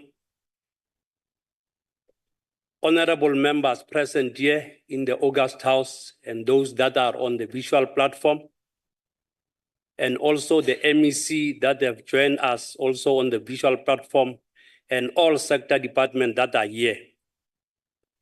Chairperson, allow me to send the special greetings to our Honorable Minister, Honorable Dr. Aaron Motsoaledi, and his deputy, Dr. Joe Phahla. I also want to take this opportunity, Chairperson, to congratulate Honorable Dr. Aaron Motsoaledi and his deputy, Dr. Joe Phahla, on their renewed mandate, as we know that in this department they are not new. Rata go lebogisha, Honorable Minister and your deputy. Re tseba gabotse gore in this department, ke lena mokaubere wa ka department, you are ale ba baswa. You know where you will take South African to in order to make sure that bophelo bo bo telele bo tswela pele. Chairperson, before I present on behalf of the committee, I just want to raise a small concern from Honorable from the EFF.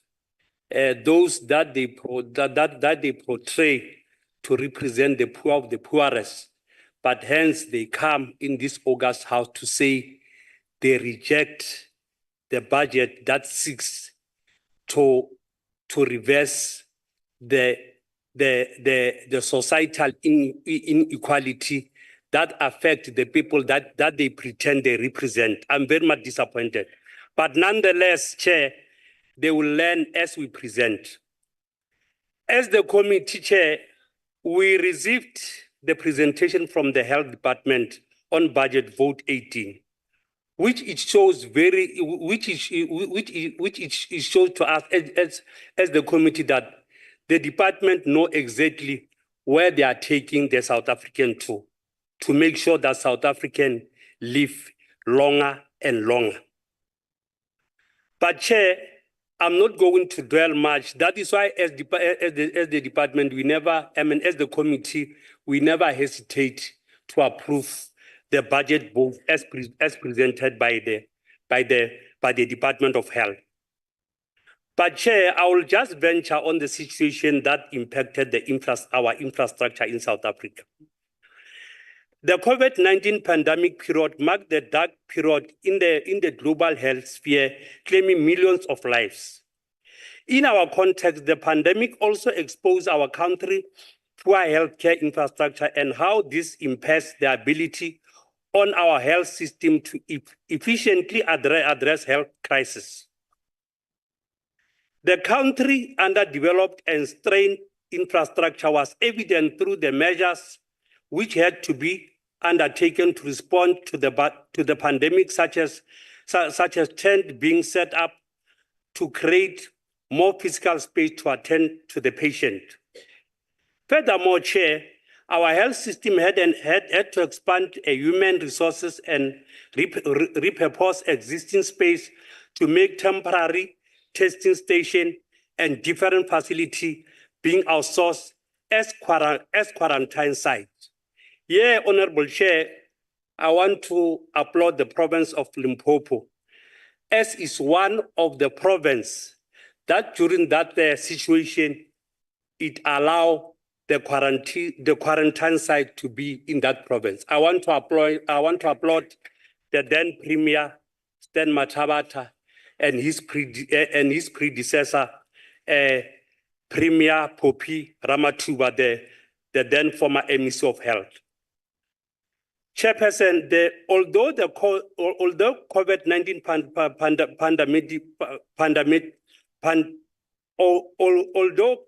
COVID-19 exacerbated existing fractures in our health structure, prior to the pandemic, numerous interventions had already been undertaken to improve the quality of our health infrastructure. For instance, the Ideal Clinic framework was introduced in 2015 as a quality assessment initiative to measure the quality of health facility. According to this framework, at the end of 2023, about 59% of primary healthcare facility has attained Ideal Clinic status. Despite all hurdles or despite all the challenges, Chairperson, on the path of getting primary healthcare facilities to obtain Ideal Clinic status since inception, there has been an overall improvement from 2015 from 9% to 59% by March 2023. Gauteng province is reported to have improved from 24% to an Ideal Clinic in 2015 to almost 100%, 79% of the ideal clinics. In 2023, KwaZulu-Natal province is also reported to have improved from 23% to 92%. And Western Cape province improved from 16 to 82%. Ideal clinic status strides are also being undertaken in other provinces, where Eastern Cape provinces, for instance, is reported to be at 25%, Limpopo 23% respectively. Honorable members, in addition, the ideal hospital framework has developed and commenced implementation in 2020 and is allocated at about 11%, translating to about 25 district hospitals having been designated as an ideal. Furthermore, the department has rolled out the National Quality Improvement Plan to 70% and the public health facility, making 344 quality learning centers, 2,579 primary healthcare facilities, and 259 public hospitals, 118 private hospitals, and 75 emergency services has been established. That is why I was surprised when I was listening to our honorable when they are saying that there was no strife since the dawn of democracy. Honorable said, therefore, the significant role of improving our health infrastructure for the successful implementation of the historical national health insurance and delivering effective health intervention to our people cannot be overemphasized. Through the continued implementation of the NHI, the budget vote will allow the department to continue to invest in improving the expanding our system infrastructure. Through the establishment of the robust and resilient healthcare system, our country will better position to deal with the health threat such as COVID-19 pandemic. Here, Honorable Minister, as the committee, we want to assure you that we'll work along with you to make sure that indeed we are dealing with that social ills of making sure that all people are equal when we come into health services. We'll work with you. Chairperson, COVID-19 pandemic in South Africa unfolded against the backdrop of long-standing epidemics such as HIV. This intersection was burdensome not only on the infrastructure and human capacity of our healthcare services, but also for the people with HIV who were 30 to 50% more likely to die from COVID-19 before the rollout of vaccine. Also here, Chairperson, we want to applaud our president, the president of the African National Congress, President Cyril Ramaphosa, to make sure that he go all out in the country to save the life of South Africans. Due to the escalated rate of COVID-19 infection and the death, critical resources and structure establishment for the HIV management had to be redirected to manage the pandemic, such as testing services centers. The reallocation of resources resulted in difficulties for patients to obtain their medicines and constrained access for testing facilities, access to condom, as well as people participating in benefiting from awareness program and other preventative measures. Chairperson, the unintended consequences of COVID-19 intervention on HIV include interrupted treatment, which increases risk of drug resistance and transmission of heightened chances of HIV-positive people contracting COVID-19 due to the weakened immune system as underlying medical issues. In addition, the effect of this disturbance also increased the likelihood of people dying from both the HIV and COVID-19.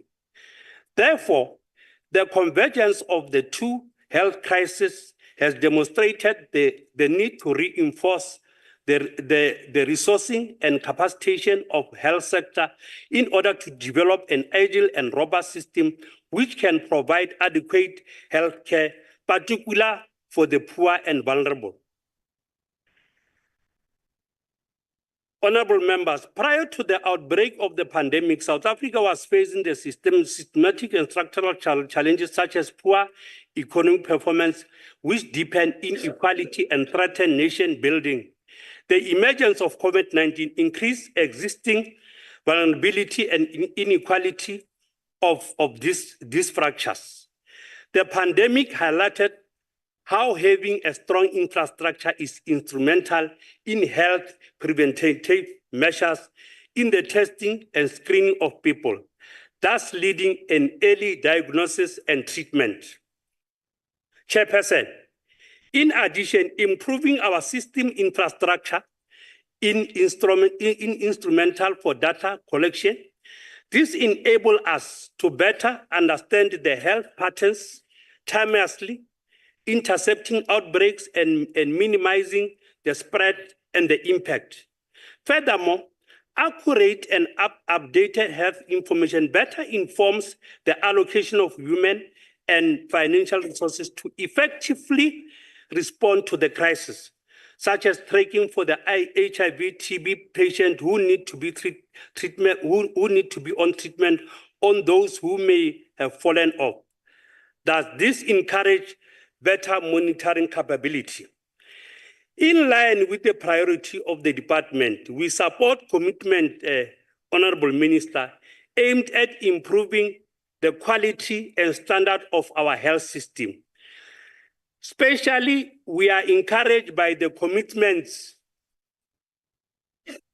of the following: expanding the achievement of the ideal status of about 2,650 public health care facilities and 25 district hospitals, visiting 14 million households for health screening services, linking community to facility to appropriate care, as well as tracing patients that are lost to care, significantly contributing to gain in both TB and HIV treatment. Therefore, we are encouraged by the commitment to stride in improving the compliance, quality, and efficiency on our healthcare system. Such interventions go a long way in boosting public confidence in our healthcare system and lay a solid foundation for the successful implementation of the National Health Insurance. We are also encouraged by the technological advancement which seeks to make our system seamless and more patient-centered, Minister. These collective efforts are the core of ensuring that South African healthcare system is responsive, innovative, and result-driven. As I conclude, Honorable Chairperson, we seek to build from the lesson of health challenges and leverage on extensive investment and progress made over the past 8 years to build better system which embodies the principle enshrined in our Constitution and better align with global community and declared by the World Health Organization. All nations strive towards the realization of universal health coverage. Thank you, Chairperson. Ke a leboga, re a leboga. Inko. Honorable member, I now take this opportunity and invite the Honorable Minister to come and close the debate.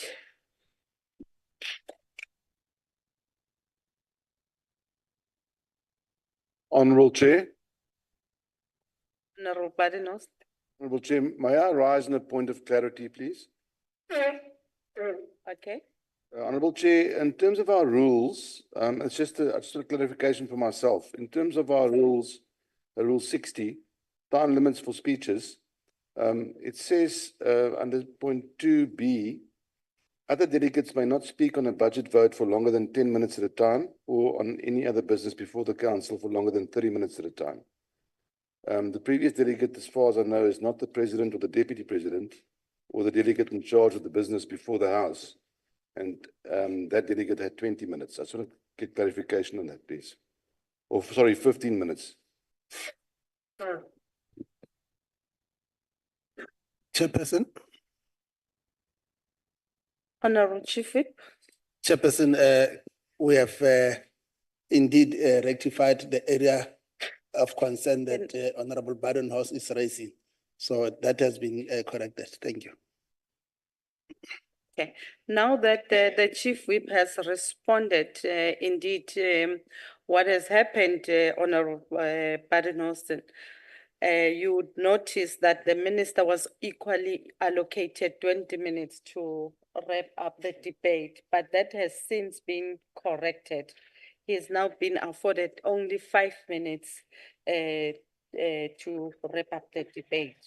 So the previous speaker was allocated 15 minutes by his party, and accordingly, the minister will wrap up in 5 minutes' time. Thank you. No, I was going to ask you as my follow-up about the minister's allocation of the, but just to clarify my question, the delegate who spoke now, what was the delegate's position in the NCOP? He was here as what? As what was his? Because only the deputy president and the president is allowed to speak for longer than 10 minutes on a budget. Honorable Badenhorst, as I have indicated that the matter has since been ratified because there was a technical error that we have picked up. Hence, we have reduced the time of the minister to cater for the time that has already been spent by the member. So it will not happen again. It has since been ratified. If Thank you you, could Madam just Chair. accept Thank you very that. much. Thank you. And yes, we'll indeed make sure that we get back on track in accordance with the rules. Thank you very much. Continue, Minister. Yes. Thank you very much, Honorable Chairperson. Let me start with perhaps the easiest and assure my sister from the MK party, Honorable Mokoena, that in the department, we make use of all the systems and methods of healthcare. That's why we have got statutory bodies which deal that. We have got the Health Professions Council for South Africa, catering mostly doctors and dentists. We have got South African Nursing Council. We have got Allied Health Professions Council. We have got Dental Technicians Council, but we also have Interim Traditional Practitioners Council. And the members are paid in the Department of Health, and they've got that council. And when they come to meetings, we pay them to discuss their issues about traditional medicine. So we haven't thrown it away. The other areas I wish to take, Honorable Briet, she sent me a message that she had to go, she'll watch virtually, because she said something here that really disturbed me, that in our initial discussion with the select committee, I mentioned Cuba. I'm still mentioning it, and I'm mentioning it proudly so. Cuba is the one country that is practicing primary health care more than any other in the world. And it is a fact that they've vanquished a lot of diseases which we see here every day, which you'll never find in Cuba. It is for that reason why our medical students who train in Cuba come here to finish about 18 months or less. Others are saying no, it's because of the healthcare system there is inferior. No, it's because when they come back here, they may not see, they are going to see diseases which they've never seen in Cuba because they don't exist. I'm very disturbed when somebody in the Free State running away from the truth told you that multi-drug resistant TB is caused by Cuban doctors. Oh my God, oh, my daughter. South Africa is #1 country on TB. That's well known and it's recorded. And one of the reasons why we are #1 in the TB in the world, we are paying the price for what happened in our country with minerals. In the 80s, South Africa used to produce 80% of the world gold. All these gold dumps you see here are carrying TB. And it's not frustrating, it's not surprising that the information you got from the Free State is one of the top, the areas around Velcom there. You have got gold dams and all that. Those are TB dams. And that is what our country is suffering from. So let's stop blaming the Cubans, please. Honorable Chirwa, Madam Chirwa, the issue of primary health care, you know, we have got the right, honorable members, to your opinions, but you don't have your right to your own facts. Primary health care has long been defined what it is, and a special conference was called in the small town of Alma-Ata, which was in the Soviet Union. It's now in Kazakhstan. From the 6th to the 12th of December, of September rather, 6th to the 12th of September, 1978, they debated the issue of primary health care, what it is and why the world need to move into it. 134 countries were represented and 67 international organizations. And they debated this issue. Primary health care is not necessarily the clinics.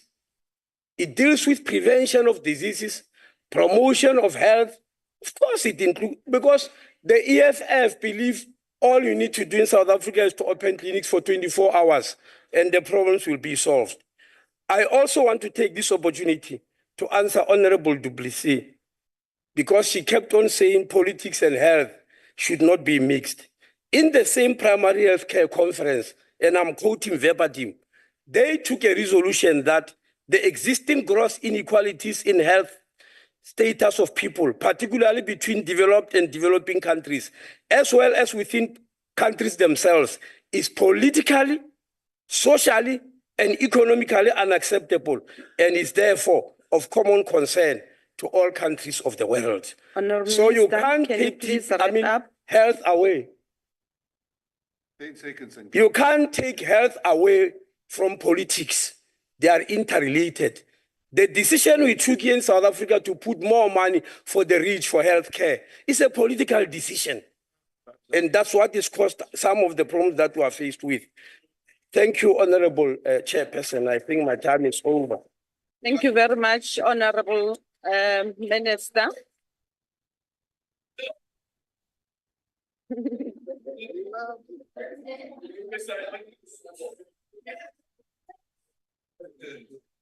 Thank you very much, Honourable Minister. And once again, we want to take this opportunity and congratulate you on your appointment. And we've got trust in you and confidence that you will turn around the sector for the betterment of the people of South Africa.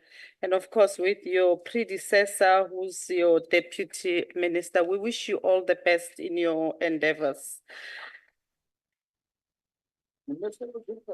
Honorable delegates, that then concludes the debate and the business of the day.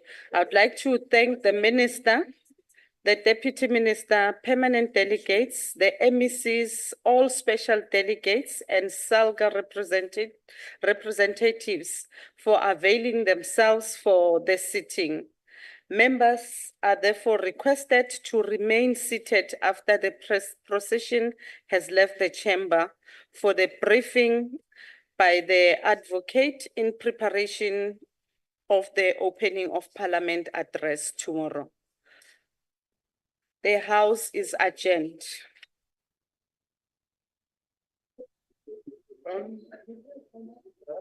Recording stopped.